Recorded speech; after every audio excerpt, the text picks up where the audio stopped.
major powers. Hello.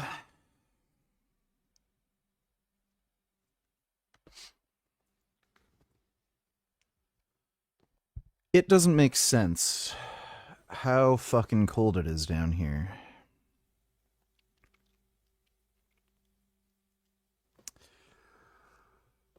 Oh, it's too much. How fucking cold it is, dude.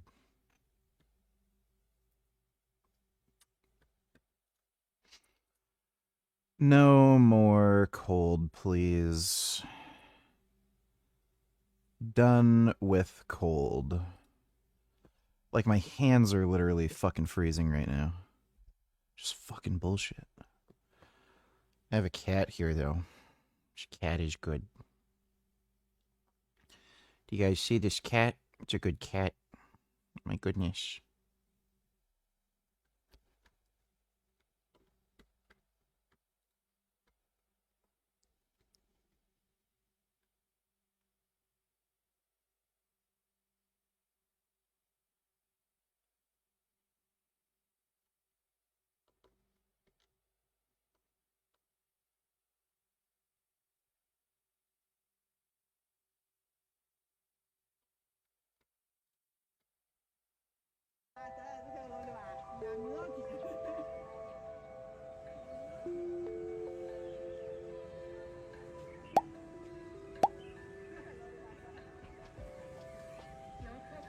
They're so person.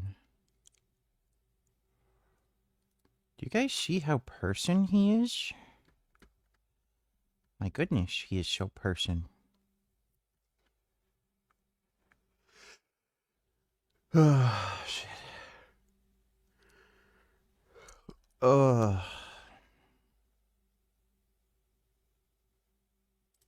How do you decide which are the good history books and which aren't? The 30-second test. If the book's about another part of the world, flip to the bibliography, which you can do on Amazon. See, is there anything in the language of the country in question in the bibliography? Like how much? And if there is zip, I would toss it. How many of you would be interested in reading a book that says it knows everything about the United States and there's not a single English source cited? I think you'd regard the book as garbage. Americans do this routinely, and it's a problem with political science degrees. You need to pass a language test, and don't try Spanish if you think you're going to talk about the Middle East. If it's going to be Middle East, it better be something like Arabic, Farsi, Turkic, Hebrew, and better yet, if you're really going to be a serious Middle Eastern expert, try all four. Based. What do you think about the final of Attack on Titan? I don't think I saw it. Cell has been largely misused, so let's clarify what that actually is. So you think that even if someone had every word of the Neil Strauss book, The Game, memorized, and they were like super busted, they could approach a Stacy and get totally... Leonard, like brutalized almost. Like women are brutal as fuck these days. I was talking about this on my stream the other day. Say you were to do like a bowling date with a girl and you weren't streaming it, like that's just the most ridiculous. What about like connecting with her because like you like her? That's kind of crazy. I don't know. I've not gone on too many dates, but what? Or something like that. You know, like maybe you want to start a family. But where's the ROI in that? What's that? Return on investment. What's the value there? I mean, And engaging with people in real life? yeah, I mean, there's really not that many people that are worth interacting with, I would say. What do you mean? Like, most people are extremely jester. If you want to be completely disingenuous, that's fine with me. I guess there's just no point to... You would have been in favor of going to war against the Soviet Union after World War II and before they acquired a nuclear weapon. That's the crazy thing. Your views on foreign policy and geopolitics are batshit retarded. It's better to wait these regimes out.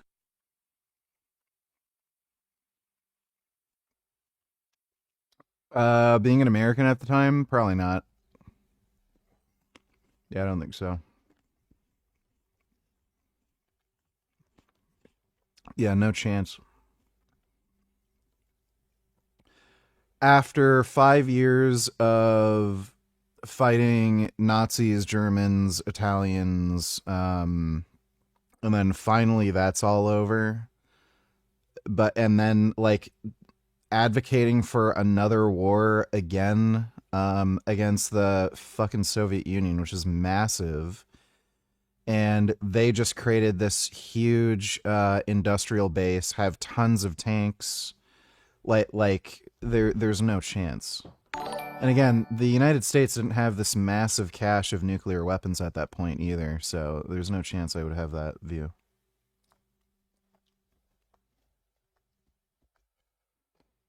What did the cute cat eat today? His vegan cat food. Andrew Callahan just looks disgusting. His face is gross and looks disgusting. I don't like him, and he is not vegan, so hopefully he gets a heart attack or stroke and dies soon, because that's all a worthless pathetic fuck like him deserves. Well, that's your opinion, man. Thanks for the donation, Dodo. Continue. All right. Thank you for your time. Thank you. Ladies and gentlemen, this is Braden Peters, known online as Clavicular, Clav for short. A 20-year-old from Hoboken, New Jersey, currently living and trapping content out of a rented mansion in Fort Lauderdale, motherfucking Florida. The property has been converted. Currently living and trapping content out of a rented mansion in Fort Lauderdale, motherfucking Florida. Testosterone propionate. Why the fuck would he be taking test prop? There's another vial there. I don't know if that's test nenthate or something. Some people like mixing test prop, like a little bit of test prop, with an nenthate or sip, because apparently it's good for libido, but I don't know. The property has been converted to a 24/7, fully staffed live streaming studio for Clav's particular brand of content. That'd be super bizarre and weird if he was just taking test prop. It's super painful to inject. So if you're relying on that only for test, that'd be brutal. Which focuses on partying and also helping young men, particularly in Gen Alpha and early Gen Z, look sexy as fuck and ascend by engaging in looks-maxing activities like facial. You would just argue to nuke USSR. You said a few weeks ago we should even take Putin out at this point and have a hot war with Russia LMFAO. Meanwhile you said it's better to wait the Kim regime out. Like your foreign policy is inconsistent and brainless. There wouldn't be a hot war with Russia.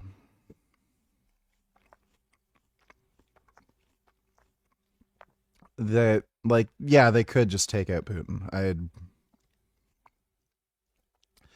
Unless they're kind of worried about what kind of precedent that sets with, like, I don't know, possibly with a war with China trying to take out the president. Who the fuck knows? But seems easy enough to me. Thanks for the donation, S.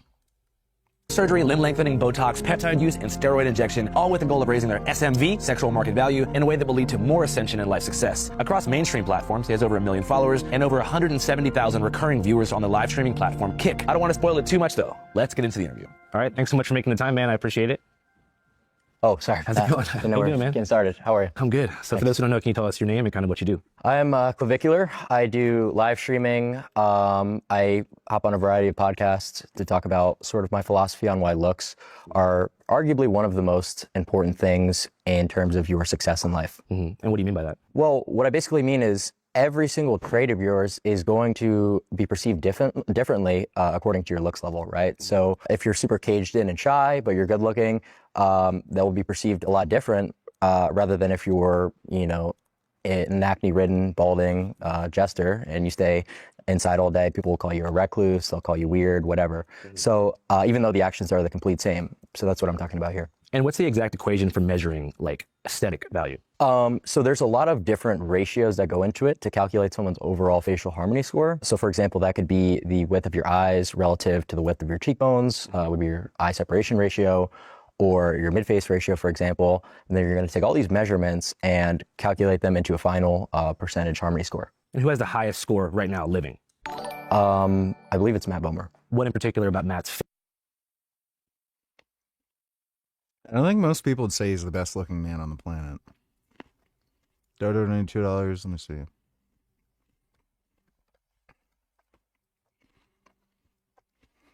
So we're at the flagship No Kings rally in St. Paul, Minneapolis, Minnesota. I'm actually surprised to see a lot of no war signs. Yeah, it's not popular out here. People are suffering, and all. Endless war, ICE raids, and with a system that drains communities to fund violence abroad. I think she's talking about Somalians there.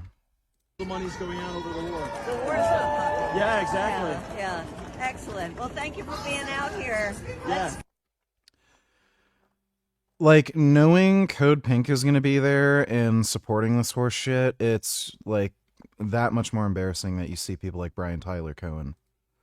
Scientists just found a way to remove nanoplastics from our bodies. Nanoplastics are submicrometer fragments shed as larger plastics break down, and we're ingesting them constantly through food, water, and even the air. And because they're so tiny, they can slip through the intestinal wall and accumulate in our organs like the kidneys and brain. But just this week, researchers at the World Institute of Kimchi, yes, that's a real place, have found something remarkable hiding in fermented cabbage. They isolated a strain of lactic acid bacteria called Leuconostoc menesteroids, or CBA3656, and tested its ability to bind polystyrene nanoparticles. In standard lab conditions, it grabbed onto 87% of the plastic particles as specific chemical groups in the cell wall and membrane bound with the polystyrene molecules. Impressive, but the real test was simulating the actual human gut, which is an acidic and enzymatic environment usually hostile to most bacteria. Under those conditions, in a comparable strain they used as a reference, they showed that these compounds in the gut almost completely disrupted the binding sites.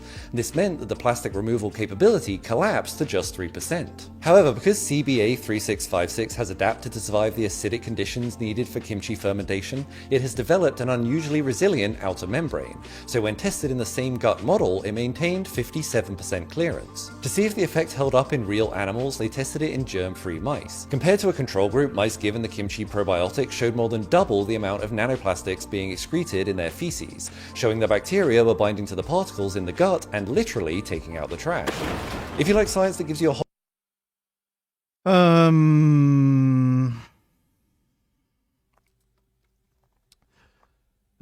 That's just a stupid video. You actually do Kimchi is fucking disgusting too. need a certain level of distraction in your life, and maybe there's a danger actually that modern society, it's not just AI, but we've become really good at optimizing everything. You know, with COVID, for example, we switched a lot to remote meetings, and so everything was scheduled now. And so we kept busy, at least in academia. You know, we met almost the same number of people that we met in person, but everything had to be planned. And what we lost out on was sort of the casual, like, you know, knocking on a hallway, just meeting someone, you know, while getting a coffee. There's serendipitous interactions that you may think are not optimal, but actually are really important. I spent a year once at the Institute for Advanced Study. There's no distractions. You're there to just do research. And like the first few weeks you're there, like it's great. You're getting all these papers written up that you've been wanting to do for a long time. You've been thinking about problems for blocks of hours of a time. But I find if I'd stay there for more than several months, like I run out of inspiration somehow. Like I get bored. I actually Blah, blah, blah. The rally for Nicolas Maduro and Celia Flores, who have been Wow. Holy shit. They are shameless. incarcerated since January 3rd in the Brooklyn Detention Center. They're here in the courthouse that you see back here to try to argue that they should have their own lawyers. And you remember the United States kidnapped. Buddy. Who the fuck are, like, it's just weird. Some fucking geriatric old fuck bitch white lady is like arguing for fucking Maduro to be released? Like, where the what hole did they crawl out of? Like, it's just insane. Read the comments, watch the first minute. Carney based. No, he is a pathetic fucking weak coward. And he's clearly a fucking anti-Semite. Sorry. Oh, come on, bro. Really? He's a fucking anti-Semite. He recognized the state of Palestine while they still had fucking Jewish hostages. Guy's a fucking pathetic anti-Semite. Guess you don't support Palestinians getting their own state ever, do ya? No, they're pieces of shit. Fuck them. You're They never right-wing. had a fucking state. They can eat shit. That's I an like Jews because they're not excellent fucking retarded. And they're can't tell also if not that's yes or fucking no. pussies. Ooh, sovereign nation, Iran. Yeah, the way Jews think, fucking fascist Islamic dictatorship. Fuck you, get fucked. They support Israel and the Jews. They're not fucking Weasley little fucking pussies who have these stupid little fucking debates of, you didn't inform Congress and you're attacking another nation's sovereignty. I came in here to fucking debate this shit, and then all fucking Destiny can do is just weasel his way out of the own arguments he fucking. Hey, how are you all, man? Good. How are you, man? That's interesting. I thought he'd be a little too embarrassed to upload that. Read comments. Stupid, angry, unintentionally funny. Needs to lay off the juice. Roids. Worried you might be dumb. Be assured vegan gains. Dude, like, the Destiny's audience are, okay, so they're just unhinged retards.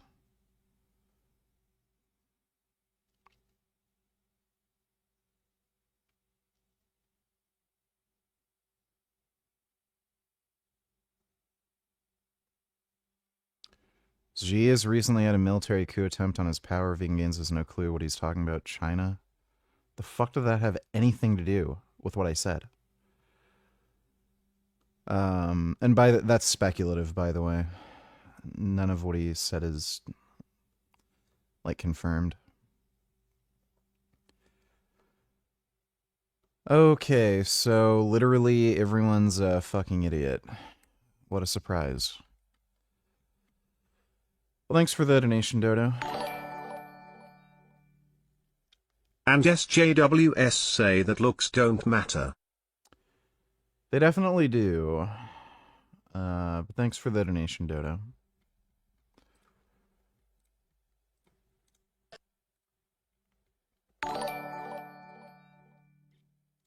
Cody Pink is the devil.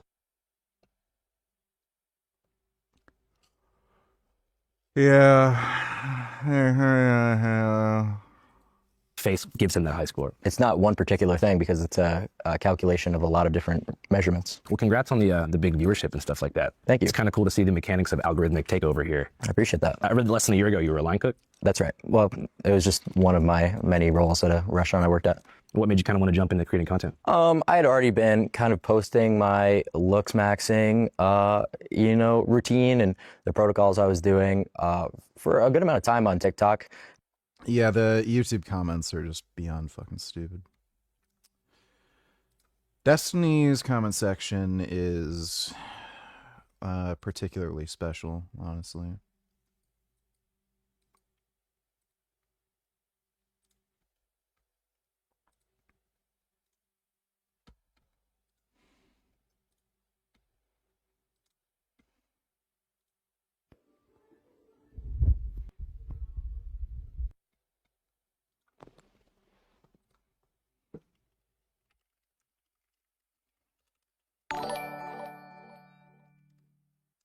Because you claimed in the debate that the USSS China will not invade Taiwan in 2027, and you claimed that was due to the US war in Iran, even though that was not the assessment. It's likely it's due to the coup attempt and Xi firing half the generals. No, it's also due to the whole Iran thing and Venezuela. So, Xi firing half the generals, it's not a firing. It's a literal firing. They're dead. Who knows if that had something to do with, because again, there was supposedly that corruption thing. He was trying to get rid of corruption in the military. It's likely more to do with that than disloyalty. But who knows? Thanks for the donation, S. Mod me because I'm your favorite son. We can talk about Doreen again. What changed? Love you, bro. No homo. I don't think you're ready for mod responsibilities, but we all love you, Aaron. I remember watching your streams when you were overweight, depressed, and miserable. Now you are jacked and in much better spirit. Glad to see you persevere and create better circumstances for yourself. Hail Crom.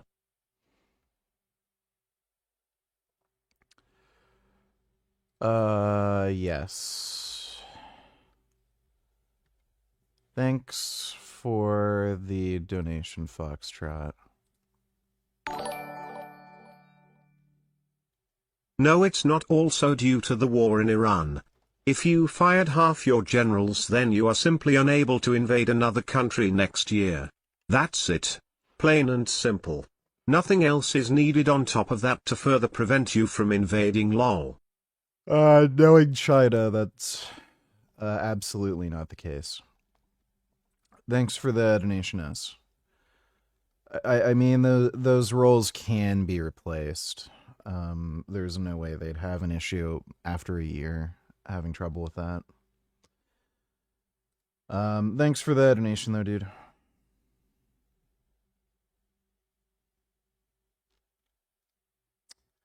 Am I getting a thing for NVP? Oh, underscore.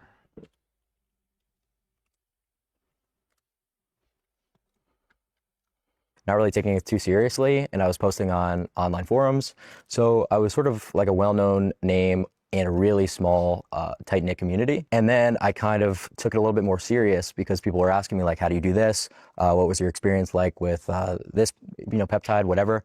And it started to get a lot of traction very early on. So I just continued with it, and we're here now. So going back to like the early days, you were born in 2005, right? That's right. How would you describe your like childhood? Was it fun? Pretty normal, I'd say. Your social experience in school, though, how was that? I mean, what age range are we talking about? I guess like right around 13, 14 is what I'm thinking. Well, that would have been during the pandemic. So I was in online school. Oh, shit. How do you think that being in online school, like, transformed your experience during that time? Well, obviously you're not. To be fair, those dipshit Palestinians are always complaining that they are starving, so maybe the meeting shit wouldn't be so bad.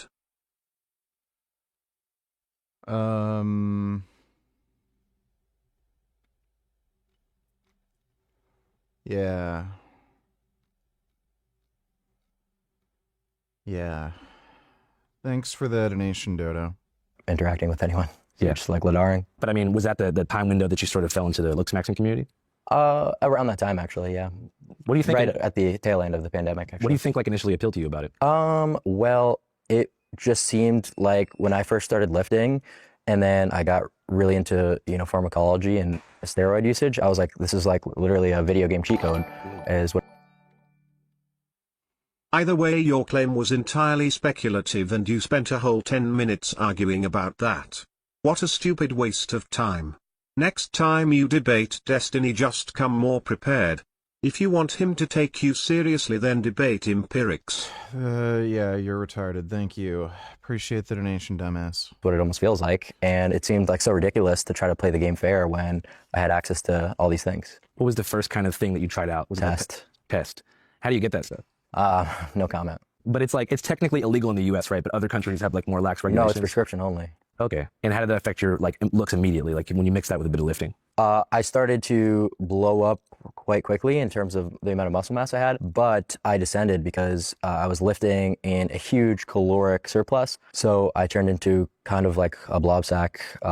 So, I mean, I definitely looks minned from taking tests and just bulking, but it wasn't tests. It was just like prioritizing physique and mass over leanness and angularity. And you were already creating content like right off the bat when you found this stuff, or did that come a bit later? I actually sort of was. That Tyson thing was live. I hopped on live with him. I started kind of documenting a lot of what I was doing on forums, and actually have like a few YouTube videos like kind of going over my experience that people dug up from years prior about like various The different... reason people are making fun of you for roid raging is because you were wasting everyone's time making normative arguments and acting like you're citing objective facts.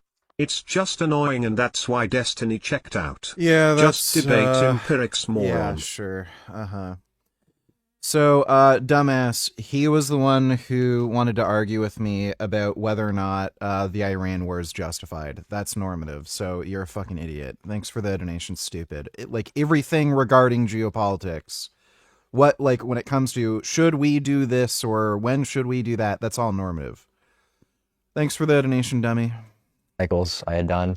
But yes, I've been doing content for a little while, but none of it was serious.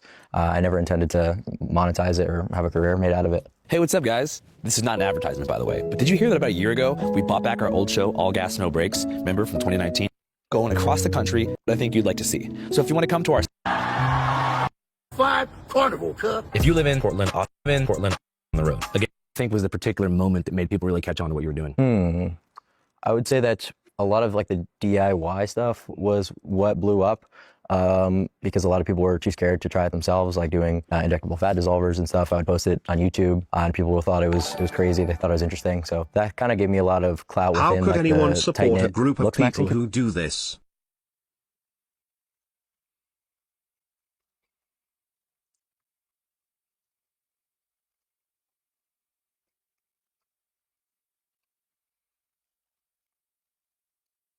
Forensic evidence coupled with Israeli intelligence confirms that Kafir and Ariel Bibis were first choked to death Mass terrorists brutally murder hostage brothers by Palestinians with their bare hands. Kafir was 9 months old. Yeah, I mean, they're Muslims, so thanks for the donation, Dodo. It's kinda weird how on veganism you're able to have very empirical discussions, and when it comes to philosophy your worldview is generally very consistent. But when politics you make fake claims like China having ICBMs in Venezuela can't stick to empirics. That's great. I didn't say they had ICBMs. I said they likely do. Or they possibly do. Thanks for that donation, stupid. Funny Big Lenny story from his early childhood.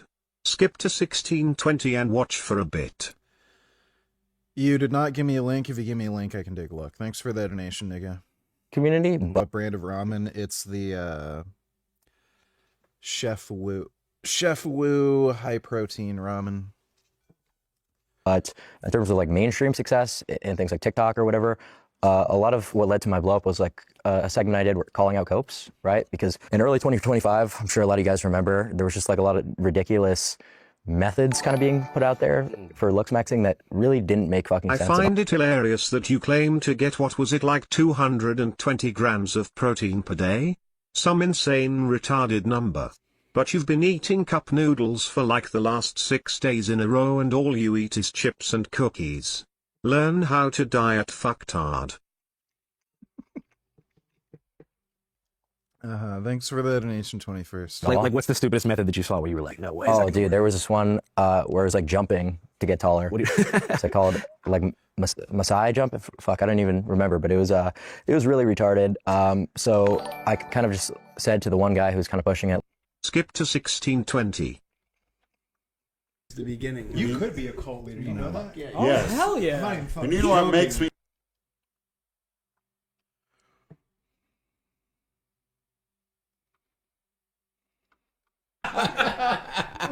gasoline baths and shaving pre or dad and mix. Yeah. Actually had a And that did the trick? That guy really Yeah, actually had a crack whore give me a gasoline bath. Whoa, a gasoline bath? Yeah. Get rid of crabs. Right. Wow. And I also want to make a shout out to the first pussy I ever saw. First name only. Why can't SJWs just admit that not all people of color are good human beings and that Palestinians are one of those groups? Because they're retarded. Thanks for the donation, Dodo. Well, I won't say any names, don't but say the last she actually ended up marrying the baseball coach.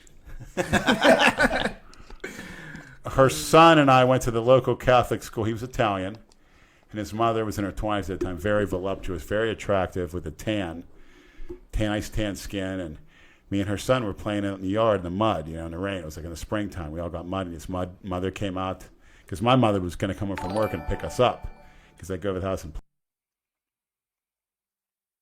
$8 would have been better if you never got involved in the Soviet-Afghan war in the 70s and just let commies have it. Seen as the USA was backing Islamist groups in the war and eventually led to the rise of the Taliban. I'm not a communist, though. I'm not so sure about that. I don't know. Thanks for the donation, though. Play sometimes, and she'd watch us. We were about 8 years old. And when his mother came out, he's throwing mud pies at her. We're all covered in mud, so she's like got real scared. She says, Lenny, your mother's coming home. She says, you better get yourself cleaned up. You could wear my son, her little brother had clothes probably in my size. She'll put you on that. She goes, you go ahead and get in the shower. So I get in the shower, had a sliding glass door. I remember it distinctly because we always had a curtain. And I came in, and guess who came in right after me? She did, naked. And I was about eye level to her, the nice, biggest, hairiest bush you could imagine. She was 2 inches away from me. And we took a 3-minute shower. She washed me up real quick. And man, I was in heaven. It's the first time I ever saw it. It was so freaking hairy. And I think that was the greatest thing. And that's probably why I started liking Italian women. But this bush it just didn't end. I mean, if she put panties on, could you even get hard at that age? I think I did my first time. I was in heaven. And the funny thing was, I actually told my father, my mother at the dinner table. Oh my God! She goes, "Why Great does Thanksgiving conversation. So and so have all this hair?" And they didn't really, nowadays. She'd be brought up on charges, but I thought nothing of it. And she didn't either. It was just a quick shower, but man, it was like almost 4 inches away from my face. Washing me up, sticking her washcloth between my legs. Nice big tits. Big ass. The 70s hair, the makeup, the nails. The Oh, it was fucking great. Just one of my early memories. That's big great. hair. Well, Lenny lived a life. Dodo donated $2. Let me see. If you believe Iran is winning this war strategically, which I do, don't ignore the fact that they're being pummeled daily. I'm surprised they've lasted this long, but I don't know how much longer they can last before they break.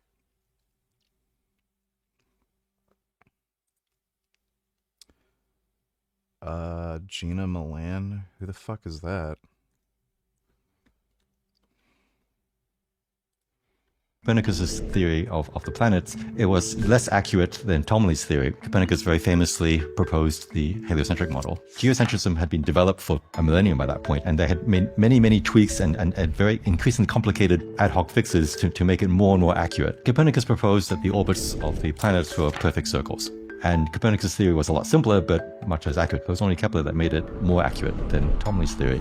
He started proposing that, if you take, say, the orbit of, say, the Earth, and you enclose it in, I think, maybe a cube, the outer sphere of that encloses the cube almost matched perfectly the orbit of Mars, and so forth. And there were 6 planets, known at the time, 5 gaps between them, and there were 5 perfect platonic solids. And so he had this theory, which he thought was absolutely beautiful, that he could inscribe these platonic solids between the spheres of the planets, and it seemed to fit. And it seemed to be to him like, God's design of the planets was matching this mathematical perfection of the platonic solids. So he needed data to confirm this theory. And at the time, there was only one really high-quality data set. So Tycho Brahe, this Danish astronomer, had managed to convince the Danish government to fund this extremely expensive observatory, in fact, an entire island, where he had taken decades of observations of all the planets. And so he had all this data which Kepler could use to confirm his theory. And then he worked out, to kind of his disappointment, that his beautiful theory didn't quite work. Like, the data was sort of off from his platonic solid theory by about 10% or something.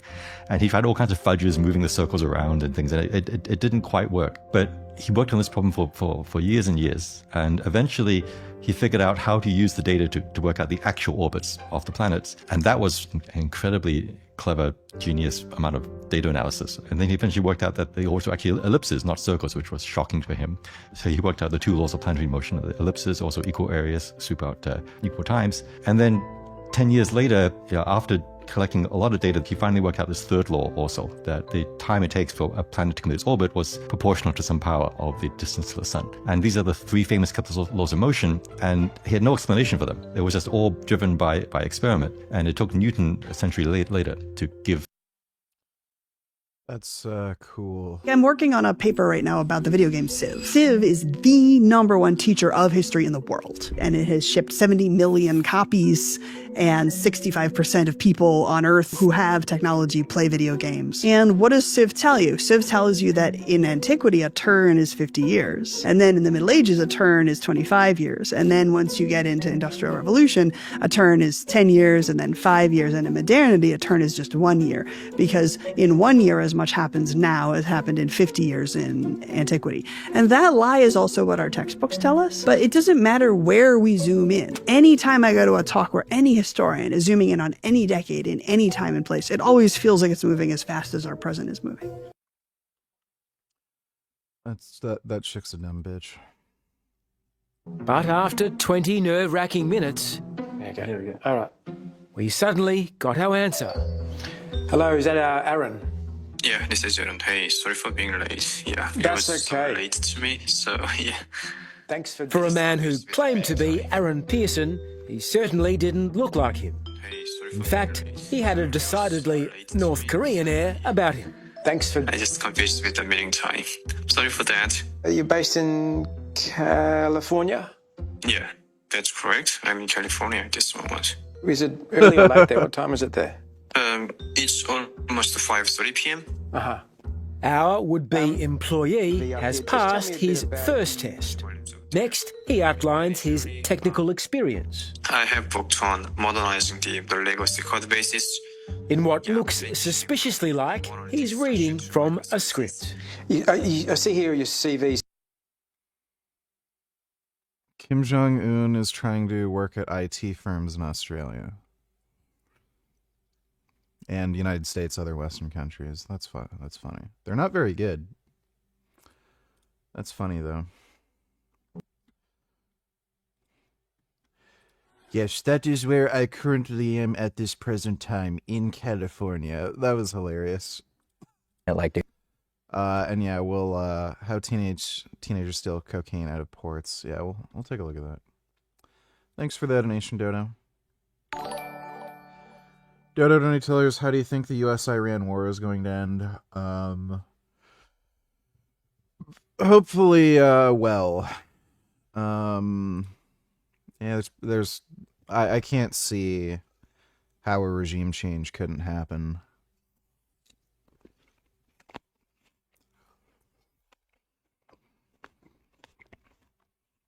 So I think there's going to be a regime change.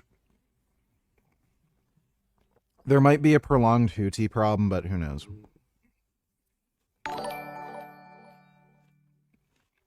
What is with SJWS and always kissing people of color's asses even if they do something wrong?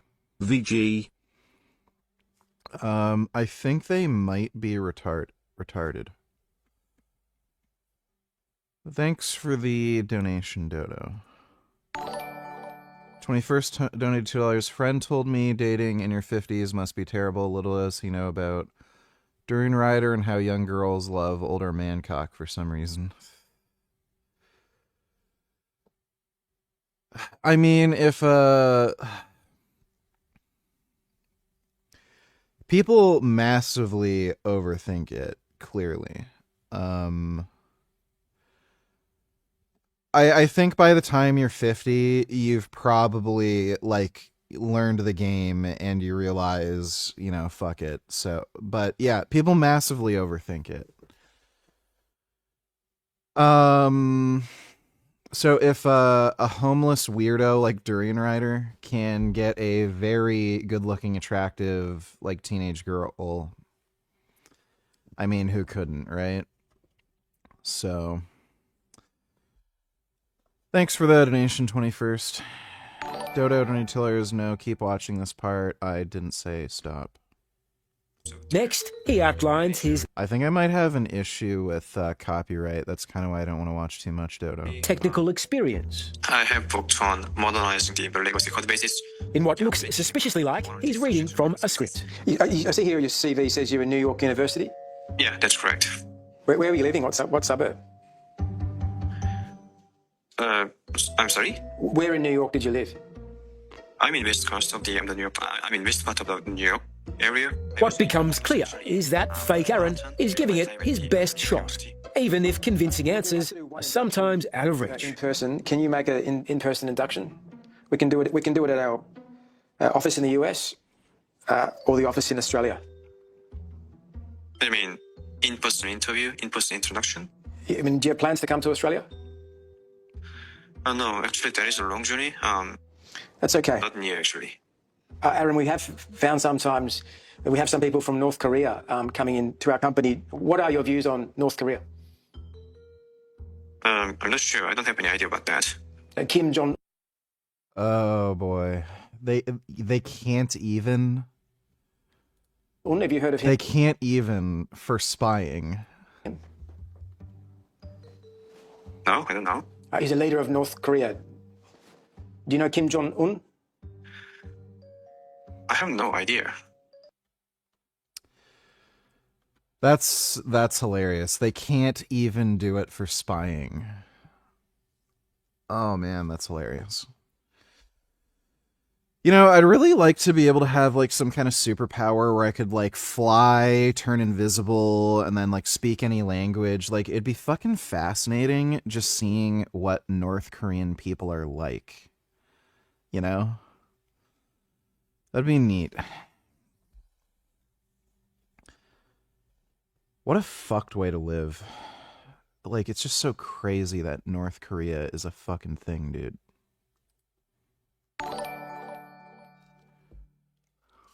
Highlights from the NDP conference.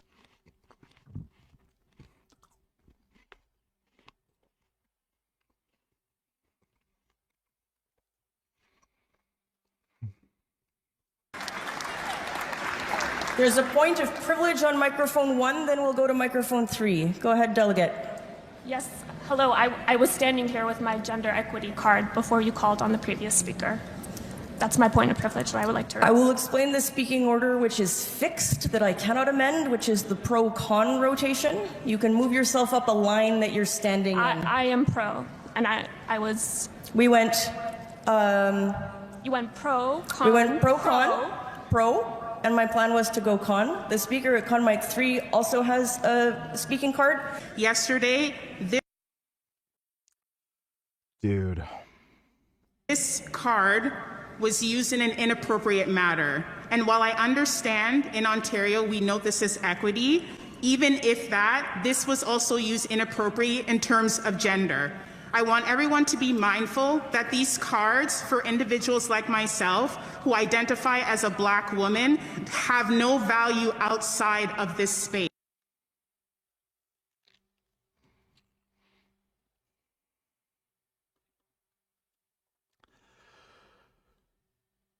Dude.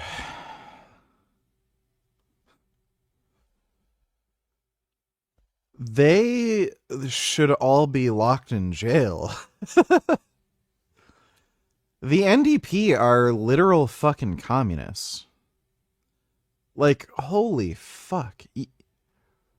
Like, that's what they are.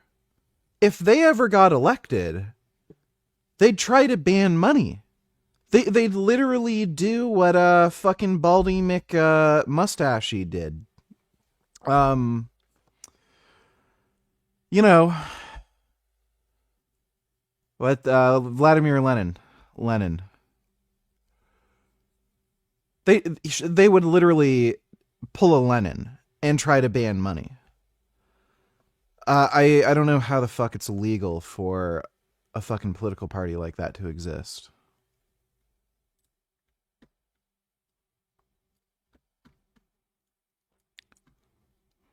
Burnaby North Seymour, pronouns he, him. Point of information. What information do you seek, delegate? Can I ask an election about, or can I ask a question about executive elections to the chair? As I understand it, what more election results we have are going to be announced at the end of the day. I have a point. Those are pretty big ears. Those ears are so big, it kind of makes me think if that's like a hormonal thing. I don't know if like this person's on medication to make their ears that big. Like that just seems weird. I don't know if I've ever seen anybody with ears that disproportionate to their head. Is there like some kind of medication that can make your ears grow?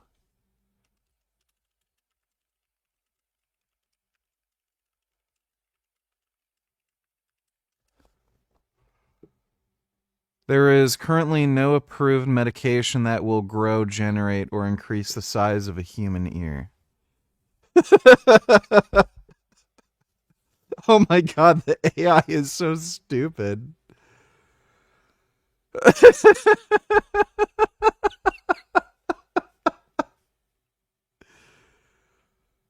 uh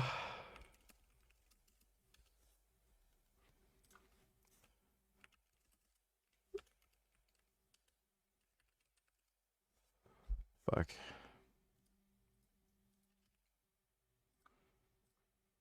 Oh my god. Okay, never mind. I'm not doing that. Point of information for the Elections Committee. The Elections Committee has gone to do balloting and they're not available to answer your questions. Thank you, Chair. Sorry. Microphone 4, are you on a point? Point of order, Robert Alley, he, they.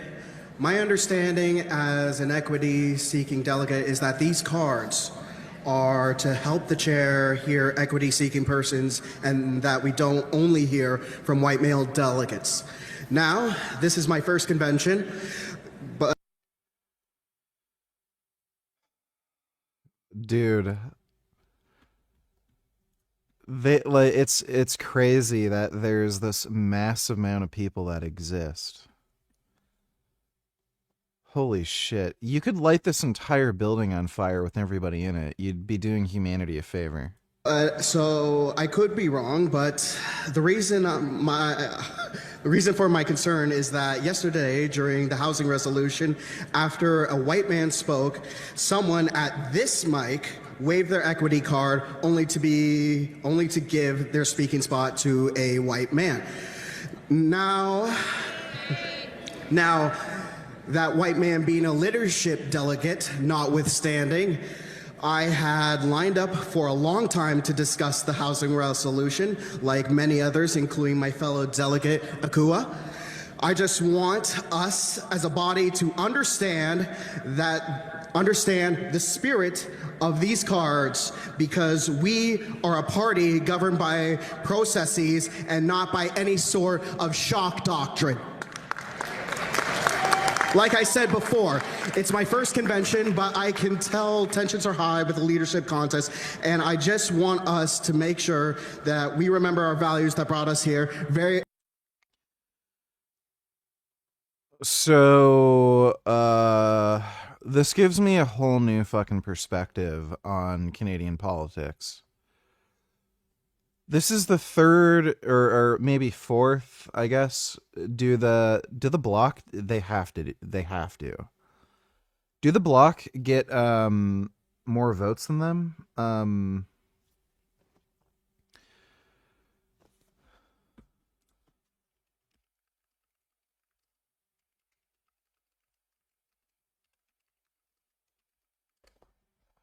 How is it broken down? Oh wait.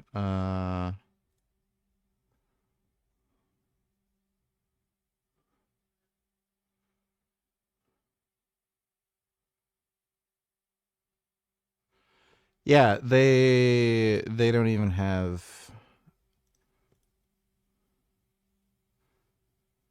So they don't even have as many seats in Parliament as the Bloc. Still though, that's crazy. They actually get to affect politics to some degree in Canada. What the fuck?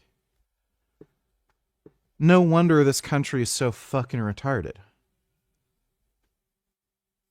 Like, the NDP, by the way, were the fucking assholes who supported the Liberals with the gun ban. Like, that just makes things so much more fucking infuriating. They shouldn't be allowed in fucking Parliament. They're communists.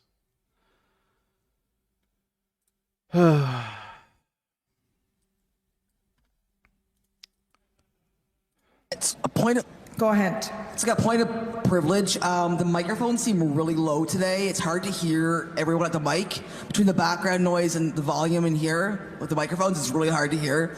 And the closed captioning also is slower to make it hard to keep up with what's going on. Thank you, delegate. I have a hearing impairment and I'm struggling to hear the delegates, and I know that you are too. Let's have some order. We'll hear from the delegate on She has a hearing impediment? microphone 1, please. How? If your ears are that big.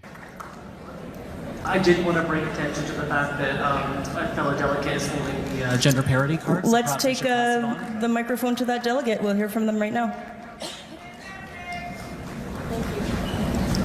Thank you, Joe Sala.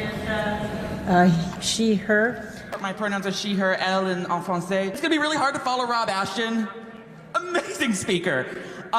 We are a working class party. I think most of us in this room are behind that, and while we can debate on the specific words and who is and isn't included, I think our Constitution needs to recognize that. And I also recognize there is, I'm sorry, I'm speaking way too fast. Let me slow down for the closed captioning.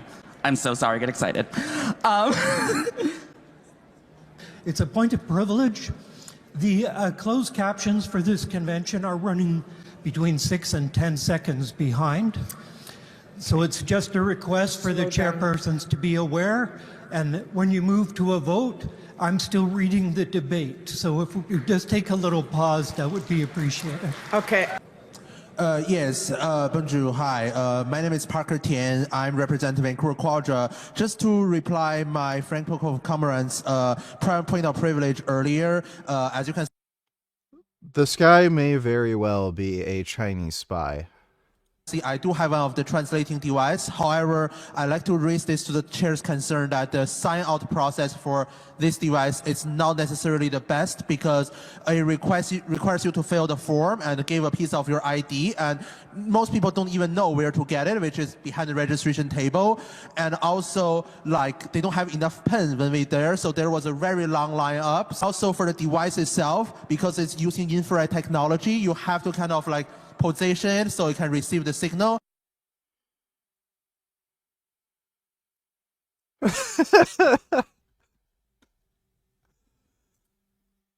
Okay. I have a whole new understanding of what politics are doing in Canada. What the fuck's going on here? Holy shit. Sup Richard, did you see they tried to bring back the website Dig, but there's literally too many online bots for them to combat? Second paragraph. What is Dig? Hey, when Dig launched, we immediately noticed posts from SEO spammers. Within hours, got a taste of what we'd only heard rumors about. Okay, I don't know what the hell Dig is. Thanks for the donation, Saxby. Dodo, don't need to tell us how come you started saying Durian Rider now? Because, I don't think you raped Hannah Chloe. Thanks for the donation, Dodo. I'm pretty high. Pretty high. These people seem like faggots.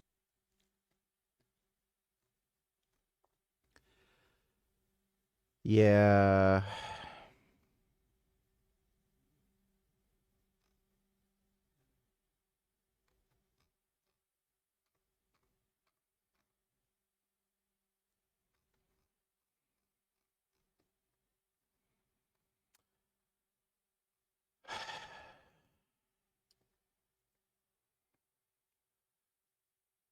Isn't it wonderful that we live in a world with so much beauty? Good God, once again, what is wrong with people of color these days? I don't know, man. I think it's mostly white chicks, but thanks for that donation, Dodo.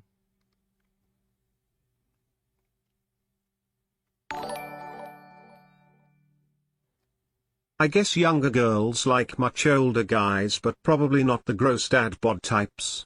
Still fit like Durian Rider, and single of course. Most guys that age are stuck in a marriage or gross fat dad bods. So it's easy to get pussy if you're single, fit and 50? Yes. Thanks for the donation, 21st. This is one of your fundamental problems. You're easily propagandized. You see a few cherry-picked videos on Twitter and assume that's representative of an entire political party/group of people when it's very likely not. No critical thinking skills, huh? Congratulations. You're a dumbass. Thanks for the donation, S. Sengoku donated $2. Highly recommend you check out Fist of the North Star manga. Also, read all of One Piece. No balls. I haven't read the whole series, but I have read Fist of the North Star manga. It's very good. I've recommended it. I think I've recommended it before you did. Maybe one day I'll read One Piece. I'm not so sure, though. Thanks for the donation, Sengoku.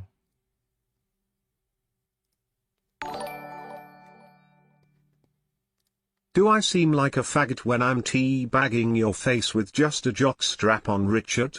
Cool face emoji, steam locomotive emoji.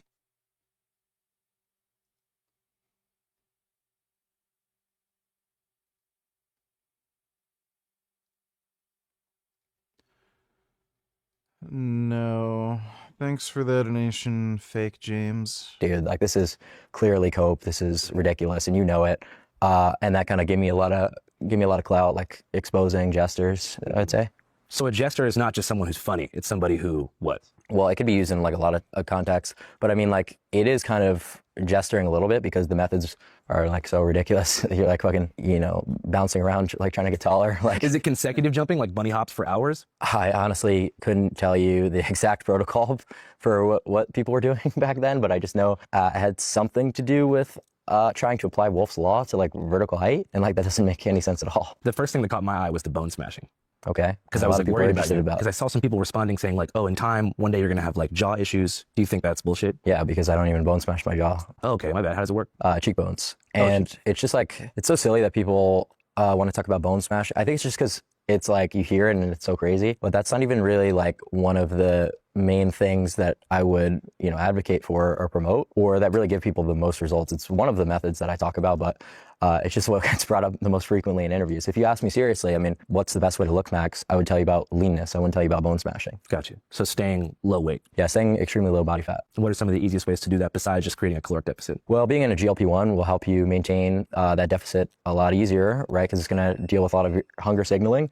So throughout the day, when you're on a cut and trying to maintain your deficit, you're not just going to be constantly thinking about food. Mm-hmm. So that's really helpful. What do you think about Ozempic? That is a GLP-1 agonist. That's what we're talking about. It works by just agonizing the one receptor, unlike Reta and tirzepatide, which hit multiple receptors. So this just slows kind of your gastric emptying and like almost nauseates you in a way so that you are unable to eat through that. But Reta is a little bit more like, meticulous, I guess you can call it. So if I'm 202 right now and I want to be 185, what's the fastest way to get there in 30 days? Well, the fastest way is to be eating as little food as possible. Just straight up starve yourself. Yeah, but I wouldn't recommend that you do that. What do you think is the ideal caloric ingestion amount per day? Like 300 to 500 calorie deficit. I don't really think going beyond that is advisable ever, especially if you're someone who's going through puberty. Like if you're restricting your micro and macronutrient intake during that critical developmental period, you're doing yourself a huge disservice. You mentioned puberty in that developmental period. That's Correct. Also like right around the time that you got into all these communities. Right. How was that experience for you? Because it's a strange experience as like a young dude to go from being basically like a kid to a little baby man. Well, you have the most control over your body while all those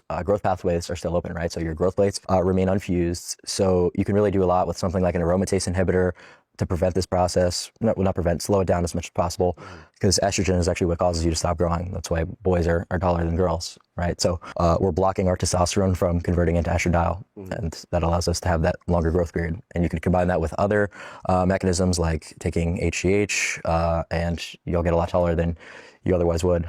Are you concerned about any adverse health effects? Oh yeah, certainly. I mean, if you go about like an HGH improperly, you could deal with, potentially, becoming diabetic, right? So if you're pinning GH and then spamming a shit ton of carbs, that's horrible for your blood glucose levels. Or if you're taking... Kind of depends on the dose, and just how you personally react to it. Whenever you feel a little curious, you know where to reach me. You still have my Instagram. I'd be more than happy to show you the ropes. My old graying pubic hair poking out of my jock strap, touching your face as I swing my package near it. Fun, smiley face emoji, kissing face emoji, aubergine emoji.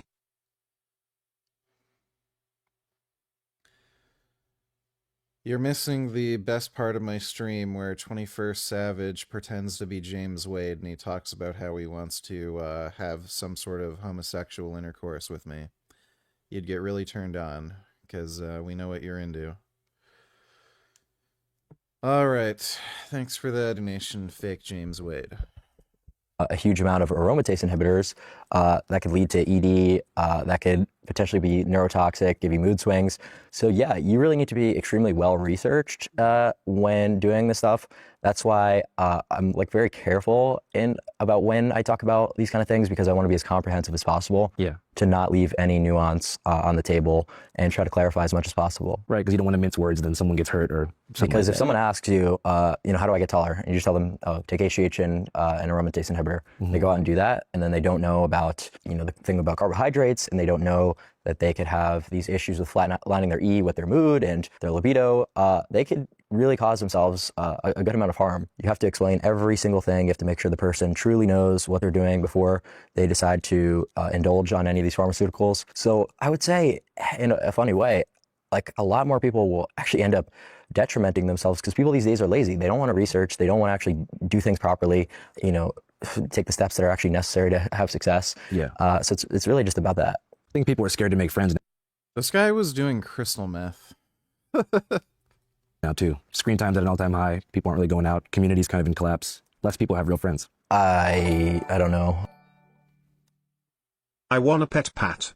Just pet Pat's little head. Pat, pat, pat. You don't get to pet Pat. Pat is my pet, and I am the only one who gets to pet Pat. Thanks for that donation, Foxtrot. The relevance of that. What do you mean? What's the relevance of that? Like, what's kind of what you were just talking about? Not at all. Wanting to ascend and finding your place in the world. SMV. I was just talking with about the world. pharmacology. Oh yeah, but I'm kind of getting into your your goal is to help people ascend, right? Yeah, but I mean, like, what's the value there? I mean, and engaging with people in their life. Yeah, I mean, there's really not that many people that are worth interacting with, I would say. What do you mean?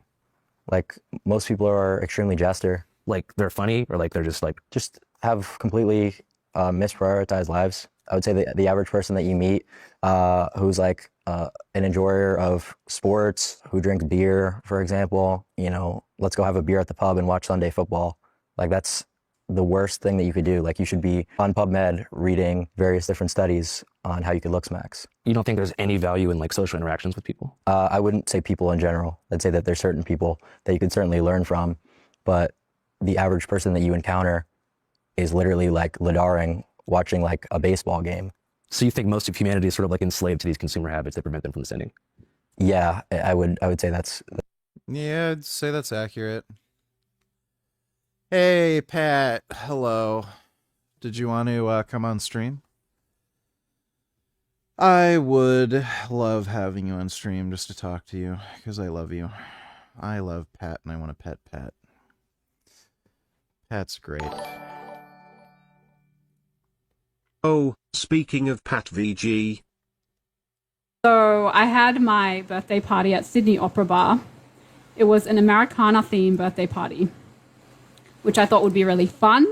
And I thought choosing such a epic, like quintessential Sydney location combined with the Americana theme would be very pro-Western kind of vibes. And I don't just like... It's an opera house. Only gay retards go to opera houses. Like going out and having parties and going to parties just for the sake of it. I want that to be a strong message, because I think the world is so zombie-like and dead. And I think a lot of the West needs to be reminded to be proud of who they are and be proud of the values they have, which I think a lot of it does come from America.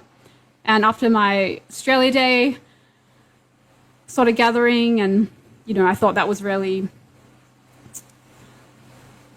it like made me feel good again. And I feel like it made other people feel good about being themselves and being Australian. I wanted to have another themed Western. Oh, you fucking son of a bitch. Oh, wait. Is that actually Pat? How does that work? So your channel title can be different from... I literally thought somebody faked your channel name. Weird. So you can have a different, like, channel title, but that vegan lawyer shows up in the comments. Weird. Themed party like that. And it was funny because I get that. So for those of you who are not in Australia, Sydney Opera Bar is quite like a big public place. You don't have to make reservations or anything like that. And it's a good place to kind of have events because it's very spectacular in its views, but it's also low maintenance in that you can kind of just walk in. So obviously the security at these places have been amped up to the nth degree since the Bondi massacres, and I understand that. But my heels did not even touch the ground of when I got out of the Uber, when security came up to me and told me to remove my American flag, which I thought was just hilarious. And I said, why? And apparently the rule is just no flags. It's like, okay, fair enough. And I get there and, you know, there are no other flags. It's not like there were a million other flags being flown from other countries. So it wasn't hypocritical in that sense. But I just thought that was really extreme to force someone to take down the American flag. I mean, this wasn't... Show you some pictures. This wasn't a terrorist... I don't understand that rule. That sounds like bullshit to me. ...flag. This is not like the symbol during Nazi Germany. This is literally just a big American flag. I don't think I look dangerous. I don't know what the deal This is. is some of the with pictures. that. My friend, and this is the funny part, my friend... That can't possibly be a rule there. Can't possibly. came as a Statue of Liberty. I thought she looked amazing. She didn't tell me what she was doing before. She has a YouTube channel as well, Slightly Crazy Vegan, where she does vegan cooking. She didn't tell me she was going to go all out, and it was such an amazing surprise because I had sent to the group chat ideas. Who wants that? So I put it back on to take photos up at near where the stair is, like just in that photo that you just saw. And then another security person comes up and he's like, I'm sorry, we can't have flags here. And I asked him if that was like a new rule or something like that, because me and my friend looked it up. We looked it up on the Sydney Opera Bar policy and Australian law and everything, and there's no rule specifically saying you can't have an American flag publicly displayed. But the closest thing we could find is no symbols of division and hatred were allowed, which is strange because the American flag to me... Yeah, that's an American flag thing. Who wants to harass a pregnant woman? And second of all, there's no way you can really say... I mean, it's just the Statue of Liberty. That's what's so beautiful about it. Yeah. That had to have been something they personally had against the American flag. That makes no sense.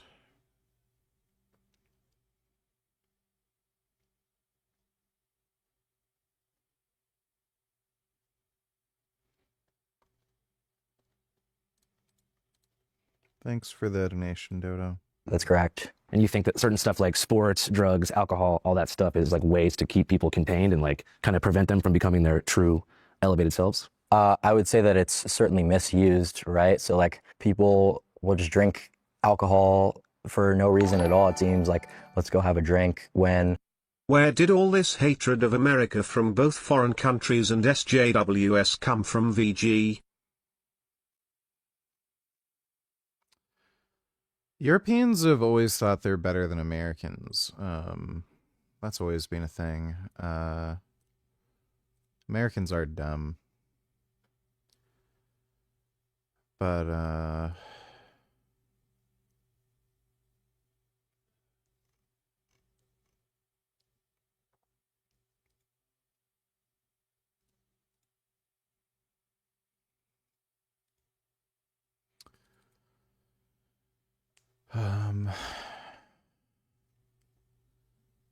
you know, thanks for the donation, Dodo.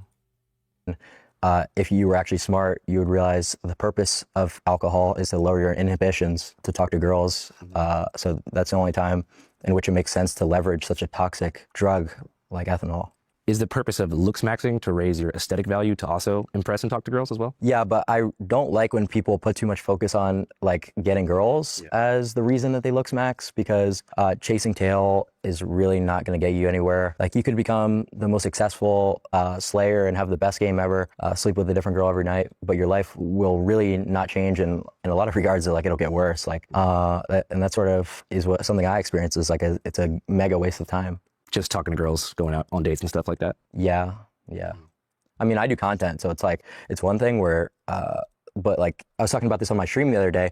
Say you were to do like a bowling date with a girl and you weren't streaming it, like, that's just the most ridiculous. Well, what about like connecting with her because like you like her or something like that? You know, like maybe you want to start a family. But where's the ROI in that? What's that? Like, where's the ROI? Sorry, what's ROI? Return on investment. I mean, maybe you have kids and you can mold your kid into like a Tiger Woods type, like little golf player or something, and then he could provide for you. So when you get old, you don't got to go to a nursing home, and he can like make sure you're taken care of. Just leech off your kid, like you know, like you want when those you're people put the kids on the TikTok live, like I get what you're saying. You know what I mean? Like that's just comical. So the main goal of looks maxing is not to get girls; it's to feel good about yourself. No, it's just to be successful in general. It's not about feeling good. It's about real results. And this is a completely objective thing. This isn't my opinion, and it never has just been a subjective thing. It's very, very well researched that in interviews, there's a huge bias towards good-looking people.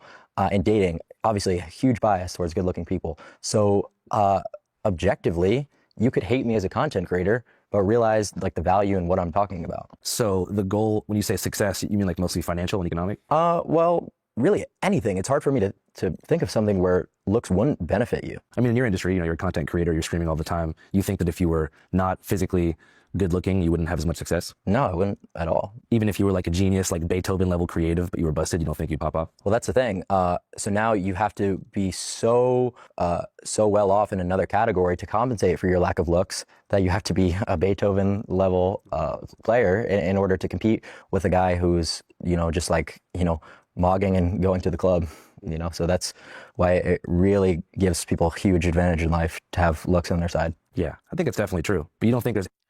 I'm in a staff meeting, but I'll message you after if you're still streaming. Okay, baby. I love you. Any value in like having a girlfriend that you like or an in-person community to like meet your essential needs and find belonging? Well, I'm just a little bit like weird. Like, I don't know.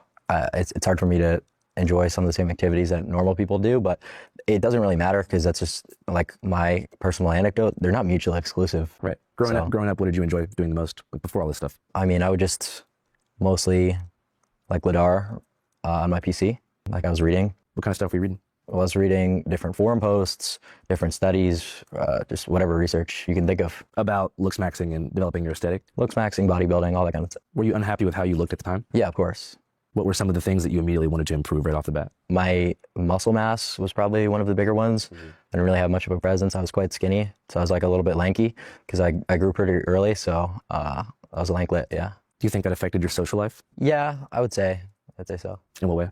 Well, obviously people are going to be more drawn to you if you're good looking. And I would say that, you know, growing up, especially during puberty, early into high school, I really wasn't. So it is what it is.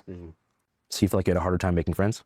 Yeah, but I would attribute most of it to sort of my brain chemistry and like a lot of the maybe differences and activities I enjoy more so than looks, you know, so I'd definitely attribute it to that.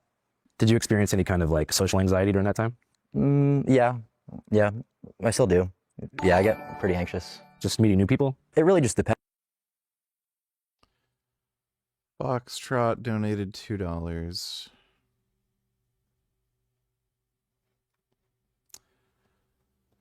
Yeah, I've seen this. Fuck the Israelis, fuck the... Yeah, great, and that's completely unwatchable because of the music.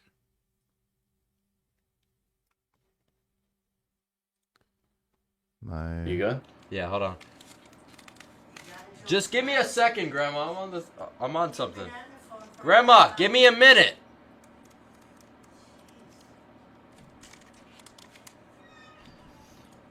Hopefully that audio doesn't get clipped into.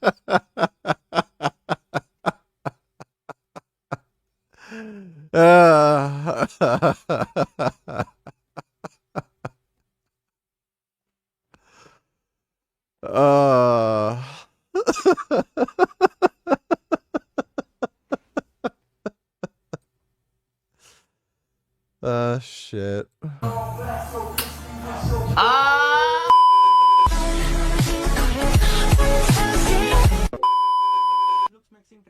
Oh, I'm excited to see this. 1 month looks maxing try करने के बाद हमको कुछ ऐसे results देखने को मिले हैं तो अगर मैं अपनी site I'm sorry, what? Profile की बात करूं तो यहाँ पर हमको कुछ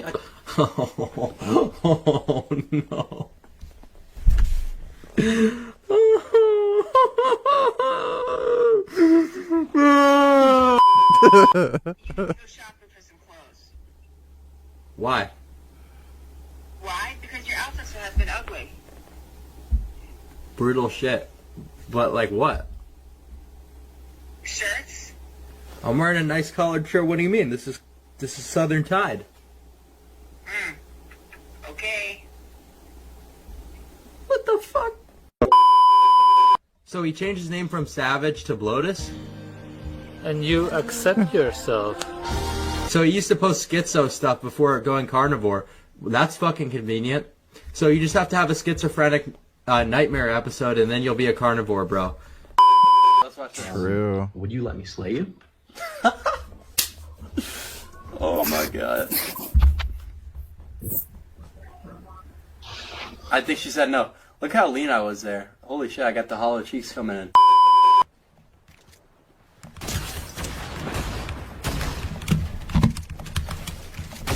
Ooh, shit on that kid. Clip that. Yo, how the fuck did you guys find this picture? How the literal fuck? Dude, this is why I'm worried about getting big, because these guys could find like shit like this. This is a picture of me when I was in high school. I don't even think I've ever posted that. So how the fuck do they find this shit?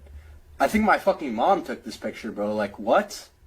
Like, that's a weird thing about, like, getting famous is, like, I'm like, bro, like, I don't know how the fuck they find this shit. Like, bro. This was in high school, my guy. Like, how the fuck did you find my mom's Facebook page? This is what I mean.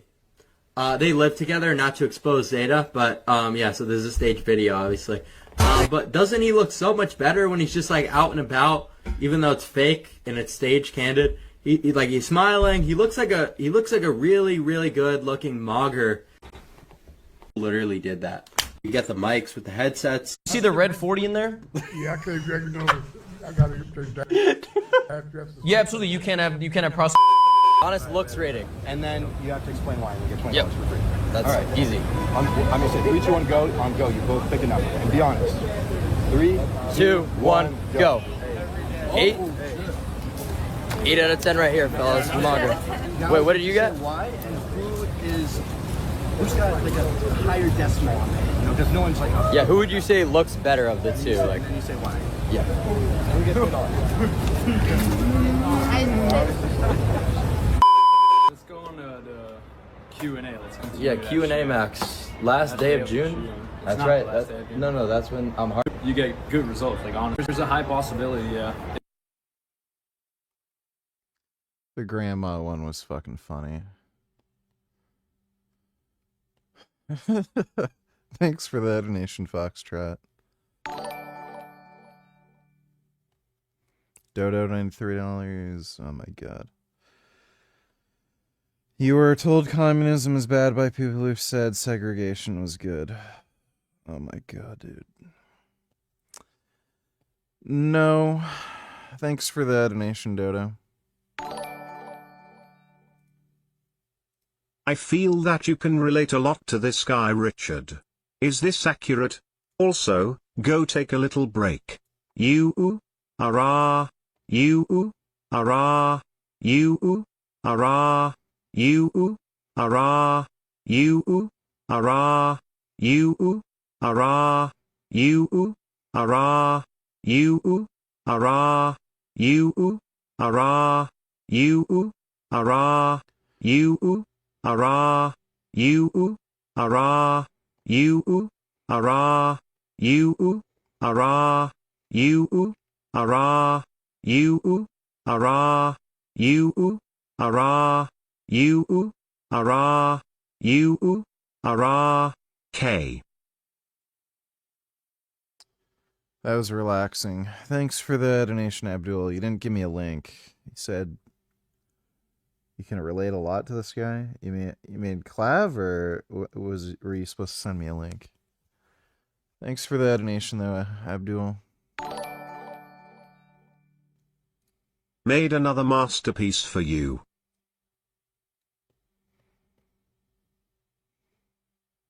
I don't think I'll use that. Thanks for the donation, though, 21st.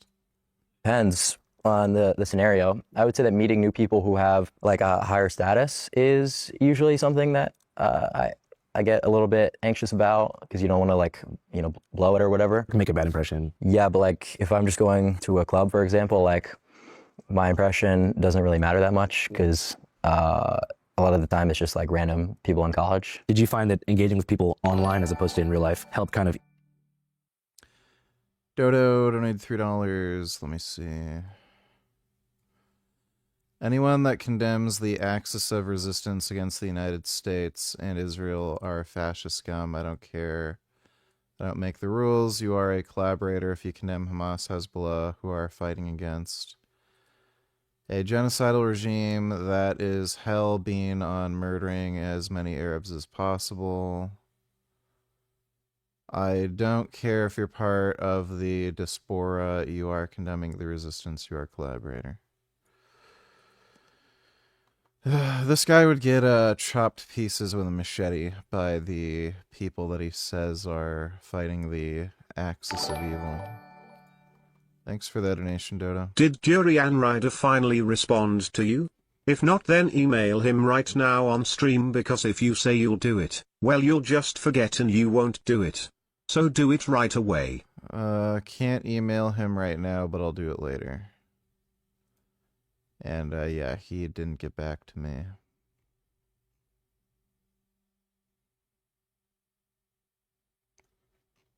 So thanks for that donation, 21st. Ease some of that social anxiety because you didn't have to deal with so much like in-person immediacy? Yeah, like Discord maxing was probably one of the better things to do, because you could actually find like people who have the same interests as you, and you're never going to encounter people with the same niche interests like looks maxing like you will on internet forums. Did you ever actually meet up with any people from the forums in real life? Yeah, actually 2 people in this house I met through looksmax.org. And that word is like an old 4chan word, right? Like maxing and like sell, like as an abbreviate. It's on 4chan, but it didn't originate from them. Do you know where the actual word first came from? Like PSL websites. The umbrella term PSL refers to the 3 most popular message boards in the incel sphere: PUA, or pickupartisthate.com, hate.com, and lookism.net. On these 3 sites, a shared ranking scale was developed called the PSL scale, which ranks men from Terachad and GigaChad all the way down to subhuman. It's just 3 forums, like the names of 3 old forums. One of them is Pickup Artist Hate, right? Mm-hmm. You don't like pickup artists?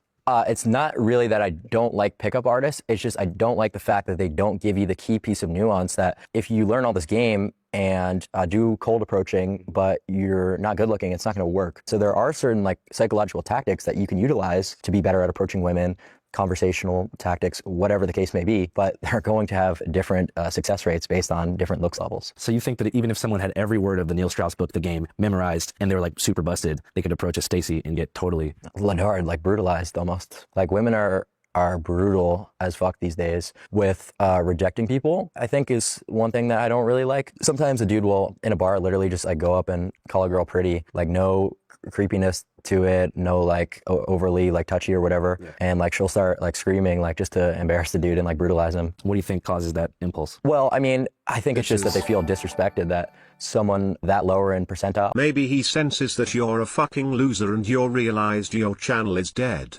Truly, why would he waste time talking to an absolute cuck loser who called him a rapist and banned his name from his streams for 8 years, especially when you have 0 views? Yeah, sure. That's probably why. sure he's busy fucking his, 19-year-old girlfriend probably several times a day, so I don't know if I'm necessarily on his mind all that much. But thanks for the donation, 21st. Appreciate it.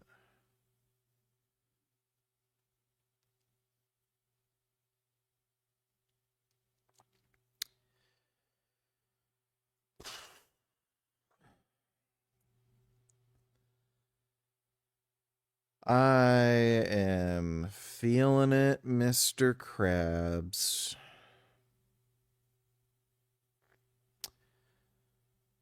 Oh, Mr. Krabs, Mr. Krabs. I sure am feeling it.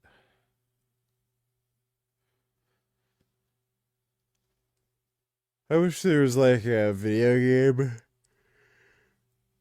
where you could just like drive around. Guess there's Grand Theft Auto. Maybe I should just play Grand Theft Auto. Just drive around. Do I have it installed?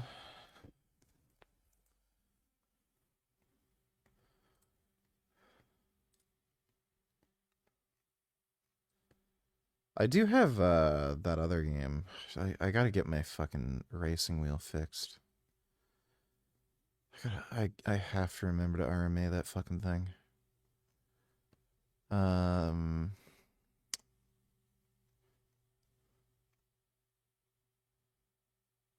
Beyond Two Souls.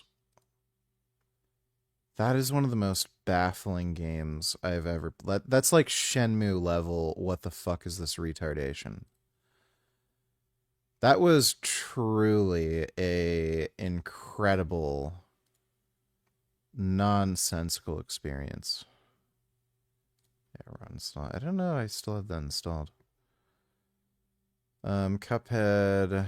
I don't think it takes up that much space. I always like coming back to that game. Dead Island 2. Haven't played that yet. Detroit Become Human. That is a good game. We had fun playing that game.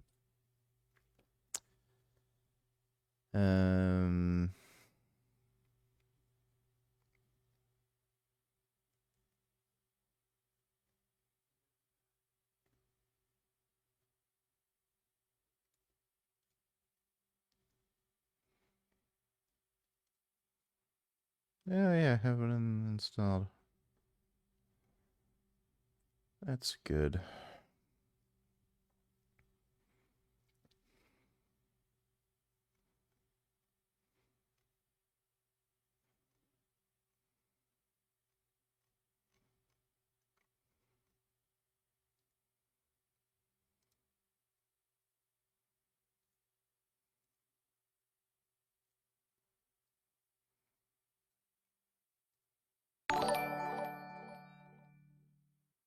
Then how did it get such great reviews, then? VG?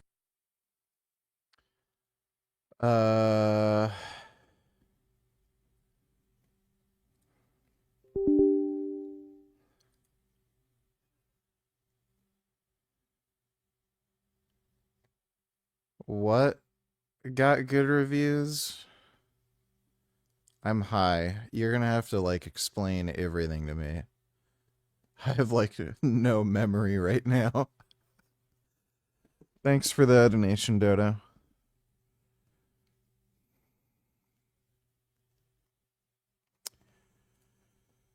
All right. Else Got you. feels that they could somehow enter like a relationship with them. It's sensible to a degree.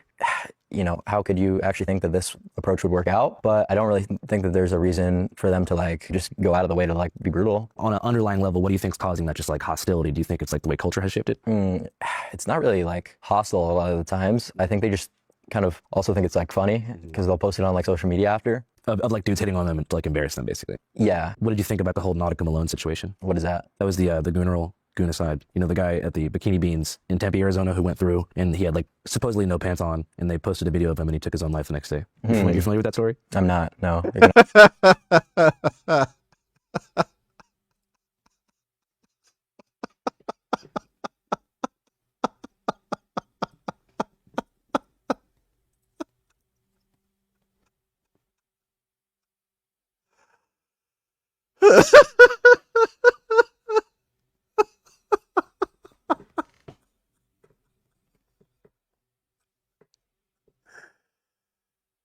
What the fuck?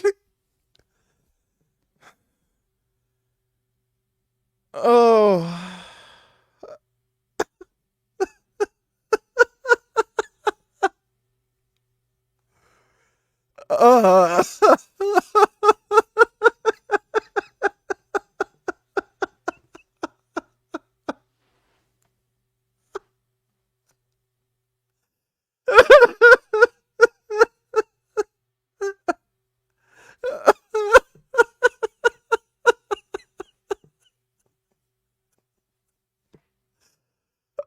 There's so much fucking stupid shit in that situation.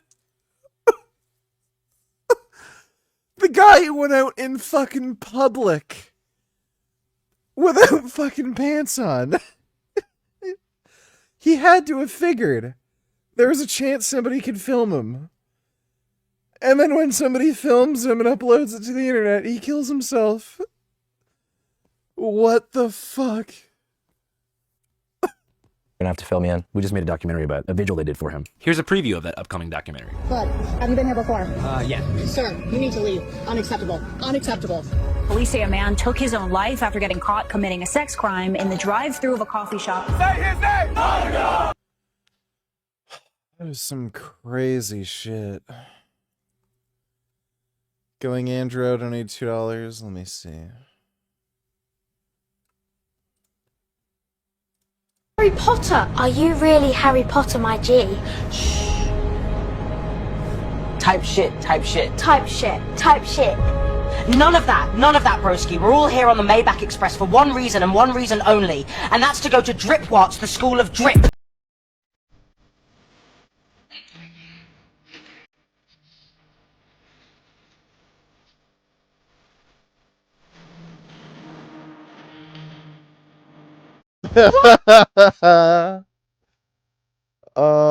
Racism is so funny.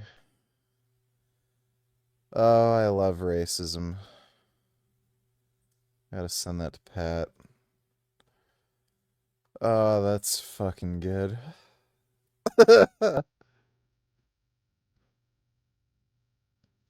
Here we host the natural bodybuilding competition.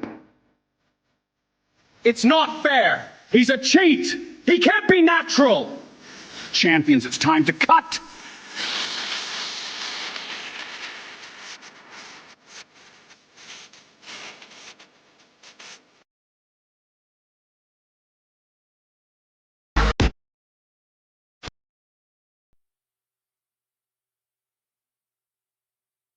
Voldemort is cursed. His calves don't grow. He seeks what flows in your veins to this day.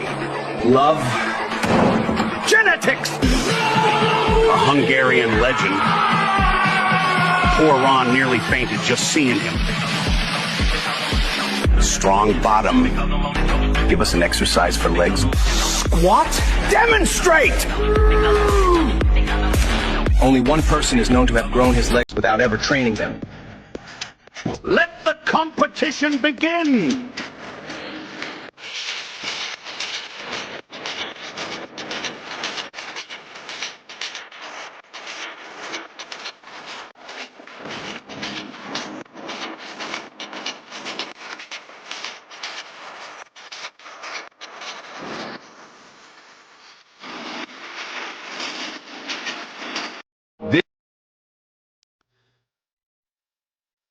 These are good.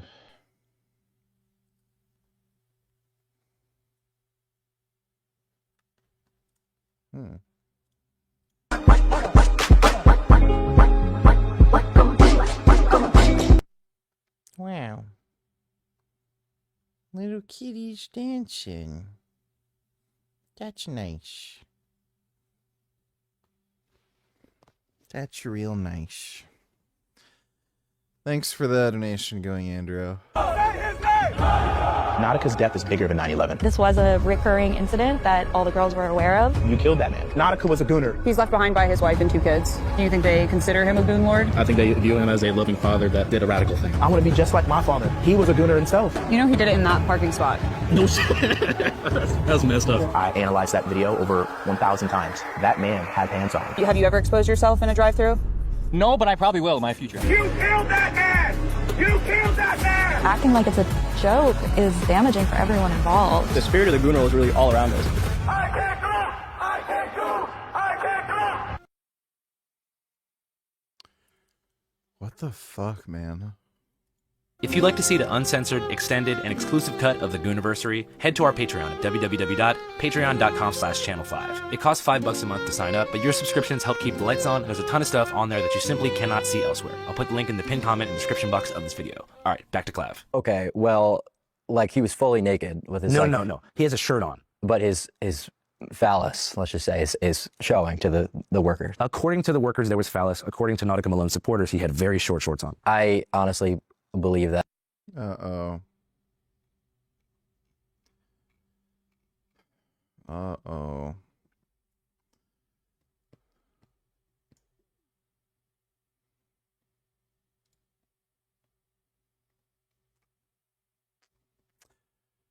Pat wishes I was in Top Gun.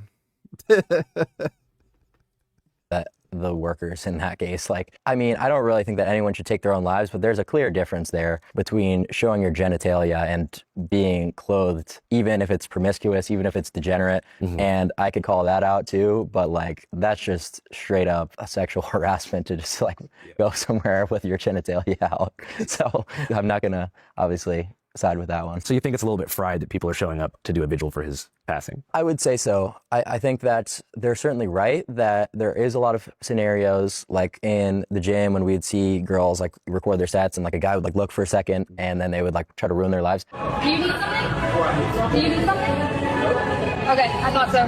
Like, yeah, that is horrible, right? So that shouldn't occur. But like someone pulling up to a restaurant naked, it's like that just kind of ruins all the optics of everything if you're gonna like make this part of like the argument. You know what I'm saying? So back to rejection in general. There's something they call the Gen Z sex recession. It's alcohol recession too. Sounds like you might think it's kind of a good thing, but right now there's less people ever, like in the past 50 years, that are going out. Why would I think that's a good thing? Because you mentioned that alcohol is like a slop of the masses and that dating is a waste of time. Well, no, I just said the exposure should be limited, right? So like if you're someone who just like has a drink before going to bed or has a drink when they go out to lunch with their buddies, it's like, okay, you are just causing, you know, oxidative stress to your body for literally no reason. Because the way that I think about it is, you know, being super results driven, right? So like actually being able to talk to girls, potentially like, you know, get a girl to go home with you, like that's an example of, okay, maybe the oxidative stress could be justified because you got the success of, you know, slaying a girl, for example. You know, that's kind of like a meaningless pursuit, and that's a whole nother huge philosophical argument, but just for the purpose of this interview, that would be like one example where it kind of makes a little bit more sense. Yeah. But I don't really think that people should be drinking and doing drugs recreationally for the most part, and I know that would appear super hypocritical because I do it a good amount. It's just something that I utilize for my work, for my content, because I can't really like function around people too well or be super entertaining in my sober state. What drugs do you find help you the most? Pregabalin, stimulants, I'd say. Yeah, so just drugs that keep you up, basically. Make it easier to talk to people and do your job. Pregabalin's a little different. It blocks certain neurotransmitters that are excitatory, right? So your glutamate, and that causes social anxiety, right? By blocking that neurotransmitter while the drug's half-life is active, now you're like in a low inhibition state for, you know, the 6 to 8 hours. You don't got to talk about this if you don't want, but have you ever used like methamphetamine?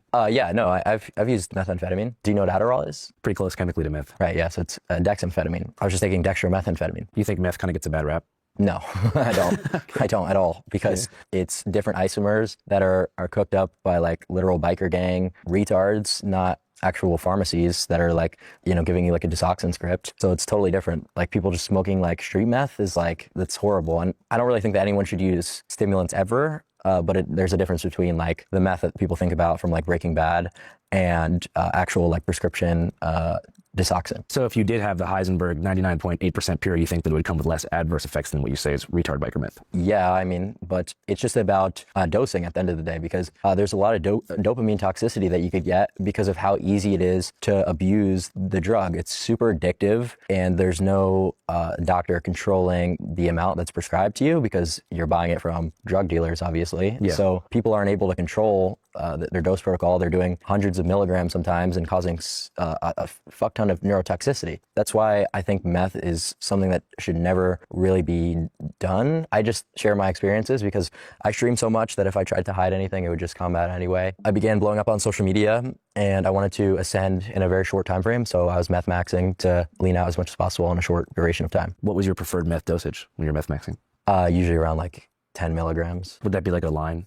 Well, yeah, more or less, or you could take it orally. But like when people hear like methamphetamine, they assume it's like a guy smoking out of a pipe. But 10 milligrams of methamphetamine is quite similar to the average Adderall prescription. It kind of reminds me of that conversation about like lean versus heroin. How it was normalized to like sip lean, but then it was, you know, people would get shade thrown at them for doing Oxycontin or heroin, but it's still chemically similar. It's kind of the same thing with Adderall and meth. Well, yeah, no, what I'm doing is really not like, I'm not trying to like justify my usage or anything, because I stopped doing it. Like it's quite terrible, but that nuance was never something that was included in the headlines, because like meth maxing sounds so funny that it's like a headline. It was a lot different than people really could imagine. Oh, hey, what's up, guys? I didn't see you there. I want to show you something super important. So right now on my phone, I have a dope-ass news aggregate pulled up called Ground News, which is Channel 5's primary research tool that we peep before going into the field to figure out what the heck is really going on. Here's how it works. Every single day, Ground News compiles thousands upon thousands of articles from across the world and maps them across the political spectrum in terms of bias, factuality, and ownership. So you can figure out who might be paying for what message, if you know what I mean. The news media industry has been compromised and destroyed by the same corporate investors and lobbying groups that have poisoned our two-party political system. And for that reason, it's hard to tell who's telling the truth. But with Ground News, it gets a little bit easier, even in the case of Clavicular. So as I can see here, each major story that's broken about Clav has been chronicled and mapped by Ground News. So before meeting up with him in Fort Lauderdale, Modern, Blaze, Big Tucker, nobody on the right coming to Clavicular's defense. This helped me to understand and truly realize that Clav is a subcultural leader building an empire and army of his own without the help, positive help, of the right-wing political establishment, except for maybe Peter Thiel, which I'm a bit curious about. And Clav briefly explained that is why Ground News has a .news/Channel 5, or scan the QR back to Fort Lauderdale. Speaking of headlines, like how's your experience been with the mainstream media in general? Like a lot more positive than a lot of people think it should be. People really want to tie looks maxing to some type of political movement, whether it be, you know, left wing, right wing, whatever. But it is completely apolitical. And I've had good experiences with reporters on both sides of the aisle, and they've, you know, just written based on their experiences, not trying to hit piece me in a lot of regards. So I think that has like thrown people off. If like, you know, GQ, for example, wrote like a nice article because we spent the day with the reporter, he got an honest insight into my routine, my protocol, whatever. It's like we were very hospitable to the guy. You know, he gave us a fair article. People are like, oh, you know, bro's like a whatever. He's got these weird implications behind him for like having a good article from a leftist media company, where it's like, I'm not a political figure. So it's like, that's pretty sensible. How was your experience working with Elena? Elena's great. Yeah. I think she's a very nice girl. And I'm glad we got to do that collaboration, because that was like one of the key things talked about in looks maxing is like a lot of the male models, like the PSL gods, is what it's like referred to. Not to be like, obviously, what's the word for it? I know that's against the 10 Commandments or whatever.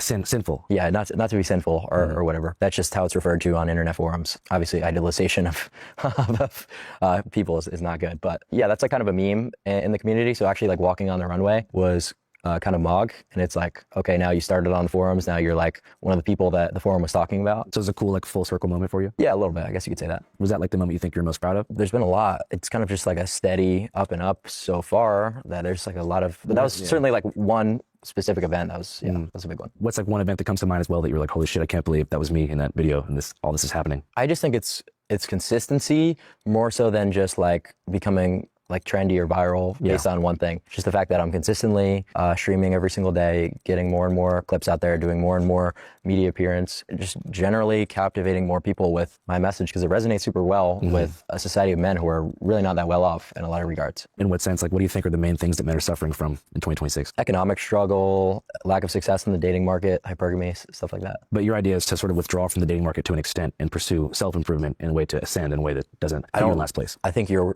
going to be wasting your time entering the dating market until you are maximized. In career and aesthetic? In every metric, yeah, really. I know you hate talking about politics, and the last thing I want to do is trap you in a politics rabbit hole, but you mentioned that looks maxing isn't political. There is an association in the press with looks maxing and the sort of right-wing manosphere. Do you agree with that?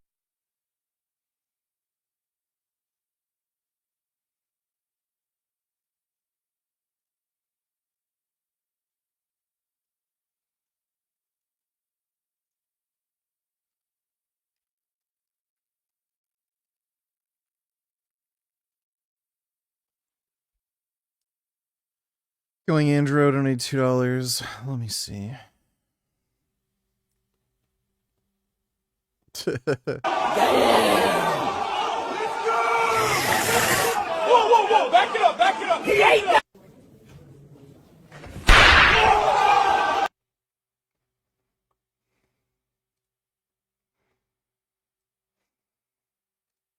Oh. Oh my goodness. Oh. Isn't that nice? Wow. That's good. Oh, that's really good. Oh, wow.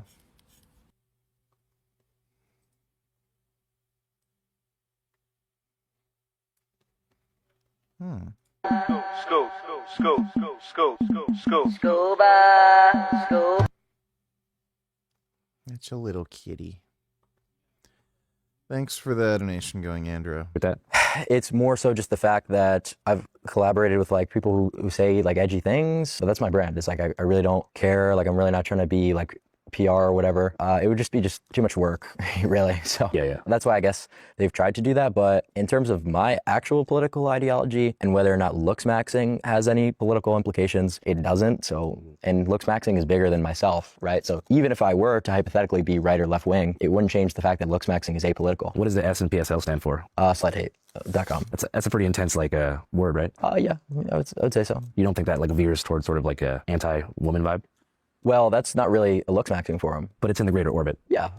Yeah, so I mean, there's also like, the owner of looksmax.org also hosts like, the incel forum. It's like, you know what I mean? And there's plenty of hateful rhetoric on there, but that doesn't change the fact that looks maxing as an action is apolitical. You know, even if there's like people on forums who have had a lack of success with women who suddenly turn hateful, it's like, yeah, that has nothing to do with looks maxing really, because the entire idea of looks maxing is to disassociate with inceldom, is to escape that. But there is a pipeline like an incel can ascend through looks maxing and get out of a situation. I think that the word incel has been largely misused. So let's clarify what that actually is. Incels is commonly referred to by the media as just people who hate women on internet forums, when in actuality, it's someone who's involuntarily celibate and can't get women. And it is true, a lot of those people become extremely resentful and become extremely hateful. And that's an unfortunate thing, because that's really not productive in any regard, is it? You know, I don't support that. Obviously, I would say it's ridiculous to sit there all day writing up like hate posts on a forum. I'm saying the way to actually fix your life is to looks max and not,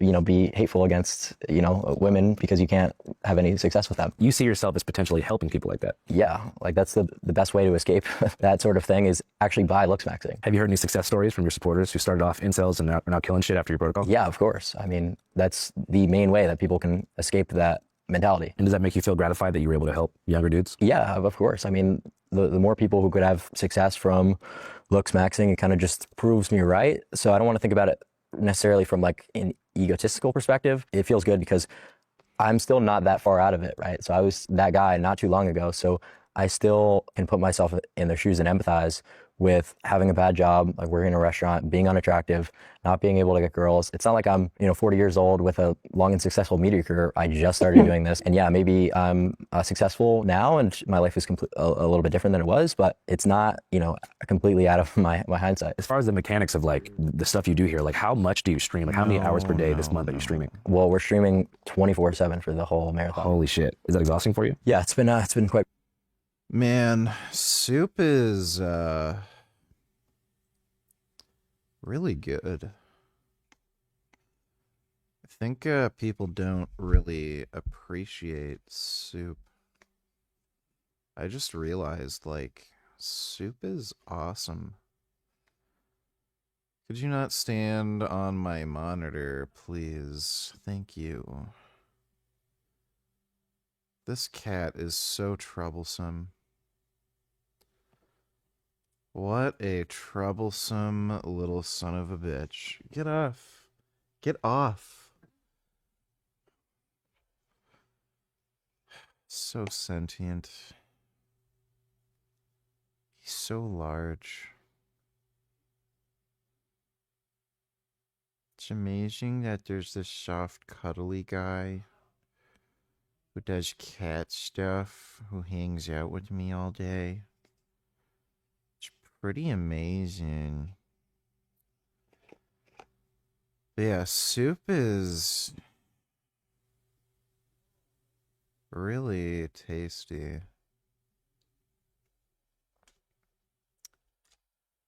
I definitely like soup.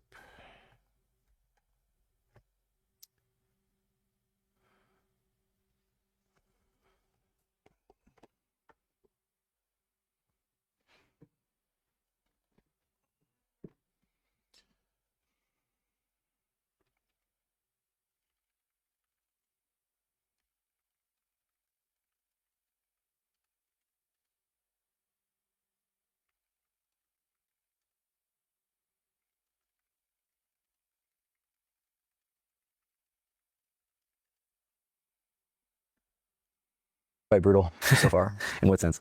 Just like lack of sleep, because you know sometimes we'll have a segment that comes about late in the night, and then you're up till 6, 7 in the morning. Then the next day is cooked, and then you know you try to reset your sleep schedule, you can't fall asleep. So that sort of thing has been quite exhausting. What have been some of your favorite moments from the stream so far this month? Favorite moments from the stream, we did a couple collabs. Like Blueface was a really exciting one because that was someone we were listening to throughout, you know, the come up of my streaming career. I didn't know you were a rap fan. Yeah, I like all sorts of music. And then we collabed with Ryan Garcia also, same day. So it's pretty cool to see that. It's always just funny when you see people in real life that you've only seen on like a TV growing up. As far as your clipping and distribution style, who are your influences in that regard? In terms of the clipping, that's not something that we really have any control over. Like in a lot of the clips actually make me look like quite jester because it's paid by Kick or just a community of people on like a CPM basis. We can't like tell the clippers like, oh, like this moment was really good. A lot of times they'll like AI my face with like goofy filters and shit. And like, for example, I was working out not too long ago and they like edited it till the end of my set and they're like, he only gets 2 reps with this weight or whatever. The clipping is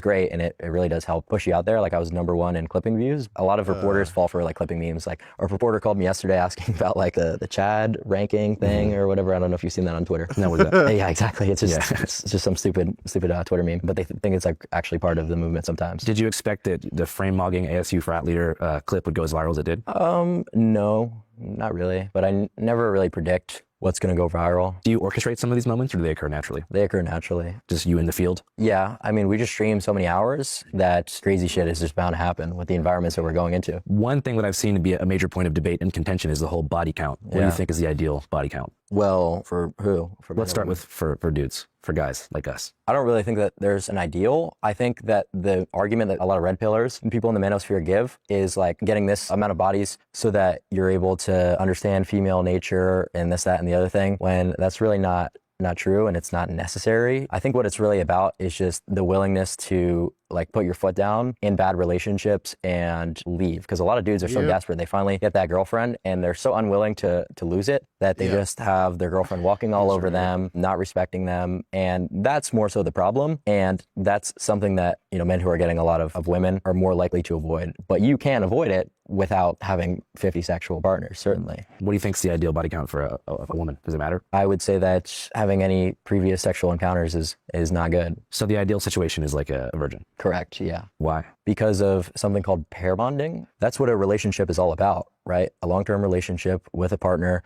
being pair bonded with different brain chemicals with that person. So if that process is damaged in any sort of way, that just reduces the chance of success in that relationship, right? So that's not like an anti-woman perspective. I think that's just a very like scientific reason for that. It's not just like low IQ, typical jester, whore. Don't talk shit about my wife, you stupid. Shut your fucking mouth. You lick sniz. You're a fucking dyke. That's really like all that you get, you know, saying the word like whore. And it's like, if you're just going to do that without, you know, giving any reason on why the promiscuity is bad, then you're just like a jester. It doesn't mean anything. So do you think males lose pair bonding value in the same way that women do as they get No, it's a little bit different. How come you think? Well, just the way that our brain chemistries are different, right? So, and it's also not necessarily a bad thing, because it's like we're talking about before, the ability to put your foot down and leave bad situations. Because the framing in a relationship has, for centuries, throughout the entire existence of organized societies, has been in the favor of men, right? It's been male-dominated societies. That's sort of what needs to be restored. Don't you think you maybe want a more experienced partner so that that person has better understanding of human intimacy? No, because that's not what sex is intended for, right? That's, yeah, like it's enjoyable to have sex with women, but that's not the intention behind it, and that was never meant to be. This is like a very new thing in the context of history. People just have regular sex with random people for pure pleasure and then never talk to them again. But weren't the ancient Romans on some like gay orgy vibes? And like samurais were on some gay shit? First of all, it's not even the Romans necessarily, it was more so the army, but like what's the relevance of that? But you're talking about the people having sex for pleasure as a new thing, and that beforehand it was not used for that purpose. I said generally. Generally, got you. But yeah, in terms of relationships, just because like Roman soldiers who hadn't seen their wives and have no ability to see their wives were homosexual, that doesn't, change what I'm saying. But it was outliers back then. Yeah, it almost is like the same context as people in prison were not able to have sex with their wife. So back to what you were saying, which I think is super interesting. You're saying you feel like nowadays the relationship and human intimacy and sex has changed. Yeah, it has changed. And in the sense that before it was more just about procreation? Yeah, more about intimacy, procreation, bonding with your partner, and now that really doesn't exist. And what do you think, I guess, hypersexualized our society? The sexual revolution, clubbing culture, just it being normalized, contraceptives, all that kind of stuff. So relatively new stuff. Like you're talking pretty much since like the mid 1900s. Yeah. Yeah. Mm-hmm. And what do you think was the greater agenda at play there? Do you think it was just people losing their family values, or? I don't really think that matters. The greater agenda at play, like that's just going to be a lot of like conspiratorial talk. It just doesn't matter. I more mean like just after World War II ends, like the hippie movement starts and you have this sort of like you said, sexual revolution, people expressing themselves in new ways and kind of just like subcultures emerging. Like the divorce rate went up after that and all that stuff in the past 70 years. Well, yeah, and that's like people moving away from religion. Like the Catholic Church doesn't allow divorce, or at least it's not supposed to. There's a variety of factors why people chose to sort of have this rebellion against traditionalism, and it happened, so it is what it is. And you think that it was ultimately a bad thing to turn away from the church? Yeah, I would say so. How come? Well, I think that there's a lot of benefit to having some sort of like structure in play in a society, but I think I am not the most well-educated theologian, so I don't really talk about theological issues. It's not that I'm like anti-religion, it's just I don't really like to talk on any issues I don't have too much authority on. So I really haven't like thought about it too much or done any research. You just mentioned the Catholic Church specifically. I was just wondering if you grew up religious. Yeah, I went to Catholic school. Okay, word. I didn't know that. How was your experience there? Good. I read that your parents were involved in bodybuilding in some way? Yeah, my mom. Your dad too, or just your mom? My dad just lifted recreationally. But you were around people who exercised in your life and people who cared about their aesthetic long before looks maxing came into the picture, right? Mm-hmm. Yep. What's the main thing you feel like the mainstream media gets wrong about you that you really feel like needs to be rectified? That looks maxing is from a place of insecurity. That is true for a lot of people, but that's not universal. Like you could just encounter all of these different studies that I'm referencing from like online dating apps or, stuff with looks correlating to higher average incomes and decide, oh, it makes sense for me to dedicate my time to looks maxing because you calculate the ROI. I'm just confused because it's like, on one hand, you're saying you want to like help men improve their aesthetics and succeed in life so that they don't feel so lonely and they're not so hateful and they can go out and succeed. Then you also say that like going out and dating and stuff's a waste of time and that you should prioritize looks maxing and aesthetic improvement. So I'm just trying to figure out like what the real goal is for improvement because it kind of feels like a closed circle, Well, so fucking mogging, dude. It's all about mogging.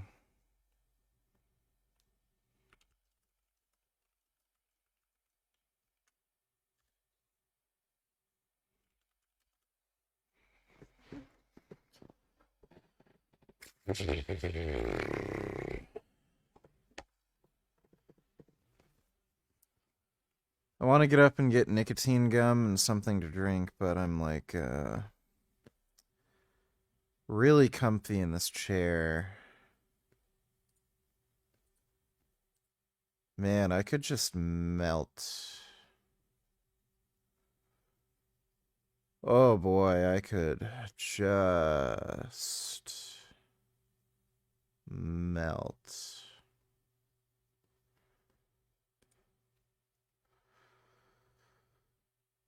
Ooh.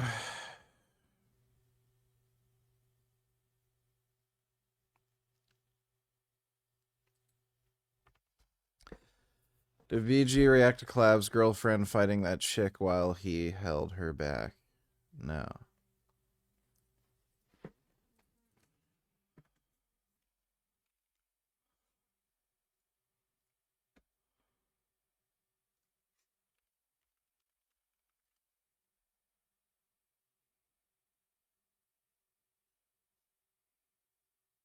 Where's the video?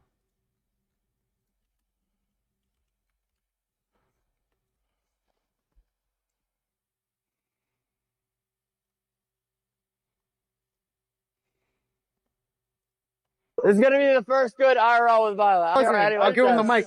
Relationship, and I don't know what the hell you guys have going on. Hey, L. John, thank you for the 5 gifted. Is that your business? How is that your fucking business? Don't come on to me. How's that your fucking business? Why are you coming at me if you let it be? Because I specifically talked to you. Yo, you have to do something for the stream. You gotta pour a drink. I'm mic'd up now. Chinner, I said Chinner. What the fuck are you doing? Because can I ask you something actually? Yeah. Because you do get with girls every night, right? Not every night. Let's just be real. Let's just be real. Let's just be real. Not every night, but every other night you're with like girls and you're having some or doing stuff with them, right?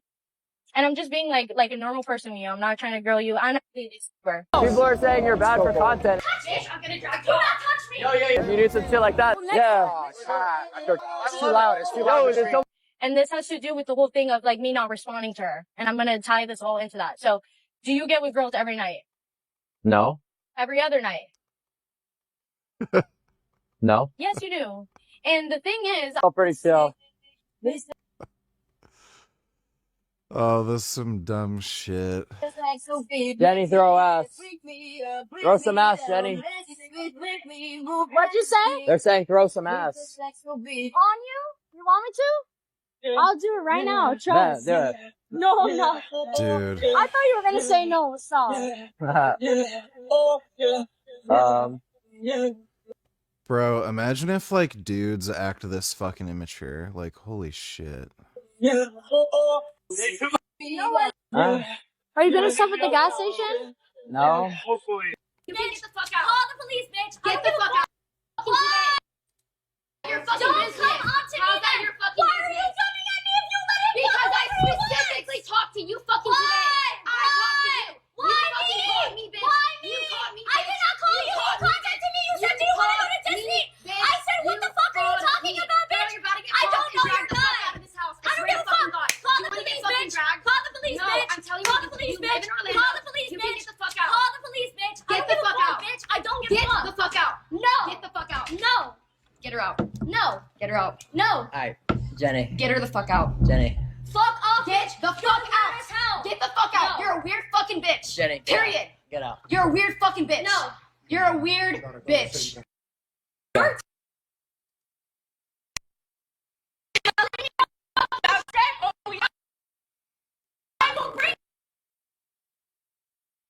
Bring them together. Bring them together. All you fucking whores. Gather the fucking whores up, bitch. Gather the fucking whores up, bitch. You're a fucking whore. You give your pussy out to every fucking bitch just to get on a little fucking stream and get fucking ripped apart, bitch. Don't touch me. Ripped apart. Do not touch me. Get the fuck out. No, get the fuck out. Shut the fuck up. Get the fuck out. You came in and I got the fuck up. And you did not shut the fuck up. Me and I don't care. And you let your boyfriend walk. Shut the fuck up. Get out. I'm gonna do not touch me. I'm gonna drag you. Do not touch me. Yo, you're gonna fucking drag. You got to fucking do it.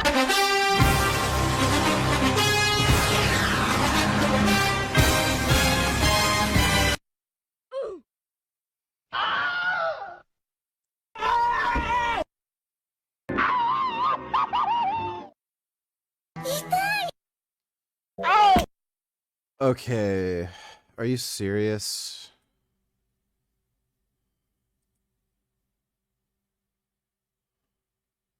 Okay, wait, maybe it gets worse.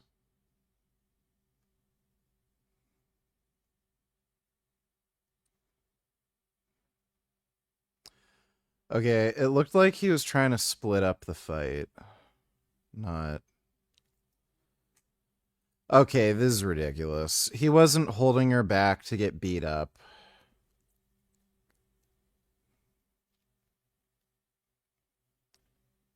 Wow, that's crazy. That is crazy. He'd be criminally charged for that. Bro, give me a fucking break. Oh, what a fucking retarded society we live in.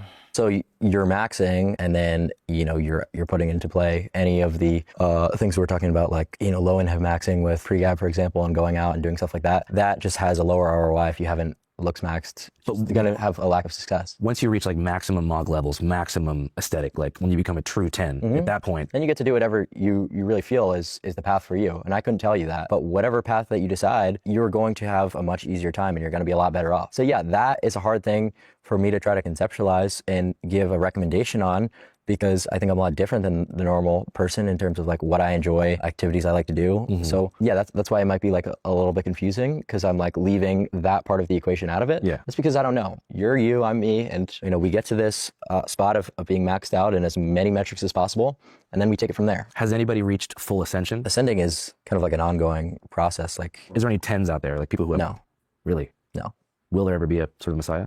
Not with the technology we have now. The methods would have to improve to the point where like scientific evolution would precede that. Yeah, more so like just surgical intervention. Who knows? So I'm really not going to predict what sort of science is going to come in the future. How did you feel about the whole like Miami club controversy a few months ago? The controversy I'm referring to is how many people, including myself, became aware of Clav in the first place. So while on stream, a while ago now, Clav went to a nightclub in Miami with some other guys. While they were out, both in the Sprinter van and inside the club, somebody played Kanye's famous Hitler song. You know the one. The incident led to widespread media attention, condemnation by political leadership, a blame game amongst participants, and earned Clav a lifelong ban from all major Miami clubs. How did I feel about it? Yeah, the aftermath, like the Well, I mean, it sucks not being able to go to like some of the mod clubs. I mean, I just started college club maxing. In a lot of ways, that was like actually better because it's more affordable actually. So like, a lot of people like sort of like to talk about that in interviews, and it's like, dude, what's the relevance? Like, how is that even correlated with looks maxing? You talk about mainstream coverage and the magnitude.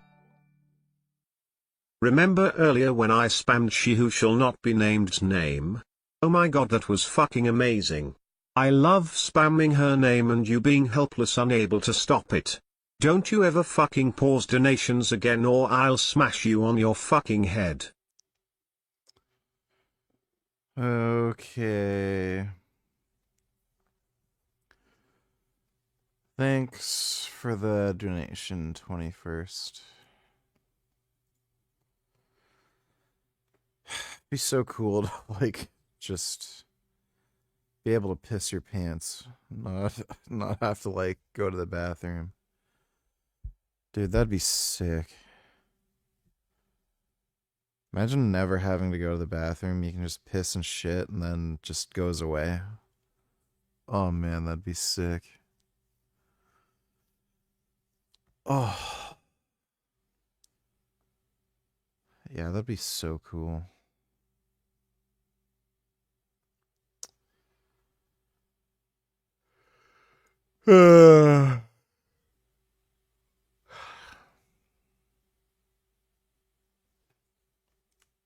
Of coverage that has came after some of these controversies and the things they get wrong. Yeah. So I'd say that would be something that they get wrong, that I'm political. So when you were with those guys, you didn't know that was going to happen? No, I mean, no one really intended on that. Like, I didn't play it. It's just like kind of interesting how like that keeps getting like brought back. It really like kind of died off. Yeah, I mean, we don't even need to talk about it. I was just wondering if you had any closing commentary on it or anything reflective you had to say about it. I had nothing to do with it. In general, what's your 10-year plan? Do you think that far ahead? No. I was actually talking to one of my buddies the other day. Like, the goalpost is always moving, so it would be ridiculous to set a goal for yourself. You have a dream collaboration? I mean, there's a lot of people who I'd like to collaborate with, some bigger media personalities. I mean, having as many like press appearances as possible is always a good thing because it allows you to talk to new audiences, right? You're targeting a little bit older of a demographic within Gen Z. Our demographic is basically the latest Gen Z. So like the average Channel 5 viewer is a 27-year-old American man. Whereas I'm like more 18 to 24. That's good. I think it's super interesting too, like the volume of content they seem to appreciate. They like content filmed over a long period of time, like 8 hours of content straight, and they want it live. Whereas our audience prefers a more polished, maybe 15-minute piece that's like a bunch of footage edited perfectly and have with like a narrative arc and a through line. Yeah, I think there's all sorts of media that people enjoy, but I think the main part of streaming that people enjoy is just like not knowing what's gonna happen next. It sort of seems like in a lot of my streams, like things can take a turn for the worst, the best. Like you really don't know what to expect. I don't know what to expect. Because you're filming so much stuff. It's like a lot of things can happen. Is there any moments you regret from streaming? Not really, because we're here now. So even the losses you took on the way were all part of the hustle and the journey. Yeah, because it's like you learn like maybe that's not a good idea to do that. From a security standpoint, how do you stop stream snipers from ruining your? I'm not gonna talk about that. Okay, just because you don't want people to know what your protocol is. Correct. Or trying to think what else I should ask about. It's tough because I don't want to put you in any boxes, but I'm sure there's people that probably want to know about various controversies. If you don't want to talk about it, that's cool. I mean, more so like to talk about like looks maxing in my interviews. And it's like kind of annoying because no interviewer has actually like come up with a question ever that's been more than what would be the number one piece of advice you would recommend people to looks max. I've genuinely never had a single person ask me specifics about how do these two things interact, or how does looks maxing differ from this age to this age? Is it still possible to looks max? Like there's no effort really behind the questions that you guys prepare seemingly. It just seems to be a lot of like gotcha mode, like clip farm shit. And I'm not like, doing that.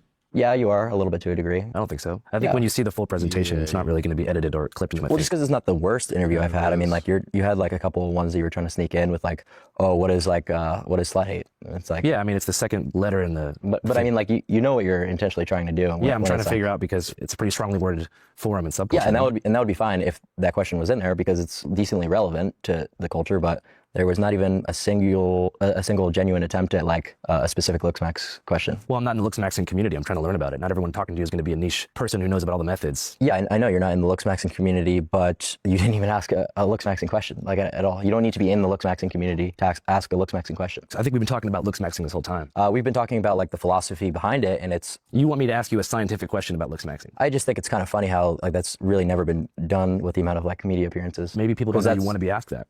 Well, now they will. Well, that's quite literally what your companies, your press your companies. You think I work for like Time Warner or something? Your press companies. You work for Channel 5. It's a YouTube channel called Channel 5. I'm not sure. I'm the CEO of my own company. I don't have any agenda to play here. Holy semantics, dude. Like, it's a pretty big difference between working for an affiliate news station like Channel 5, the TV company. Well, the fact of the matter is, like, you guys specifically reach out. We want to interview him about looks maxing, and then you'll start asking like political questions, and I'm just like, okay, like I don't mind it. You know what I mean? I'm not really like afraid to answer anything, gone through every single question of yours besides the one about my security, which is a little bit weird, but yeah, not a single attempt at anything in regards to looks max. Okay, what's the question I should ask? Well, that's up to you. It's like, what am I going to tell you how to do your job? You're telling me you want me to ask you about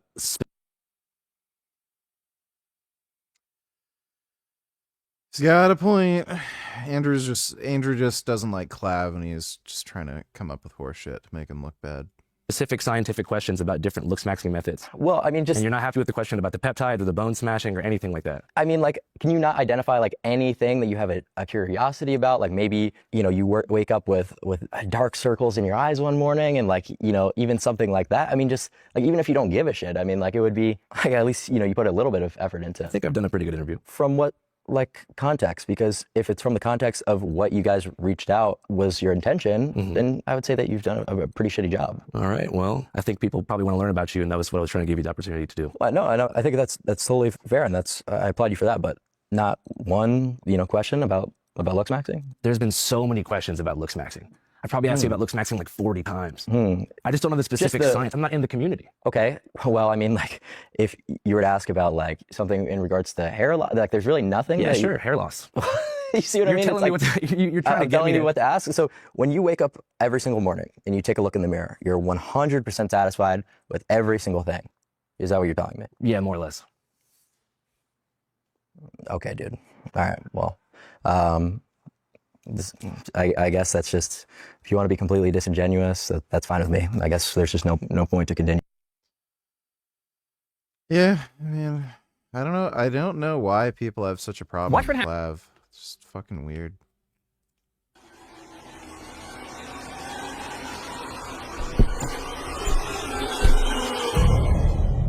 Five teenagers are dropped off just outside the port of Antwerp. The port is as big as an entire city, and it never sleeps. Throughout the night, there are trucks rolling in and containers being shifted around. But the boys are here for a very different kind of job. Their mission is to get their hands on bags full of cocaine hidden somewhere in this maze of countless containers. And inside the maze, Belgian police are always on alert. One wrong move, and it's game over. This is the insane, brutal world of Europe's coke runners. All work, no pleasure. I ain't here to make friends, big stepper. Hey, bad guy, Heath Ledger. Hey, Jonas here with a brief. 4 years, 5 months. Well, thank you for the support, Stitching NoFap.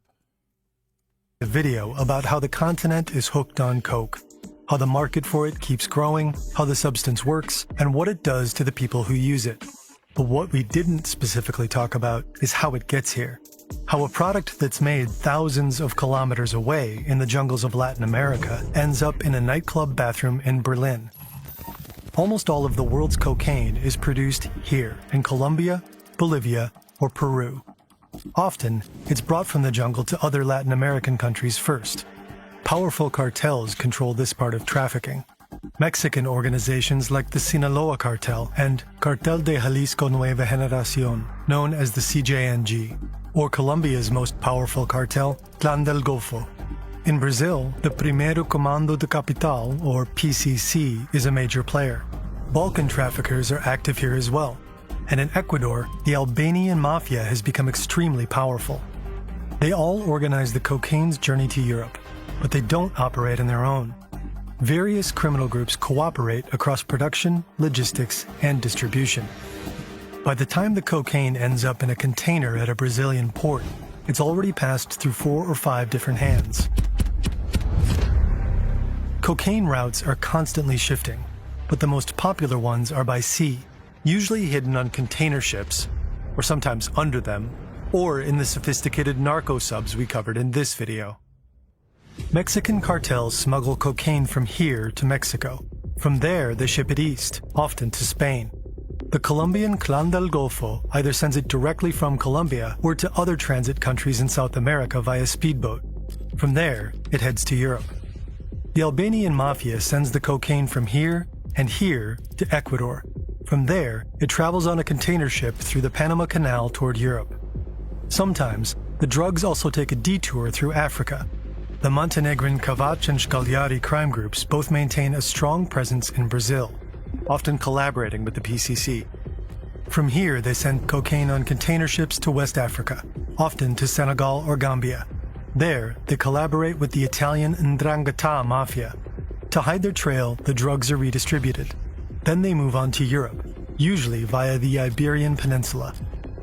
But when you look at all the routes cocaine takes into Europe, 2 places stand out. First, the port of Rotterdam. But Europe's biggest gateway for cocaine is the port of Antwerp-Bruges.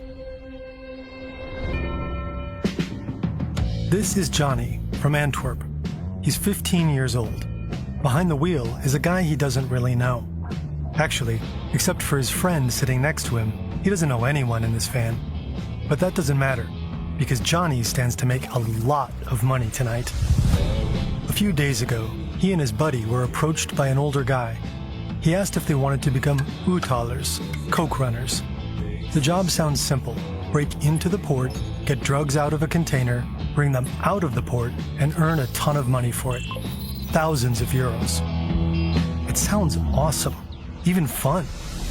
But now it's dark and cold, and Johnny has no real idea what he's supposed to do. Too late to back out, though. 2 guys in the group lead the way. They've done all this before. So after a moment of hesitation, Johnny follows them and climbs over the fence. The port of Antwerp is gigantic. It stretches across an area of over 11,000 hectares. That's bigger than the center of Paris. In 2024, over 13 million containers were handled here. It's a simple calculation. A huge port with lots of cargo also means lots of cocaine. We have a lot of ships entering the port of Antwerp, but also Rotterdam, Hamburg, Le Havre, which import legal goods from South America, from Africa, from far overseas. We sat down with Anne Berger, a spokesperson for Belgium's federal police, for an exclusive interview. And those criminal organizations, they abuse the legal ways of transporting goods to transport their illegal drugs as well. They always choose the path of the least resistance. In 2024, Belgian customs seized 44 tons of cocaine in the port of Antwerp. But that's probably only a fraction of what moves through here. There's estimations that about 10% of the cocaine that enters the ports in Europe is seized, but nobody's sure. There's a dark number, of course. Have you ever wondered how we make these animations? Well, ask this guy. Oh, hi, I'm Matthias, a motion designer at Fern. While I show you a bit of my workflow, let me quickly tell you about this video's sponsor, Udo. Before I started working at Fern, I ran a Udo a little sooner. Criminal groups go to extreme lengths to ensure their illegal cargo avoids detection. They've reportedly smuggled cocaine in sugar bags, with oranges and bananas, and in backpacks hidden among frozen vegetables. Or they smuggle a liquid form of the drug inside clothing, coal, or plastic. They hide it in cans of joint compound, inside fresh pineapples, even inside individual coffee beans. They might hide it under the floor, behind a wall, or in the engine compartments of refrigerated containers. But even if most cocaine likely slips through, it still sits here, in a container inside the vast port. And getting it out of there to sell it on the streets is a completely different challenge for organized crime. They're always playing a high-stakes cat-and-mouse game with the authorities. They have to stay inventive, constantly finding new approaches. And a few years ago, a new method emerged that completely changed the game. Criminal organizations, they recruit people. We call them coke runners. They're in. Johnny has never seen so many containers in his life. A sea of giant metal boxes stretches out in every direction. Hundreds, if not thousands of containers stacked so high it feels almost unreal. Row after row, wherever he looks. It's overwhelming. How can they find the exact container they're looking for? Luckily, one of the older guys has a phone and is in contact with the client. He sends over a photo that roughly shows the spot plus the coordinates. Time to go. Right turn here. They try to stay quiet, ducking into the shadows, listening for any unusual sounds. Johnny's pulse is racing. He can hear the heartbeat in his ears. After this, it's to the left. Then there should be a red container between blue and yellow ones on the bottom row. And bingo. Johnny and the others probably don't realize just how dangerous this all is. I drink coffee sometimes.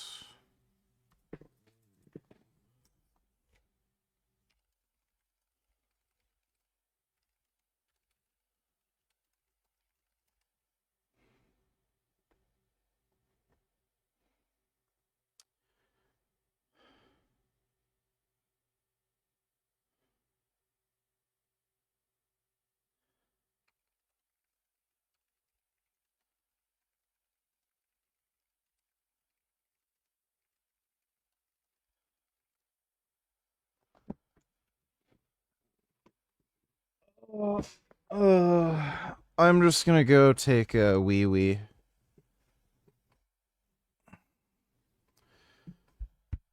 I'm gonna go to the bathroom and take a wee-wee. I'll be right back.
Oh, look at me.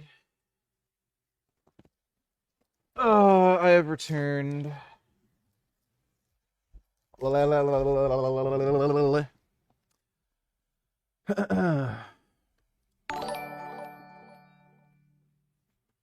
My tunist mesli pedereshken, var vatan forspishi, var pool dar vali nakidin karo. Avals adam var kali, as in armad reza tarif kardam, var bodon k video heydegari as ashtidam, goa mojad bud.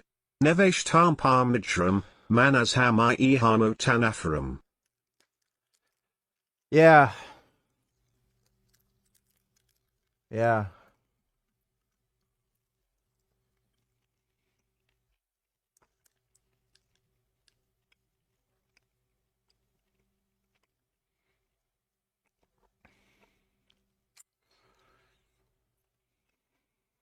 Yeah. Make a good point. Thanks for the donation, Mandalam. Authorities have implemented an array of security measures to combat the surge of coke runners. About exact technologies, I'm not going to give you any information, but we work hard together with everybody. We have a lot of exchange of information. The port is packed with security cameras. Police officers, customs agents, and thousands of workers are in the area every day. The port also relies on smart technology, smart cameras, sensors, and a network of 6 automated drones. They take off from these docking stations and do 18 flights a day. The drones are managed from here, the port's command and control center. It's unclear to what degree these drones aid in catching potential coke runners. Using the cameras inside the drones, port staff can zoom in and out of different areas in the port's infrastructure. Soon, they say, they'll also have autonomous drones, sending back images and data in real time. These drones would feed information straight into Apika, an AI assistant with a 3D interface. Hello, I'm Apika, your virtual assistant monitoring all activities in the port of Antwerp-Bruges. Thanks to a digital network of drones, cameras and sensors inspired by the 5 human senses, I can tell what is happening in the port 24/7. It can analyze the port's activities and acts as its digital nervous system. But first and foremost, the police are doing old-fashioned patrols. The most effective method in catching coke runners is be present in port. That's what our maritime and river police does. Just let people do cocaine. Oh my god, who the fuck cares? This is stupid. Dumb fucking Europeans. Bitch.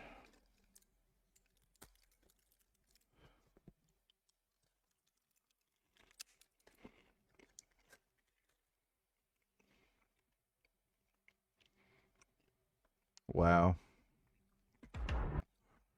Memeology made a video about the NDP.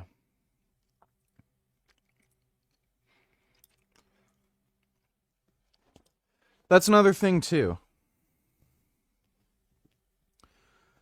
The fact that this party even exists here as, like, a big major party. Like, it... My god.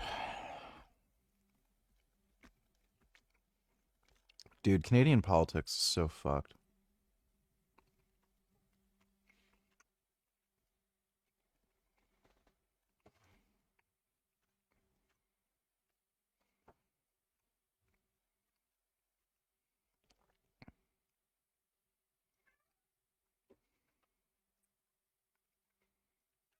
But do any of us really believe that Gina Lash could be that buff after only I hated this show. a few days of training?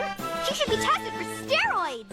Yeah, just like you should be tested for hemorrhoids, Nanette. Angela Anaconda is a show that doesn't appear to have the best.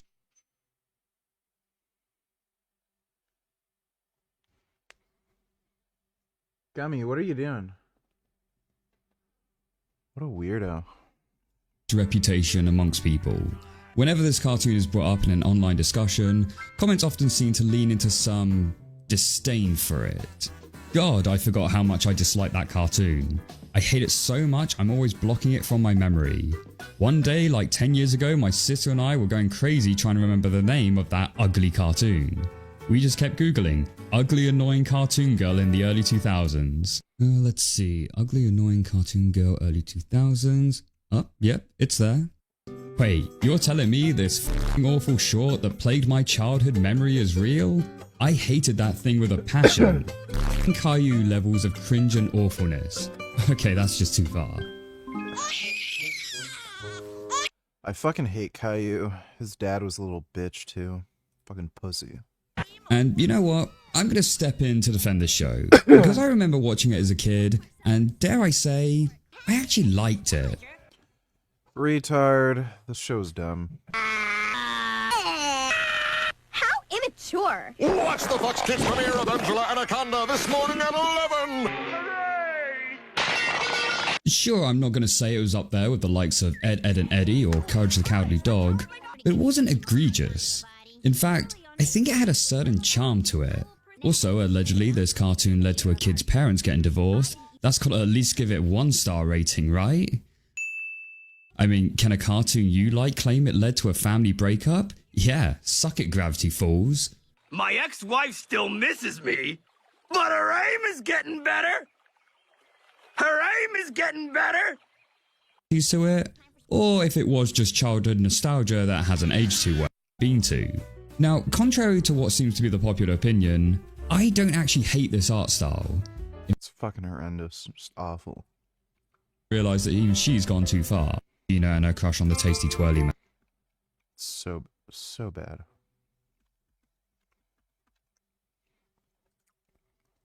That's horrendous.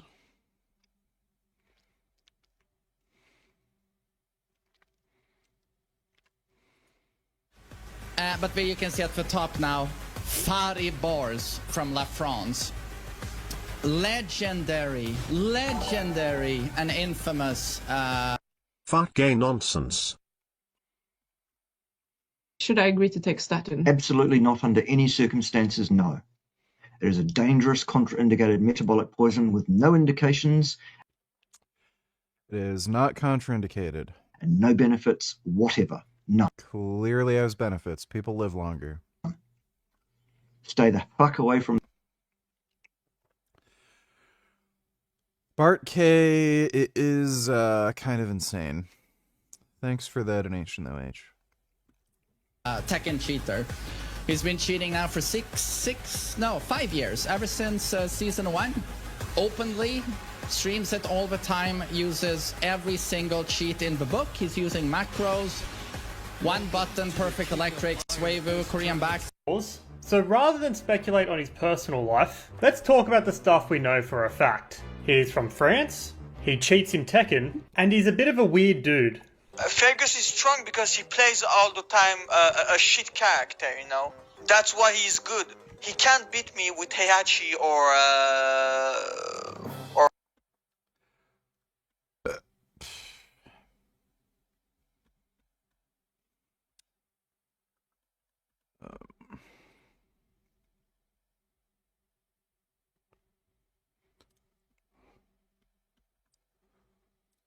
Is that...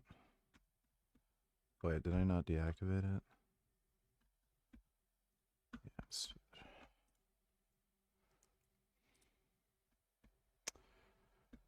Okay.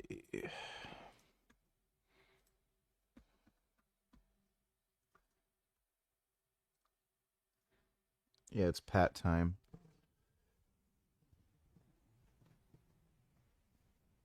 Oh.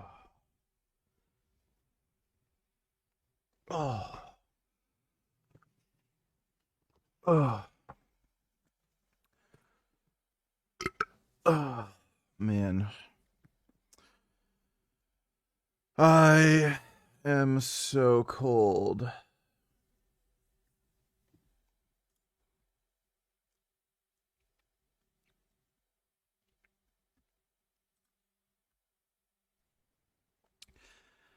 Hey, sweetie pie. I don't know how to make my camera screen clean because when I stream, nothing's there. Like it's completely clean, the output. But when I come on here, there's like the recording sign or the card not in camera. I don't know if it like... Yeah, is it connected to the computer via USB or with HDMI?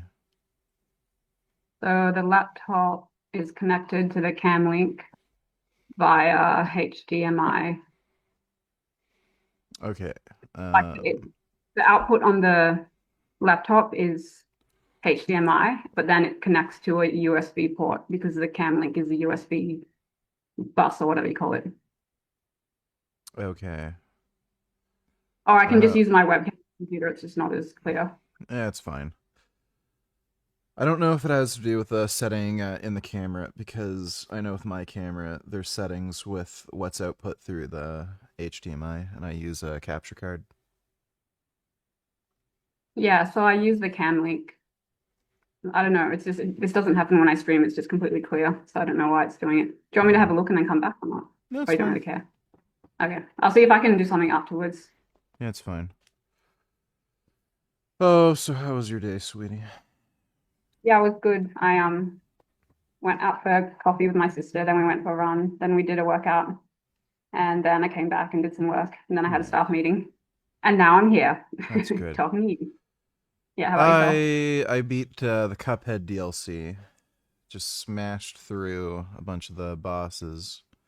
Oh yeah, that And game. then, yeah, then I had a nap. Then I had a snack, and then now I'm streaming. Had apples and a protein shake for my snack. That game looks hard. It is. It looks hard and annoying. It looks really irritating with all the characters. You know, some characters are really aesthetic, like Tekken, and they look cool. This looks like like it's meant to irritate you, right? Yeah, well, they're like old-fashioned kind of cartoon characters. I Even don't find that so. game irritating. Like, I have a bit of frustration, but it's like pretty mild. Just because like it's Okay. hard. But Yeah. Tekken characters are great. Yeah, I know. Like Nina and Anna, Michelle, Kazuka, the bears. There was a panda and then a grizzly bear. Kuma, and a polar bear. I think. yeah, Kuma Kuma, is yeah, the that's grizzly it. bear, and then Panda is the panda. And Kuma loves Panda, but she won't return his affection. I didn't know about that storyline. And Hierarchy.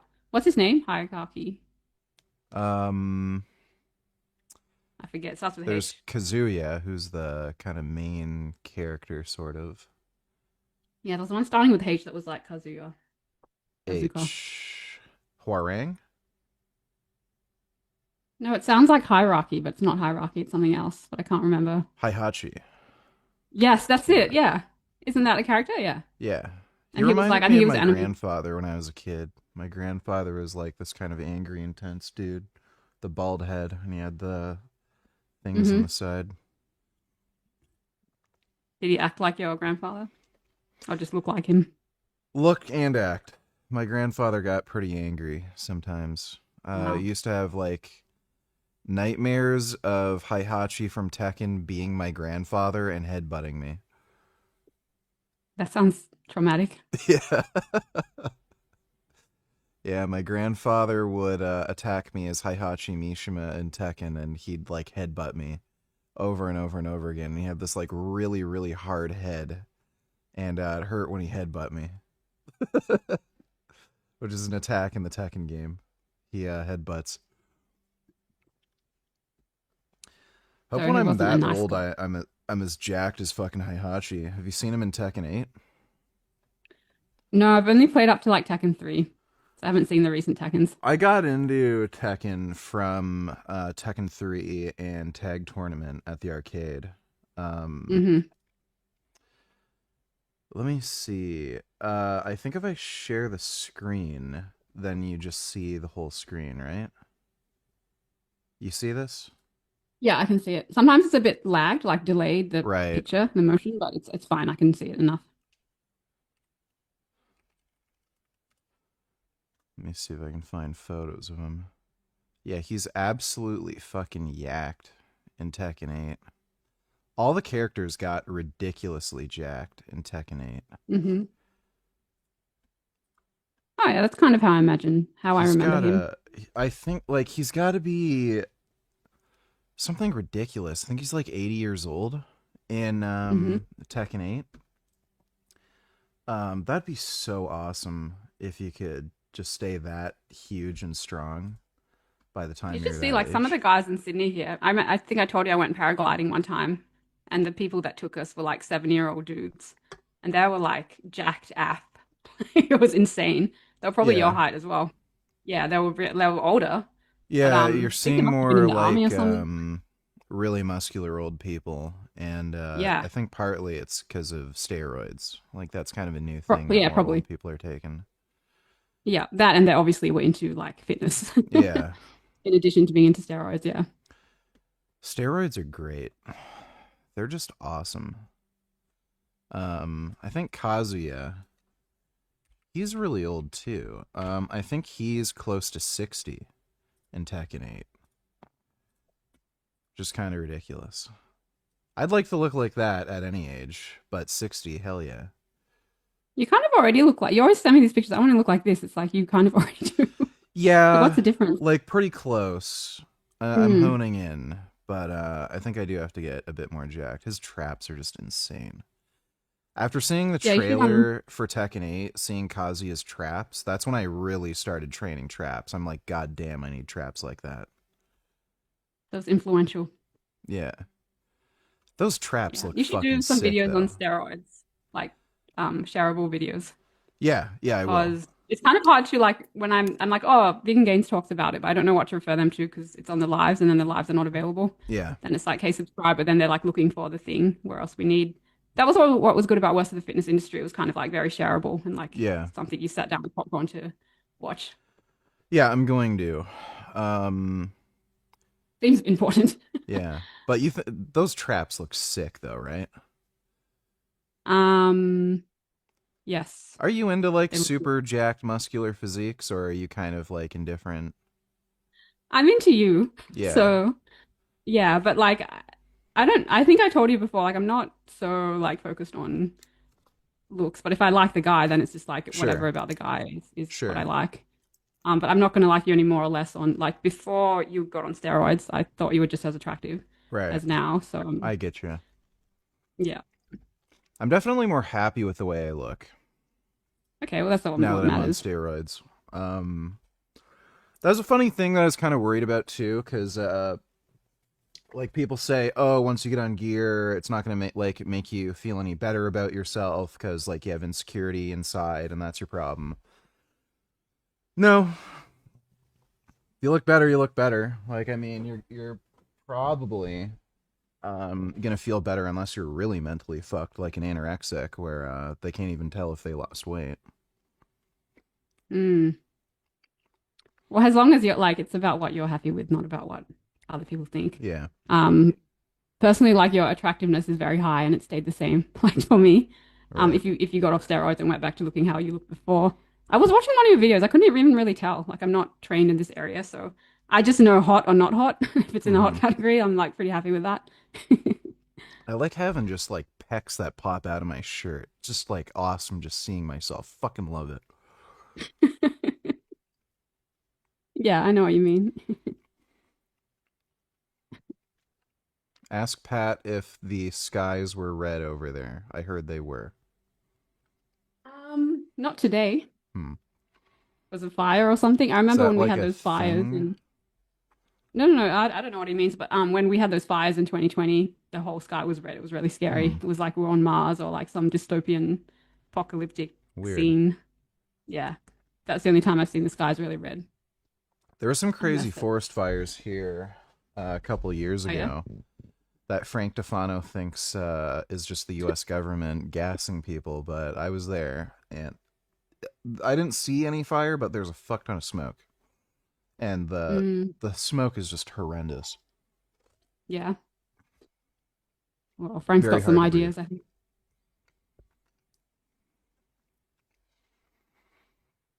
You are very pretty, though. Oh, thanks. It's really sweet. Ask Pat if she has sister. Lol. Yeah, she has a sister. Yeah, I have a sister and a brother. I'm the youngest. Yeah, she's the youngest. And we all get along. They're all pretty based.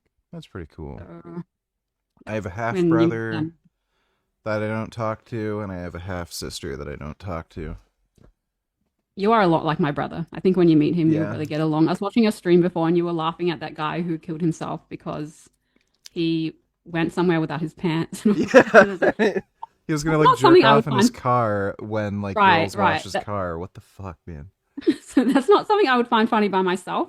But like, I feel like you and my brother have like we're watching Interstellar one time, the movie Interstellar, Mhm. and there's this very emotional part where he's crying because he's watching his family grow up and like his daughter's raising the kid without him, and time is passing way quicker for him, like because the time moves differently because they're in space. And he's crying, like Matthew McConaughey is crying, and it's like very realistic and messy, like ugly crying. And I look at my brother, he just like burst out laughing. He ruined such a great like. Just like I'm never watching like serious Gay. films. Not even gay, just like he just thought it was hilarious because he was like crying like a real person. Yeah, the weird blubbery Yeah. crying. Yeah. Yeah, your sense of humor is just so similar, like to his. It's like Yeah. edgy and like just really inappropriate, and like rubbed off on me. It was really great growing up with an older brother because it makes you kind of less gay. Yeah. Yeah, especially like a guy's guy. Like he's very masculine like you as well. Let's see. 21st $22. How come you don't do any ab focused exercises? Do you just like having a soft belly? I was training abs for a bit, but then I started having really horrendous muscular cramps whenever I did. So it ended up being really difficult to even train them, and the cramps were just so bad. Wasn't really worth it. Like, if you're lean enough, you're gonna have visible abs anyway. I might try to start training them again, but might be like an electrolyte imbalance thing, but it just seems like no matter how much like salt or potassium or magnesium I consume, like I still have it. Thanks for the donation though, 21st. I don't think I have a soft belly. Just thinking about it, wasn't even a question. His remark before about you eating noodles every night. Yeah. He's Those so are really mean. good noodles. They're like high protein. I love noodles. noodles. Yeah, they're the best. I could live off noodles. Do you have the Chef Wu thing in Australia? They're a high The what? protein noodle. Maybe. I don't really know the brands. Yeah, those are We have good. mee goreng and we have ramen, like this ramen one. Yeah, the Chef Wu stuff is really good. Yeah.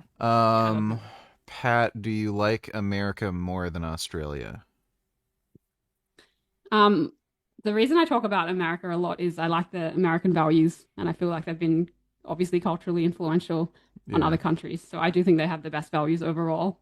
But I think I like Australia's landscape more, and like I like that it's safer and there's other benefits to it. But overall, I do prefer like America and Canada 'cause they're Probably not as won't be cold. safer for long.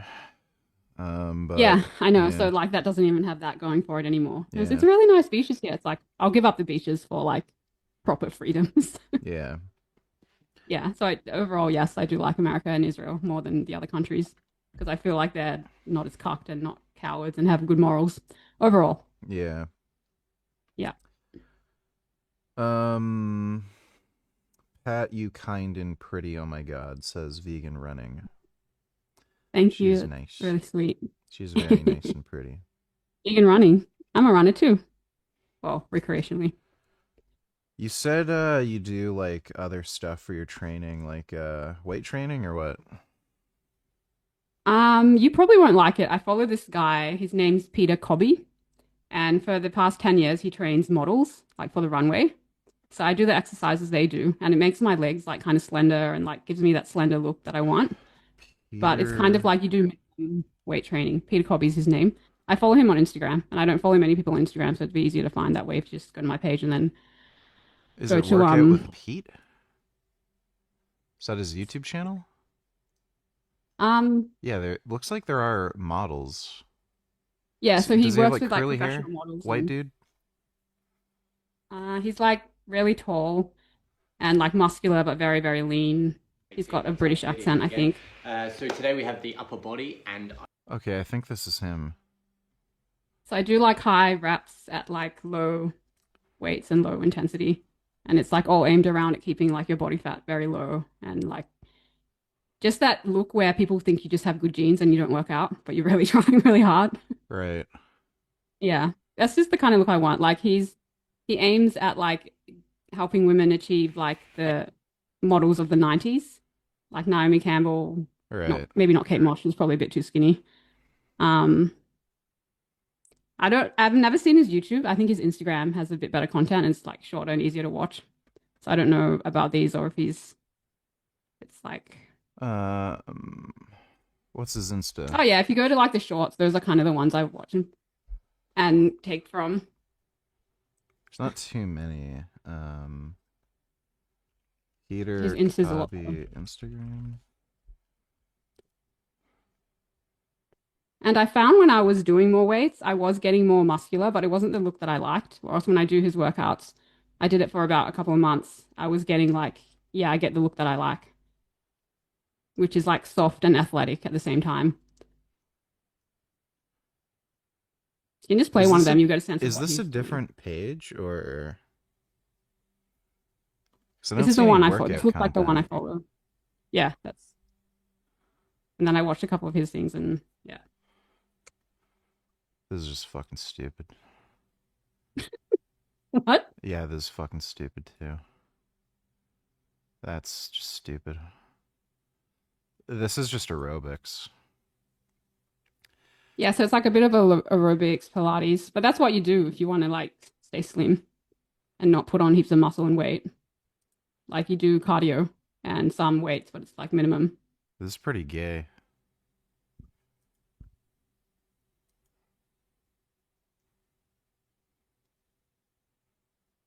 Oh God. Oh Jesus. Oh, that is just so fucking triggering. I What's love wrong? watching people fucking like tell you to do kettlebell swings and they don't even know how to do fucking kettlebell swings. Well, I don't do that one. I do the other ones, and I've been quite happy with it. And you seem quite happy with my body, so I don't know what Yeah. you're complaining about. Well, this is still gay. The fuck is this retarded horse shit? Oh my She's probably God. working on balance. That's how they train. I looked it up. This So fucking you're obviously not stupid. training to be a runway model, so you probably wouldn't be that interested in this.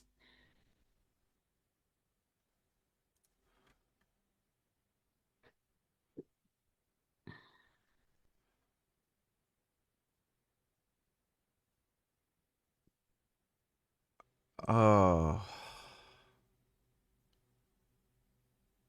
Oh, this is so bad. What the Why is it bad? fuck is this stupid shit? It's literally just like Pilates and like yoga and aerobics. Like things people have been doing for I've years. seen Pilates classes. They're better than this. This is like, holy fuck. Is he the It's very one similar. like telling them to do this horse shit? I've been doing it and I feel good doing it. So I don't know what your problem There, is. like, there's no adaptation that's occurring. Like, all it is calorie burning. And I mean, what the fuck is this? Like, this is just. That looks different from what I do. I don't tend to.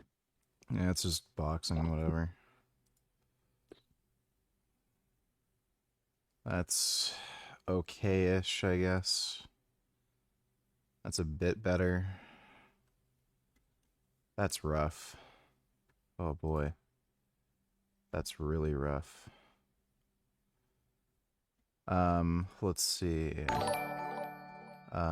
Will Pat move in at some time? In that case, will ask yourself stay.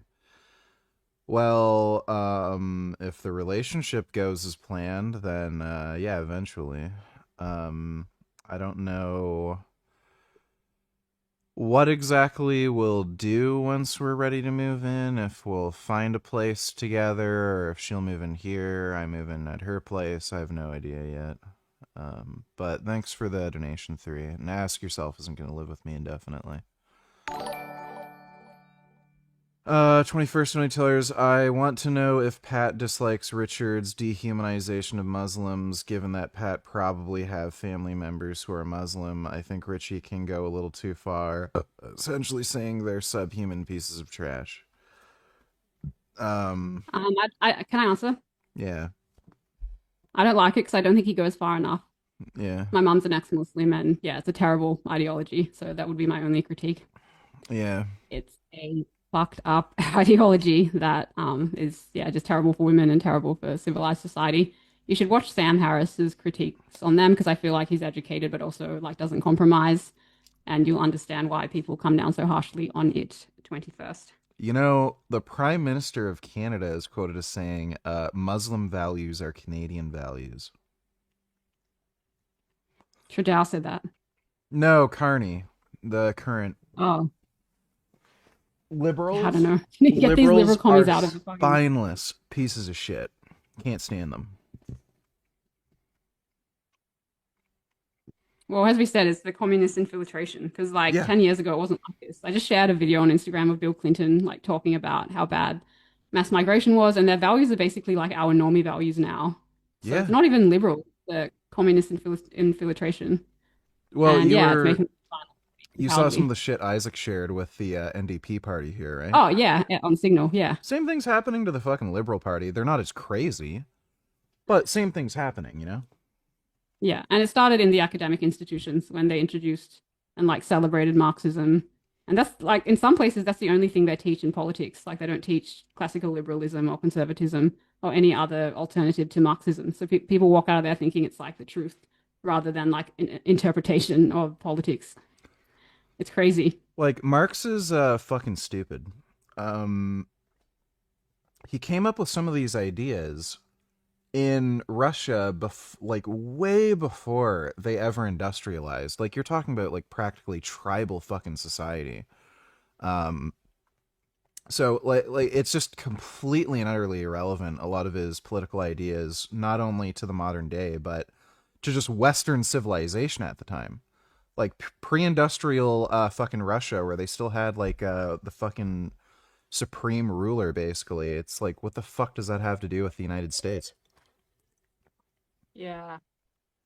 There was Marxism and it's also this guy Foucault. I don't know if you heard of Michael Foucault, but they're taught kind of in similar areas. And Foucault teaches that every single thing is about power dynamics and power relations. And everything a person does is about power. Even a mother who's like breastfeeding or something, that's about power. And then they teach it along with Marxism so they can set up this like oppressed oppressor mentality and get people to hate white dudes. And that's what it is. Yeah, because it's not like some people just want to like jerk off and relax or anything. It's all about fucking power dynamics or some horse shit. I don't know why people have to take things so fucking serious. Like it's just not that deep. Like some people just want to do stuff. Well, like some people are very unsuccessful and they want a way to explain why it's like that. So it's attractive to them, Marxism, because they get to blame the people in power rather like than their own individual. And they create an ideology that's designed to strip away anybody's ability to outdo them too, because they're like fucking losers. So yeah, so that's why communism is appealing to some people and they're trying to chip away. But let's see, I don't think it's gonna be sustainable. 21st only $2. Can y'all N-words make a channel called That Brown Vegan Couple? Would be so cute. Also, does Pat know that you enjoy being called a nigger and that it turns you on? Yeah, she does. Especially if you're called a nasty, filthy, disgusting nigger slave. I'm not going to be doing part, that. No. I don't know, just like, saying, Daddy, I love your nigger dick. Some... I don't know, it's hot. Just throwing the N-word in there. I won't be using the N-word in that way, for the record. Well, that's not necessarily up to you, but we'll see. Thanks for the donation, 21st. 21st only $2. I just say N-word. Yeah. 21st only $2. Is Pat looking forward to finding a 2-bedroom apartment so you love birds can sleep in separate beds? I don't think she wants to. I told her she might want to because, like, I snore. I know Isaac can hear me snoring from his room, but he said it was, like, it's faint. It doesn't keep him up. And if he has, like, anything playing, you can't hear me. But, it'd be cool to have a spare room just to, like, whatever, have a spare room. But I don't, I'm not going to, I just think it's weird to sleep in a separate bed if you're together. Yeah. I haven't heard of that before. I've heard of couples having a spare room, like just in case someone really wants to have a deep sleep or something. But I think the should be sharing the bed. Yeah, and like sometimes I stream until like 5 a.m. So like just to not to wake you up or something, that'd be kind of handy. But you stream in the basement. Yeah. Yeah. Well, yeah, but like getting into bed makes noise, you know. No, I'm fine. I like stomp around, shake. Unless you're coming in there with like a boombox and a microphone, I think I'll be okay. Yeah. I do like waking up next to somebody and just being able to cuddle and stuff. So I'd rather sleep with Pat, and then I can just pet Pat as I go to bed, just like I pet Gummy as I'm going to bed. I pet the cat and I pet Pat. 21st, $22. I'm well aware of Islam being a horrible, violent, abusive religion, but I notice Richie scares away some ex-Muslim atheists simply because they perceive his attitude towards Muslims as being too harsh, and was wondering if you thought so, but I see. No, Pat's not a gay retard. Thanks for the donation, 21st. Oh, me. 21st. I don't have... Wait. I haven't seen anyone scared away, especially ex-Muslims. My mom's an ex-Muslim and she likes Richard's content. Like, we watch his debates and stuff. So, first of all, who's running away? Like, is it just a couple of people? Mm-hmm. And you got to measure that against the people that are coming to his channel and gaining from it. So that doesn't seem very convincing as a critique. Yeah. And it's funny. Like, a lot of the times it's just like hilarious. So yeah. It's kind of weird that I single-handedly keep Richard from having to get a real job. I'm his employer at this point. I also feel guilty after I donate. The same feeling you get after watching trans porn or something, you know? Is that still 21st? Yeah, it's 21st. Well, I do put up with your bullshit just like a fucking boss, so yeah, you might be right there. Thanks for that. I feel like I made you realize 21st is really funny because you didn't find him that funny before. And I was like, he's hilarious. And then you found him more funny. Maybe you did, but I really was like... Yeah, he's a little shit. You should be a writer or something like that. Yeah. You're good at comedy. Be like a sitcom writer or something. Comedian. Have you seen Gigliardo's videos of me? Oh, no, fuck. what is it? We have to react to those. Alright, let me see if I can find his channel.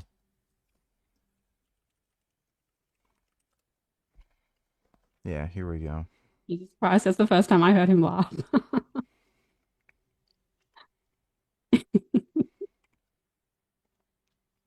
I think I have seen some of this. Wait, yeah, I think I have. On a crisp Halloween night, in a cozy home wrapped in autumn's glow, we find gig and vegan gains. The air is thick with magic. Their noise? And their audio? Huh? Is there audio right. or is it? I forgot. There we go. The kind that only stirs on Halloween. Join them now as they step into a night where anything could happen. If you dare. I'm Vegan Gains and I hate Halloween. OVG, don't be a lame ass bitch. Now let's watch some good informative television. If you eat pineapple, it makes your taste good. Wow, I did not know that.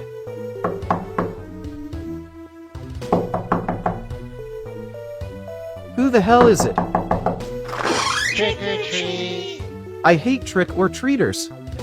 Almost as much as I hate pineapple on pizza.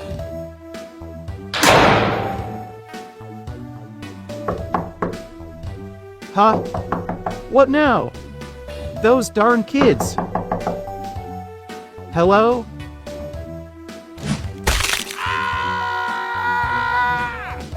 My nuts. What? Pineapple on pizza. Oh no!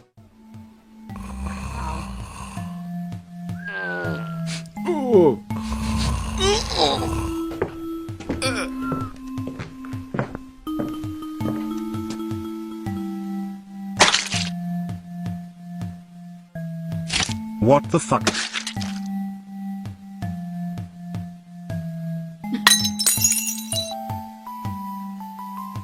Is anyone there? What was that? Kig, where are you? What the hell is all this sticky shit?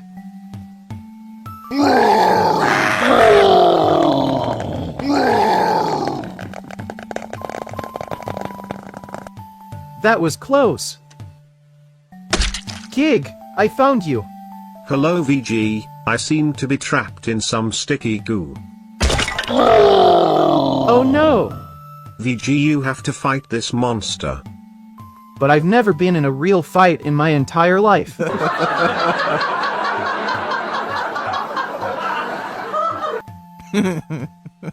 Hello, I am the monster and I am made of your sperm. That's right. I have been trapped in your balls ever since you got a vasectomy.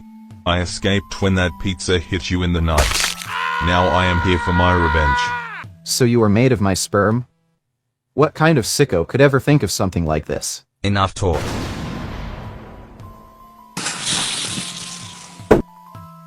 VG, what are we gonna do? If you eat pineapple, it makes your taste good. Pineapple! Hey, Jizz Monster, I can't fight you because I'm too tired. What? I said, I'm too tired. Hey VG, I heard you were tired. Here's $10,000. Now you can end the stream early.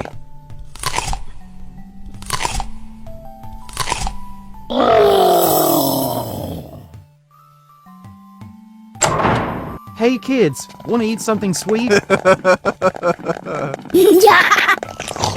As our story comes to an end, we find fair VG with a newfound love for Halloween, surrounded by the echoes of laughter and treats. So, I made kids eat my semen. That was quite in the disturbing. thing. Some people have too much time on their hands. Yeah. Let's see, 21st $20. I just know how to push Richard's buttons. I know all the VG lore and know what makes him tick. Yeah, you know exactly how to annoy me. They play like a fucking game, especially when I'm training, to just set me off. They just try to trigger the shit out of me. So funny. Sometimes I just lose it. I start uncontrollably fucking laughing because they just fuck with me the whole time. Funny because the comments are like, they're not generic, they're like specific to you. Yeah. Do you have time to hang out for a while? Or are you gonna be busy? I could probably do like an hour or so from now. You wanna like start watching some of The Last of Us 2?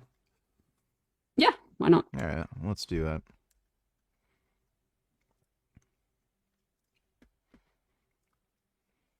How much are we gonna watch? We'll see how much we can get through.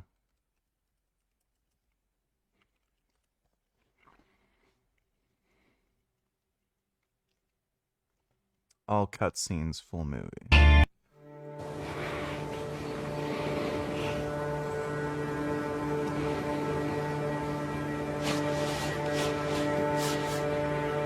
don't know what happened.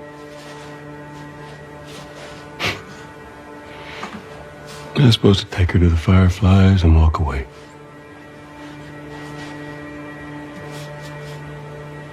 You go halfway across the country with someone.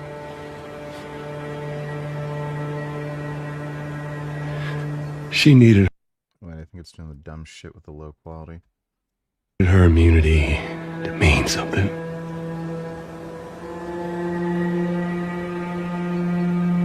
Maybe I was starting to buy into that whole cure business.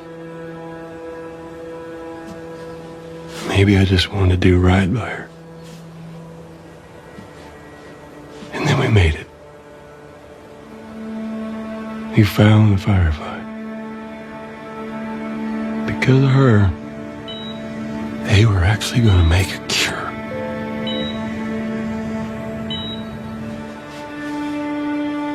The only catch, it would kill her.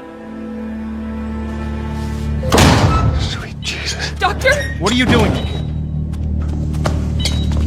I won't let you take her. This is our future. Think of all the lives we'll save.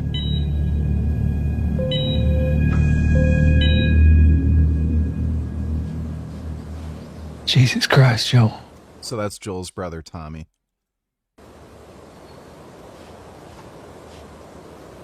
What do you do?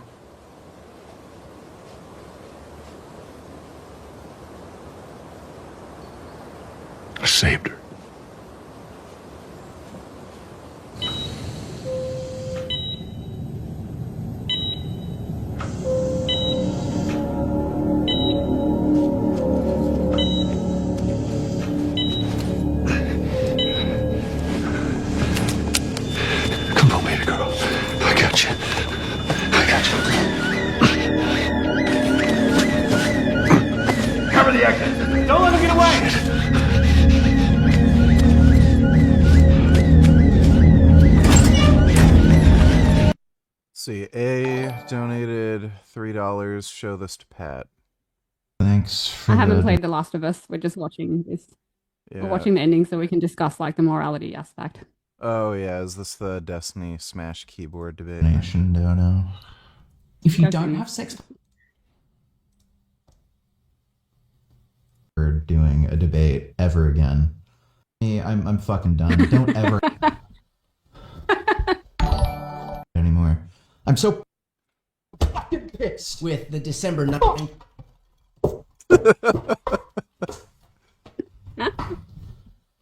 Yeah, I remember that. I love how I'm in the thumbnail in that screenshot. Yeah. I've been watching one of my videos, yeah. All right. Well, thank you for the donation, eh?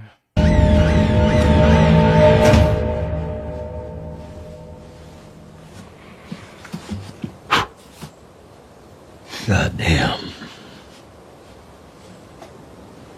That's some.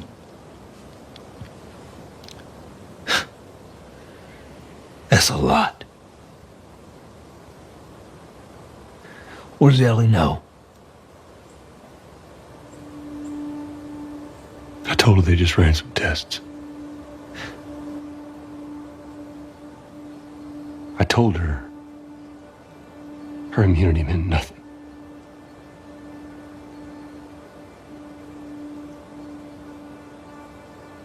And she believed you?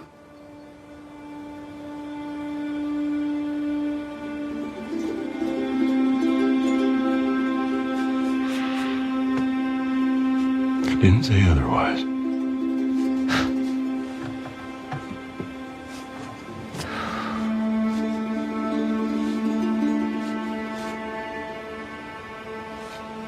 We should head back.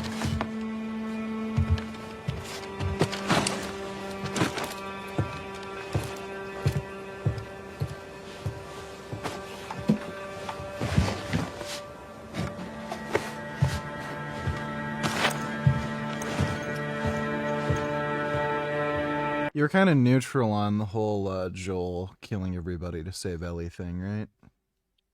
I thought about it a little bit more, and I think I'm more on Joel's side, just because of how uncertain it is that they're going to have a cure and all this. Like, it just seems like a real rights violation now. Yeah. Anyone in a kind of situation where they could benefit the greater good could be given up. It doesn't seem like a good reason. You know, there's these movies where it's like someone needs to die for the whole world to be saved, and that's like a certain absolute factor. This doesn't even seem like that situation, which is already still like, oh, okay. So I think I'm probably like 80% on his side, maybe higher. Okay.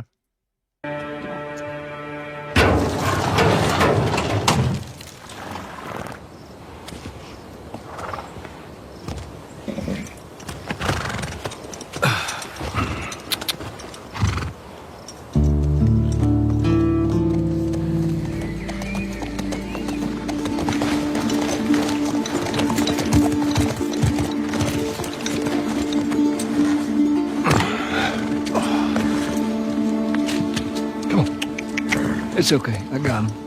You go on. You sure? Yeah. All right. It's like, you know, the trolley problem? Yeah. You know how it starts off with, like, if you push, like, would you push one person on the train track to save, like, 5 other people? And then they keep tweaking it until you're, like, someone at the doctor's office, and you're a doctor at the doctor's office, and you've got 5 patients who are dying and need an organ transplant. And you don't have that. And then in the other room, there's like a perfectly healthy young person. Right. And it's like you have to kill, and like it seems to be leading to that sort of situation, just because it's not certain how many people are going to be saved and what sort of world they're going to create.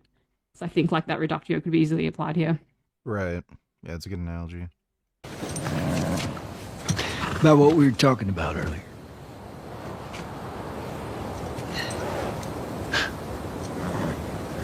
I can't say I'd have done different.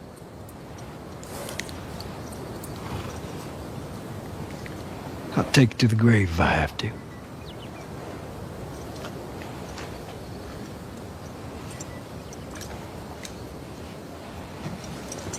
I'll see you later, Tom.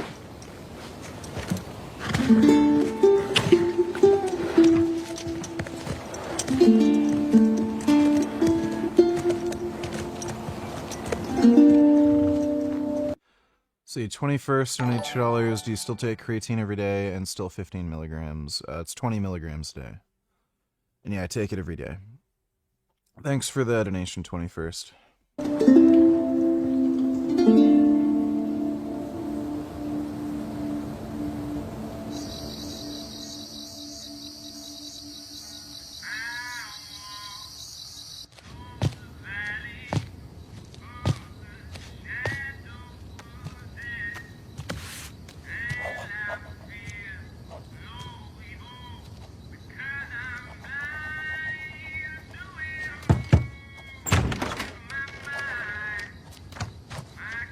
Hello?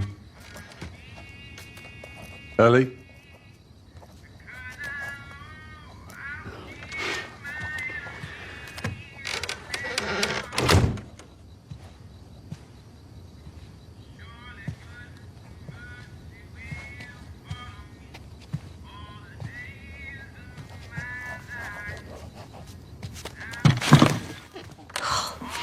Jesus.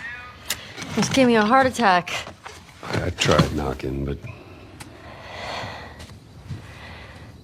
Hey, hey,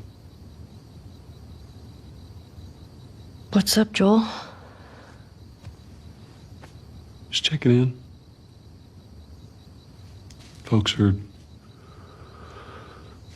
talking about how impressed they are with you and how well you're helping out. It's good. Yeah. Tommy and I went out riding the other day, and he told me a joke, and I thought about you. It's oh shoot, now I forgot it. Something about a clock. How do you? Joel, it's pretty late and I gotta get up in a few hours. Yeah, I know. I'm gonna get out of your hair. Just I want to show you something. Just give me 1 second. Remind me of Hopper and Eleven in Stranger Things. Yeah, a little. Yeah, I've been there like house. What's this? Some folks call this thing here a guitar. Funny. You want to hear something? Okay. Okay.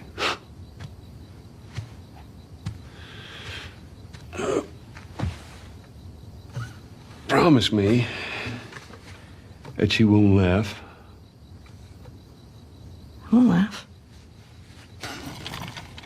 I won't. I'm trusting you.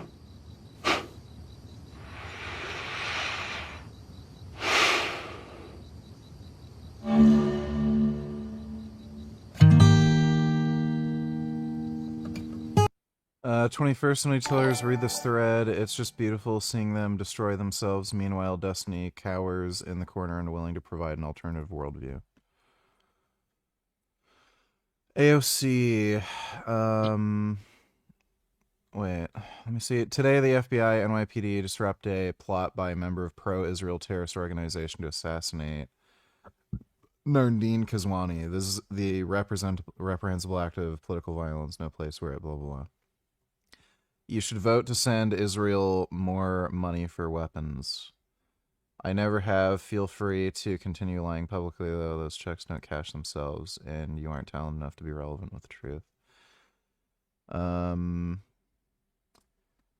Well, none of these people, like, AOC, this is all a grift. Same with Bernie Sanders. They don't believe in any of this fucking bullshit, and, with any of these, like, really far left or far right organizations, like, communists or fascists, they have, like, this weird purity testing thing where, like, you have to agree with absolutely every single fucking thing that somebody, believes, or else, like, you're some sort of traitor. Sure, I might be untalented, up to others to decide, but I can deduce that voting no on legislation that would cut arms to Israel amounts to supporting U.S.-funded arms to Israel as they carry out war crimes. Crimes are committed with zero fear of blowback, blah, blah, blah. Yeah, these fucking people are just... She's a dumb bitch. Anna Kasparian's a dumb bitch. Young Turks are just dumb fucking cunts. They're just, like, again, this is the same fucking dumb cunt who says 9/11 was committed by Jews, so. Thanks for the donation, though, 21st.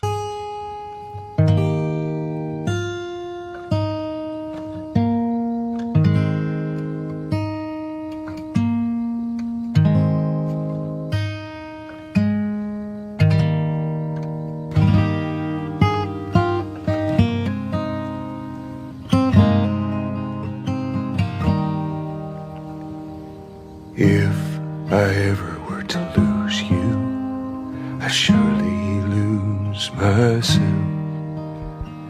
Everything I have found here, I'm not found by myself. Try and sometimes you'll succeed to make this man of me. All my stolen missing parts I've no need for any more, 'cause I believe, and I believe 'cause I can see our future days, days of you and me.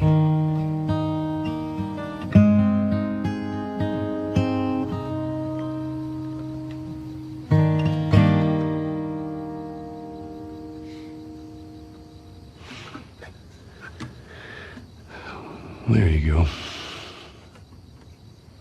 Well, that didn't suck. I'll take what I can get.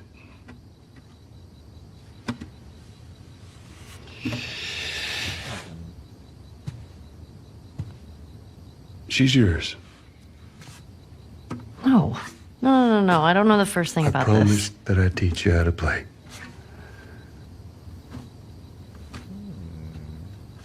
You did. Do you see this cat? Oh my goodness. So what do you say, tomorrow night? First lesson? Deal. Okay. Let's see, Chronobro donated $3. The 30,000 innocent protesters killed is the new Saddam has WMDs or COVID vaccines are safe and effective. Same people pushing it in unison with no tangible evidence. Same people ostracizing anyone who doesn't go along with the narrative.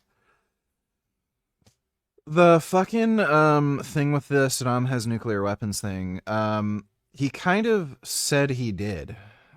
So, like, people kind of take that, like, again, it's just fucking dumbasses after the fact.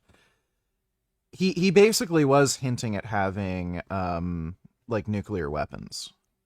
So he was playing that game where he wasn't denying it and kind of hinting that he did because he thought it would, you know, help him stay in power, and then it just ended up fucking backfiring, but you're a troll. Shut up. Thanks for the donation, Chronobro. Kid Boo donated $2. Let me see.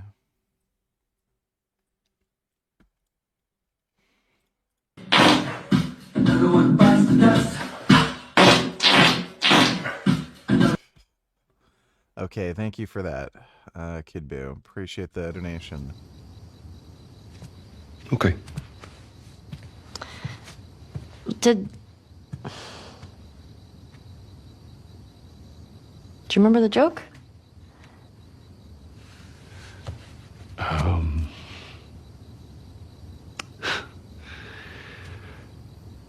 What is the downside to eating a clock?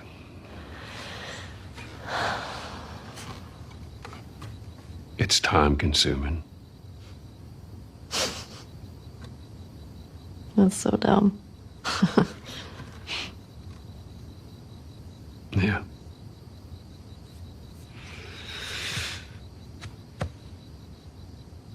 Good night, kiddo.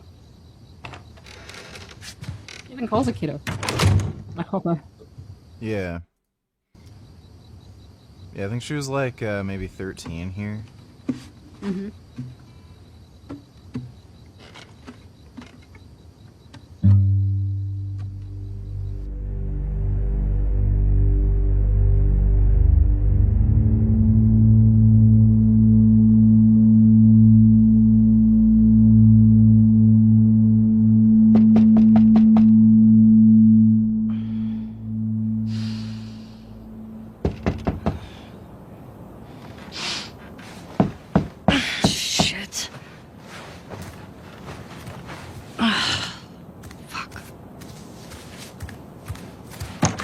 Hey. Morning. Sorry, I totally overslept. Just give me a minute and I'll get dressed. I heard you had quite a night after I left.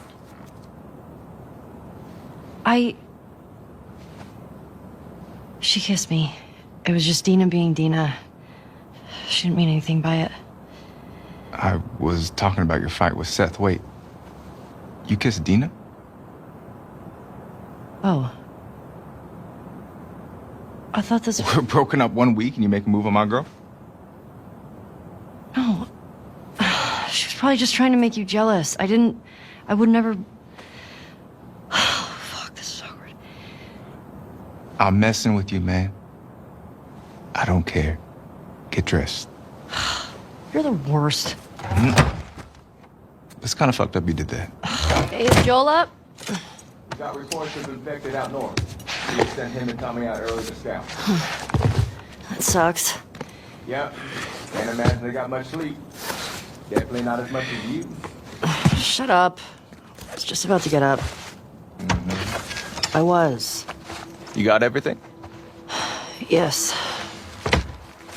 Excuse me. Ellie, there you are. Come here.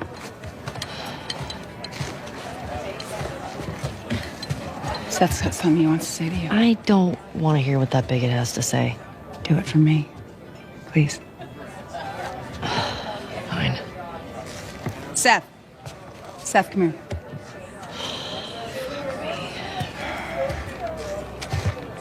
Hey. Look, last night I was drinking too much. Sure. I'm trying to say I'm sorry. Maria tells me that you and Dina are headed out. I made you some sandwiches. Okay. Your steak. Thank you, Seth. Yeah. Well, you be safe out there.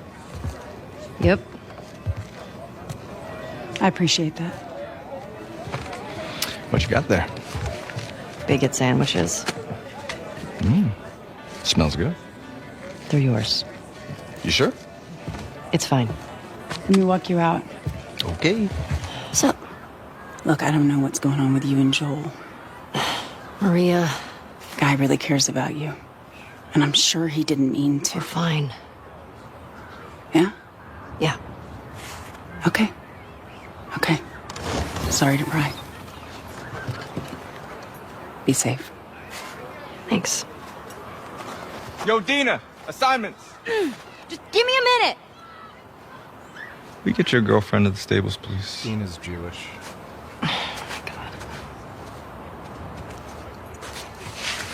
Hey, Dina. Can I talk to you? Hey, guys! I'm tapping out. Come on! How long? Whew. Hey. Hey. I just want to say sorry for running off last night. Oh, it's okay. I totally get it.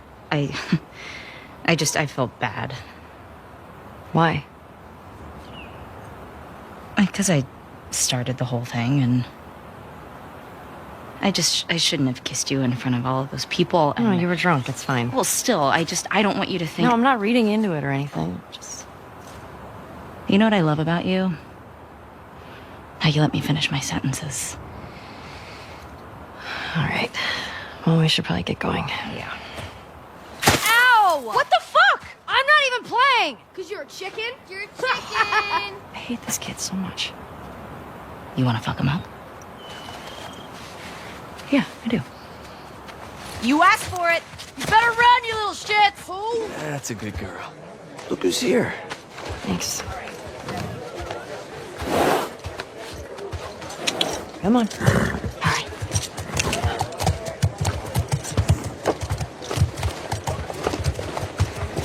Hey, Shimmer. Oh, look who decided to join us. Yeah. So they have to use force. One for you. Like Had one for you. society, no gas. Open it up. Settle down, children. All right. Are you having fun, Pat? It's a bit boring. Yeah. Yeah, it's boring Like at the the script beginning. is just a little bit slow and there's not much like funny things happening. Yeah, it's a bit boring at the beginning. You all know the drill. Run your routes, mark your logbooks. 21st, donate $2. Next time you debate Destiny, can you tell him how you drew a picture of your house on stream with your full address written on it with a haram blasphemous picture of the Prophet Muhammad outside, and then challenge that pussy to do the same on stream? Sure, I'll tell him to do that. Thanks for the donation, 21st. Clear any infected you see. You run into anything you can't handle, you come back. It's about to get a bit more interesting. Be smart about it. Some action is All right. gonna happen soon. Get going.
Hey. What do you mean the writing's boring and simplistic? What were you dreaming about? I just mean it sort of reads a bit like a play rather than like realistic dialogue. I wouldn't say that. Like, it's only I the would. beginning, too, so. It ramps up. Was I talking? You're doing your teeth grinding thing.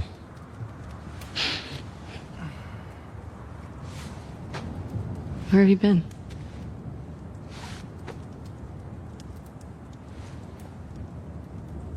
Grab your gear.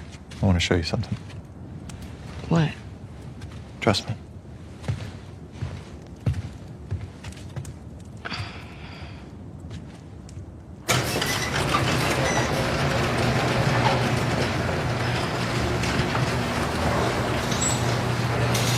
Come on. This way.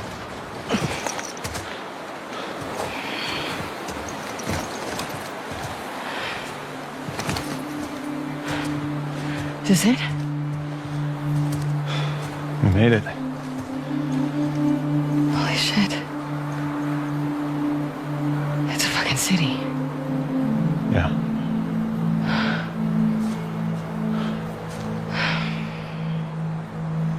Have you told anyone else? Wanted you to see it first. I saw an armed patrol go from town to an outpost over there. There's a few more outposts in between. They have electricity, guns. It's a lot of people.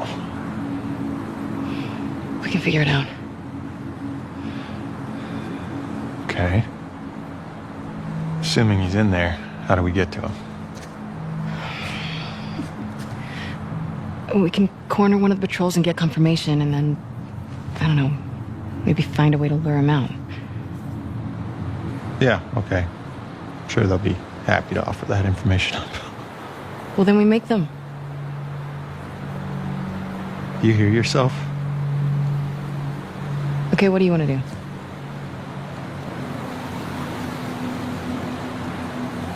What is going on with you?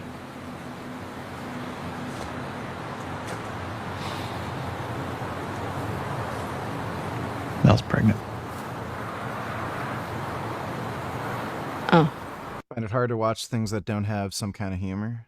Yeah, I can watch serious stuff. Like I find Christopher Nolan's films, they're generally serious, but there's like dry humor right built into the script. But when something's just like a lack of any kind of humor, it's just like hard for me to watch. And there's heaps of good TV shows I don't watch because of that reason. I see. It's alright, we can keep watching it though. Okay. It's not just that, though. Should I say congrats? When everyone else sees this, they're gonna want to turn back. We can convince him, right? Yeah, I think I've literally played through this game at least 8 times on stream. Yeah, you probably have different count emotions on you. towards it because you play the game, so you're like invested and you're doing, you know what I mean? Like you have a different experience of it. Yeah. I want what you want, but not at any cost. Hey. Don't. She's upsetty spaghetti. See you back at the lodge.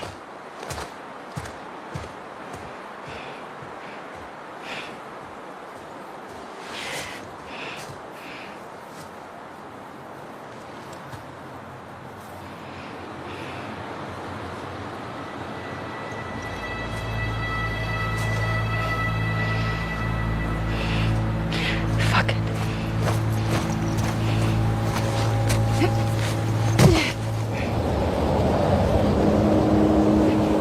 Horse tracks. Where's the patrol?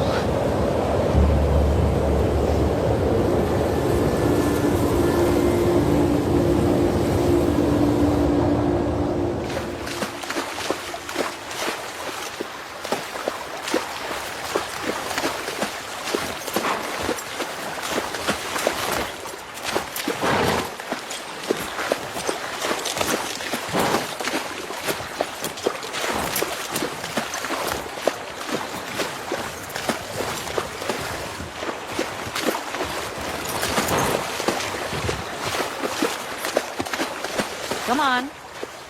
This way. Right behind you. What do you think of this view, huh?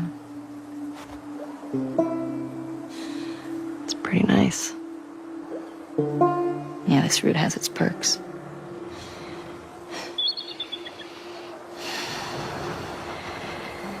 Where do we sign in? Come on. Fuck. Oh, easy, girl. Shit.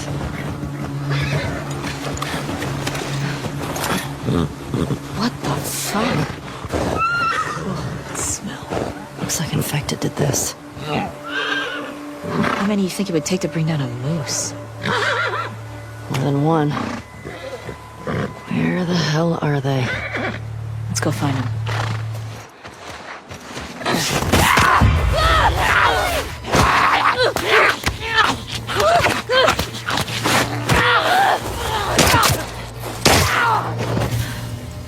Ellie? Are you clean?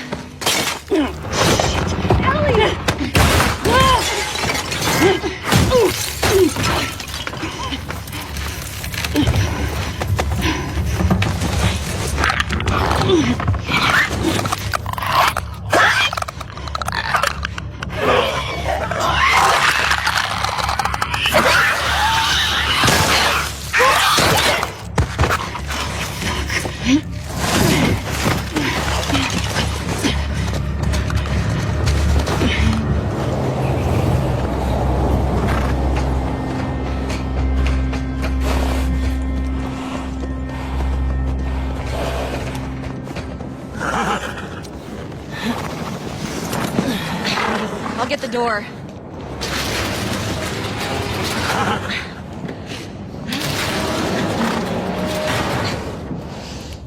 Oh, there we go. You think it's still good? Does weed go bad? Let's find out. You're about to see one of the hottest lesbian love romance scenes you've ever experienced. Lucky me. So, pay very close attention.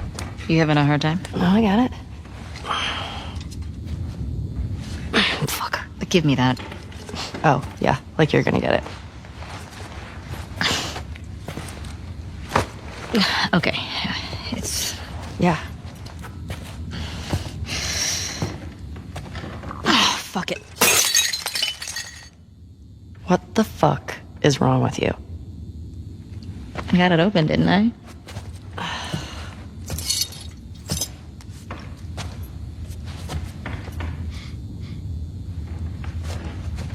Smells good.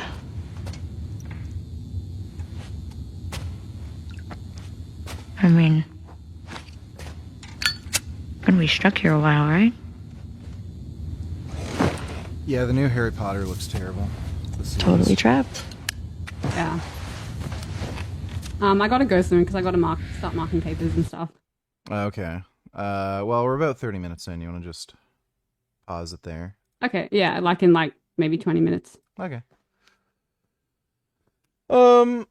Yeah, the opening is a little slow. Yeah, zombie fights are about to happen though. It's not the story, it's not the opening, it's not anything, it's just the lack of humor. That's what it is. And Right. I can't see it getting funny It's not in a that sense. funny kind of thing. I know, but you have other serious movies that still manage to be funny, like Christopher Nolan, other ones. I like serious things that are also funny. It's just got to have some kind of dry humor, even if it's just really subtle. Look at this cat. You see him? How's your cat? He's doing good. He looks sleepy. Baby. It's my little sleepy baby.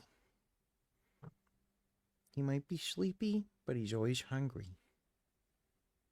Mwah. Maybe we can steal Isaac's bread again. Yeah. Steal Isaac's bread. He also steals our tofu. Did you know he likes tofu? This little kitty loves tofu. He loves all the food. She's a good tofu cat. Look at him. Look at him. It's like a little baby. He's a little baby. He's my little baby. Look how beautiful he is. How heavy is he? Have you weighed him? Last time I weighed him, he was 15 pounds, so about 7 kilos. I think he actually got bigger. Okay. He's a big ass cat. It's like one of the biggest cats I've ever seen. Yeah, especially for not being a Maine Coon. I think he's I think he's about the same size. Yeah, he's weirdly huge. Someone said I was a baddie. You were a baddie? That's what they said in your chat. What do you mean were? Shouldn't they say is? I understood it. You were. That's past tense. I didn't say were. Didn't you say were? No. Did you say are? I didn't say anything of those words. Yeah, so they're saying were. Should be Who's are. saying were? Huh? I don't know what you mean. You said they said you were a baddie. Isn't that what you just said? Am I going insane? No. I don't know what I said. We'll have to play back the stream. What were you responding to? I don't know. Oh, yeah. Olawale says Pat kinda a baddie, though. So that's what he actually said. Yeah. Yes, I don't think What he do you said mean, were or kinda? I don't know what I said though. Not kinda. Absolutely.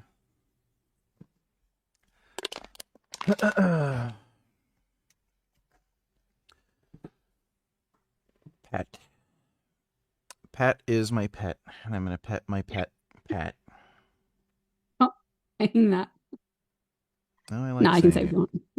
I know, I'm just kidding. I like I'm petting only cats, and I like petting Pat. She said someone said I was a baddie. There you go. That's not Okay. inaccurate. Okay, so I can maintain what I said. That's good. Well, was is still past tense. Was, were. Should be are, is, not kinda. Someone said I was. What is your drink of choice? I think I still hold Cherry Coke Zero in my top tier for refreshing beverages. What about you, Pat? Well, ideally, I really like Brian Johnson's longevity mix, but it's like hella expensive, and I don't want to buy it Yeah. again. But when I had it, I really liked it, and that's got a bit of everything in it. If you look, can't remember the ingredients, but I really liked all the ingredients. Tastes good. Had that carrotine. Yeah, it was pretty good actually. And I also really like Hydrolyte after running or workout. Hmm. I think did Brian say something like there's literally no point in just drinking water when you could drink one of things I can't remember. I definitely yeah, need I like one of those electrolyte drinks, or else I start Yeah. cramping like crazy. Yeah, yeah. I have it like as soon as I get home. Or Yeah, even during. especially after I got bigger and I went on steroids, I noticed I cramp easier. Mm-hmm. Just need more hydration. Yeah, electrolyte's so important. Mm-hmm. Love Hydrolyte. Do you take magnesium? Yeah, sometimes. I probably don't take it as much as I should, and there's a real difference when I do take it. Like I tend to be more relaxed and sleep better. Yeah, I just magnesium get is good. lazy with that. Yeah, it's amazing. I Magnesium should take it today because my glycinate is back. apparently the best one for sleep. Oh yeah, probably I usually try take the one by taking- Bioceuticals. Yeah, I'll probably try taking melatonin. That's meant to be good for sleep as well because it's just releasing more melatonin. Yeah. And I think for summer I might try taking melanotan. It's a peptide. Makes your skin darker. Apparently it's also really good for erections. They're actually looking at the mechanism of action for new erectile dysfunction drugs. Oh, okay. Yeah. Figured I'd try that. Sounds interesting. Could come in handy. Regular Coke Zero is the bomb, or C4 Hawaiian Punch. Hawaiian Punch anything is kind of and that's not the best C4 flavor. You're not really into energy drinks, are you? They're just not real. Like I think I told you during law school, when I was cramming and exams and stuff, I took them, but Right. it just didn't make me feel great. And I have like energy jolts and then crash. I don't like feeling that way. But you said you don't experience that. Yeah, I don't get the crash. Sorry. And I think I just love stimulants. I think if I were to try like crystal meth or something, I'd probably really enjoy it. Any kind of like upper Yeah, it drug made my that helps heart you race. And, focus. yeah, like it's fun, the energy drinks, but it made my heart race and like I don't know. I guess I like feeling stable. Right. Like fully I don't get headed. the heart racing. Okay. Yeah, they affect people differently. Have you ever had crystal meth? I've not had crystal meth, but I've had ADHD tablets. Yeah. And that's got a lot of speed in it. Well, it's a methamphetamine. Right, yeah. Yeah. So I How are had the those? dexedrine amphetamine. The Dexies we used to call them. How are those? You like them? Yeah, they're really good, but you develop immunity really quick. So like the first time you ever do them is going to be like amazing, even if you just take 2. I've never felt the high I did on those. I took them for school because I was doing the HSC and they helped me focus. And yeah, I did them a few times, but you develop immunity really fast. And I had a really bad come down as well. So you need something to take the edge off. But the other people that took them all had similar. No! Fuck! Oh.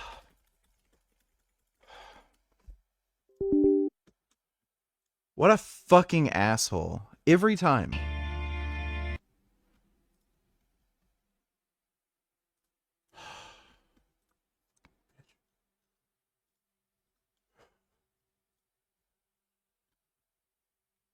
Yeah.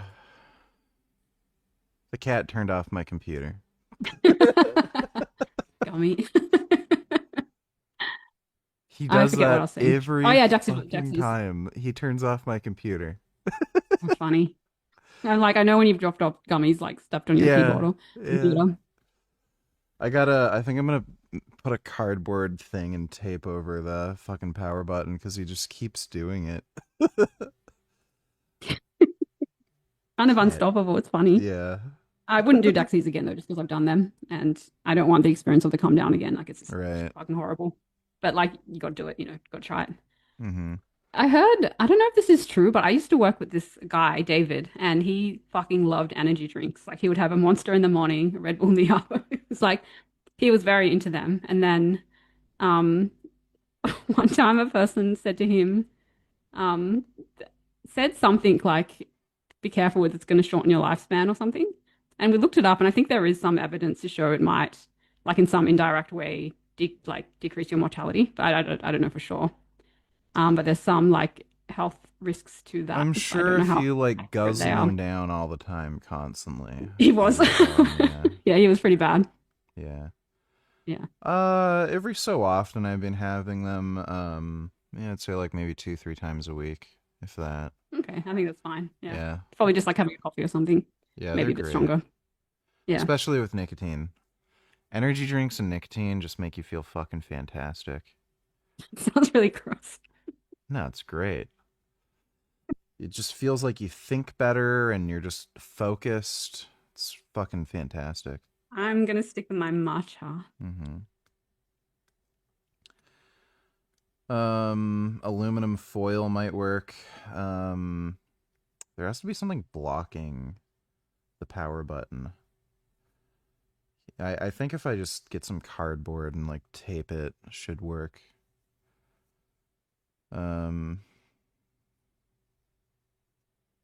What drink did you have just now?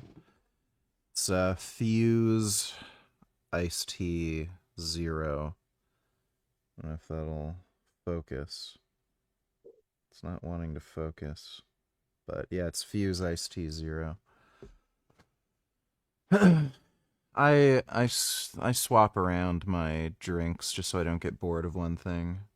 Iced tea's nice. Yeah. Yeah. On a hot day, iced tea is really nice. Yeah. And ice cream. Ice cream's great.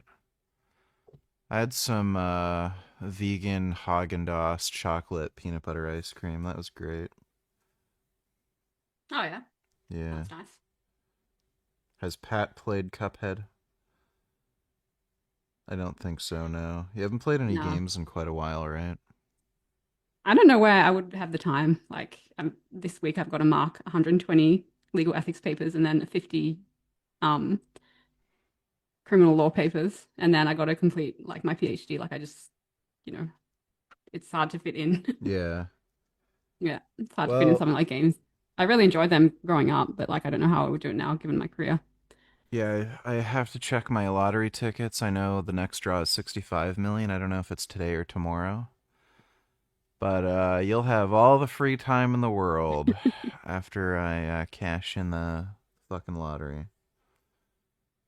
We'll play games Yeah, it's hard all because day. the tasks I have to do are like very time consuming. Yeah. Very time consuming because each paper, sorry. Each paper I mark is meant to be 25 minutes, like 25 minutes per paper, and you get paid per hour. Right. So like I can't just like not give them good feedback and just, give everyone distinctions. Like you got to do it properly. Mm-hmm. Yeah. Yeah, but yeah, once I win the lottery, you can finish school first, I guess. Then we'll have all the free time to play video games and watch anime, do jack shit all day. It'll be great. It doesn't sound like it's going to lead to human flourishing. It'll lead to us flourishing. I don't know, people are kind of dumbasses that don't know what's good for them, so you can only do so much. What do you mean? Oh, you can only help people so much. Like if you're gonna invest all your fucking free time into trying to help other people, you're just wasting your time. Yeah, because most people are dumbasses. They don't know what's good for them. So you can tell them all the best advice and, campaign and all that. They're still going to be idiots. No, but you're still going to be reaching some people. Yeah. Important ones with their brain. And yeah, obviously we should have some time for free time, but what you just described sounds like extreme hedonism. Yeah, well, like I'm just saying, you can do what you actually want to do, It doesn't necessarily mean you're just gonna do crystal meth and watch anime all day. Could just be Sounds like that's what you want to do. Well, it could just be good enriching experiences, like just spending time with loved ones, exercise, Yeah, it would and be nice to doing what's good for you. If I wasn't, even if I was work, because right now I'm working 4 days a week and I'm trying to complete the PhD. If I was only working like 1 or 2, that would make all the difference. Mm-hmm. But it's like really stressful because I'm trying to work and complete the thesis. So that's what's taking up so much time. If I didn't have the thesis, it would kind of be okay. And if I didn't have, you know what I mean? If I just had the work or if I just had the thesis, like last year, I still had the scholarship, so I didn't have to work. Mm-hmm. And it made my life quality was a lot better in terms of that. I'm not. After I submit my thesis, it'll be different because then I'll just be working. I'm not taking up too much of your time, am I? No, of course not. Okay, And even if you were, like, you got to make room for the things that you care about. But I'm just saying, at the moment, it's just difficult because I want to spend more time with you, but it's like, yeah, just hard because of what I have to do. It's a hard year. Like 2026 is difficult because I'm trying to do everything. When's your PhD thesis going to be done? So we're aiming for October submission. It's not like we technically have until February next year because like it's the whole thing at maximum is meant to be 4 years. But we're trying really hard to push for a October submission. So if I get it done then at least So that's I a have lot the of rest of the fucking year. time. How many I've never looked into what it takes to, get a PhD thesis done. Mm-hmm. How much how long is it? So it's 3 to 4 years. The 3 years is funded, and then on your 4th year, if you haven't completed it, you're kind of on your own. So this is my 4th year. My scholarship ran out in February, so that's why I picked up more hours at the law school. Right. So that I get paid a lot more doing what I do than just the scholarship, which is like very minimum. But it just eats into a lot of time, and it's the commute as well. I don't live close to the University of Sydney. I live in the North Shore, and University of Sydney's in the city. So that's why I'm always like, I have to do this. But like once one of those things is done, like the thesis is submitted, then I'm just working. I have, way more time. You got to talk to a buddy of mine, and he's got to share the story with you of how he cheated on his biochemistry test. That was the most incredible story I've ever fucking heard. You'd be proud of him for how he cheated. Seriously. As long as he's not going into the medical he's industry. Yeah, he's not becoming a doctor or something, yeah. Yeah, that's why he ended up cheating. He was like, fuck this shit. He hated biochemistry so much. But what if he gets a job where he needs to be like competent in it though? And he doesn't well, know that's not going to happen. Properly. Yeah, that's not going to happen. How do you know? He just needed the thing because Asian parents. Yeah. That doesn't answer my question. Well, he's not gonna work in anything he went to school for, so he just needed so to it's just get like the an degree accessory 'cause kind of. Asian parents, yeah. So he's actually not using his degree at all. No. Other than to get parental approval. Yeah, but I mean, never mind. Yeah, I'll try to set up a call with you and him because he has to share the story with you. It's incredible. You'd like him. Yeah, you'll probably end up hanging out with him and me and shit in the future too. Did you do a live stream with him? No, he's never been on camera. So you didn't. He's a secret mystery friend. Yeah, he doesn't want to be on social media. Fair enough.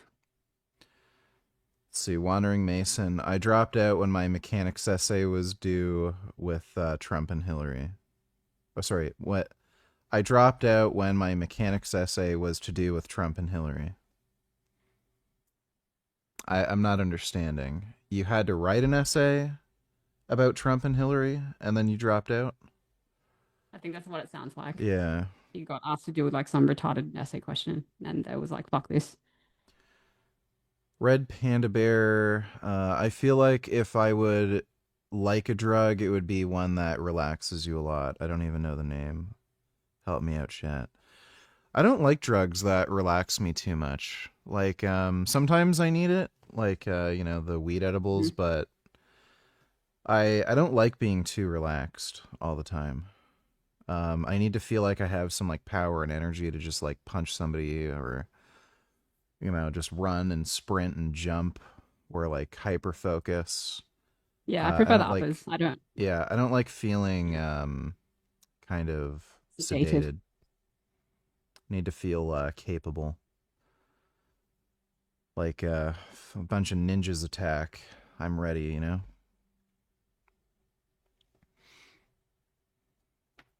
Yep. You want to feel happy and excited, not sedated. Yeah. Yeah. I don't like sedatives. Sedatives. You know what is hot, though? I met a girl who had this sexual fetish where she wanted to be, like, drugged and completely incapacitated, like, not able to move, and then have somebody, like, pretend to rape her. So, like, it's obviously not rape, but she just wanted to, like, be unable to move. And apparently there is a drug that you can take in an appropriate dose where you are cognizant, like you're aware, but it paralyzes you. I didn't know her well enough, so I never went through with it, because, like, I was worried, like, I don't know, maybe if she, like, says some stupid fucking story to the police, all they have to do is, like, rape kit, drugs, and, like, how likely are they to believe you that, it was, like, a thing of hers. Yeah, the Bill Cosby date rape drug, whatever he used, maybe. I don't know. I don't know what Bill Cosby did. I know he drugged some girls. But that's, I think that's kind of hot. Drugging a girl. Not, like, unconsensually, of course. There's some things I can't really talk about on the stream just because of my, like, professional career and stuff. This is probably one of them. So it's, like, fine to talk about in private, but I don't know how it would look if anyone ever came across it. Not to be, like, spoiling the moment or anything. Yeah.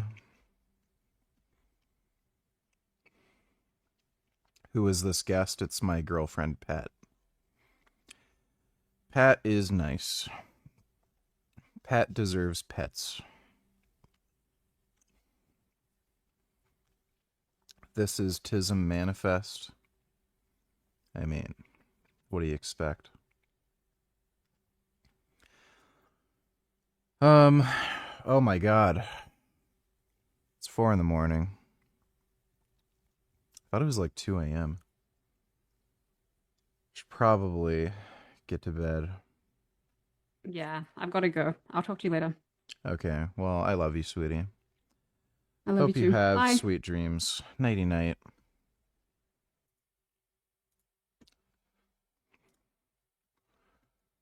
Fuck. I hope, my sleep schedule isn't, like, fucked. I did wake up at a normal time yesterday. Should be fine. I should just get to bed right away. But, hope you all had fun. Big thanks to everybody who donated on Streamlabs. Really appreciate it. I will be on tomorrow, so I'll see you all then. And sweet dreams, you jackasses. Nighty night.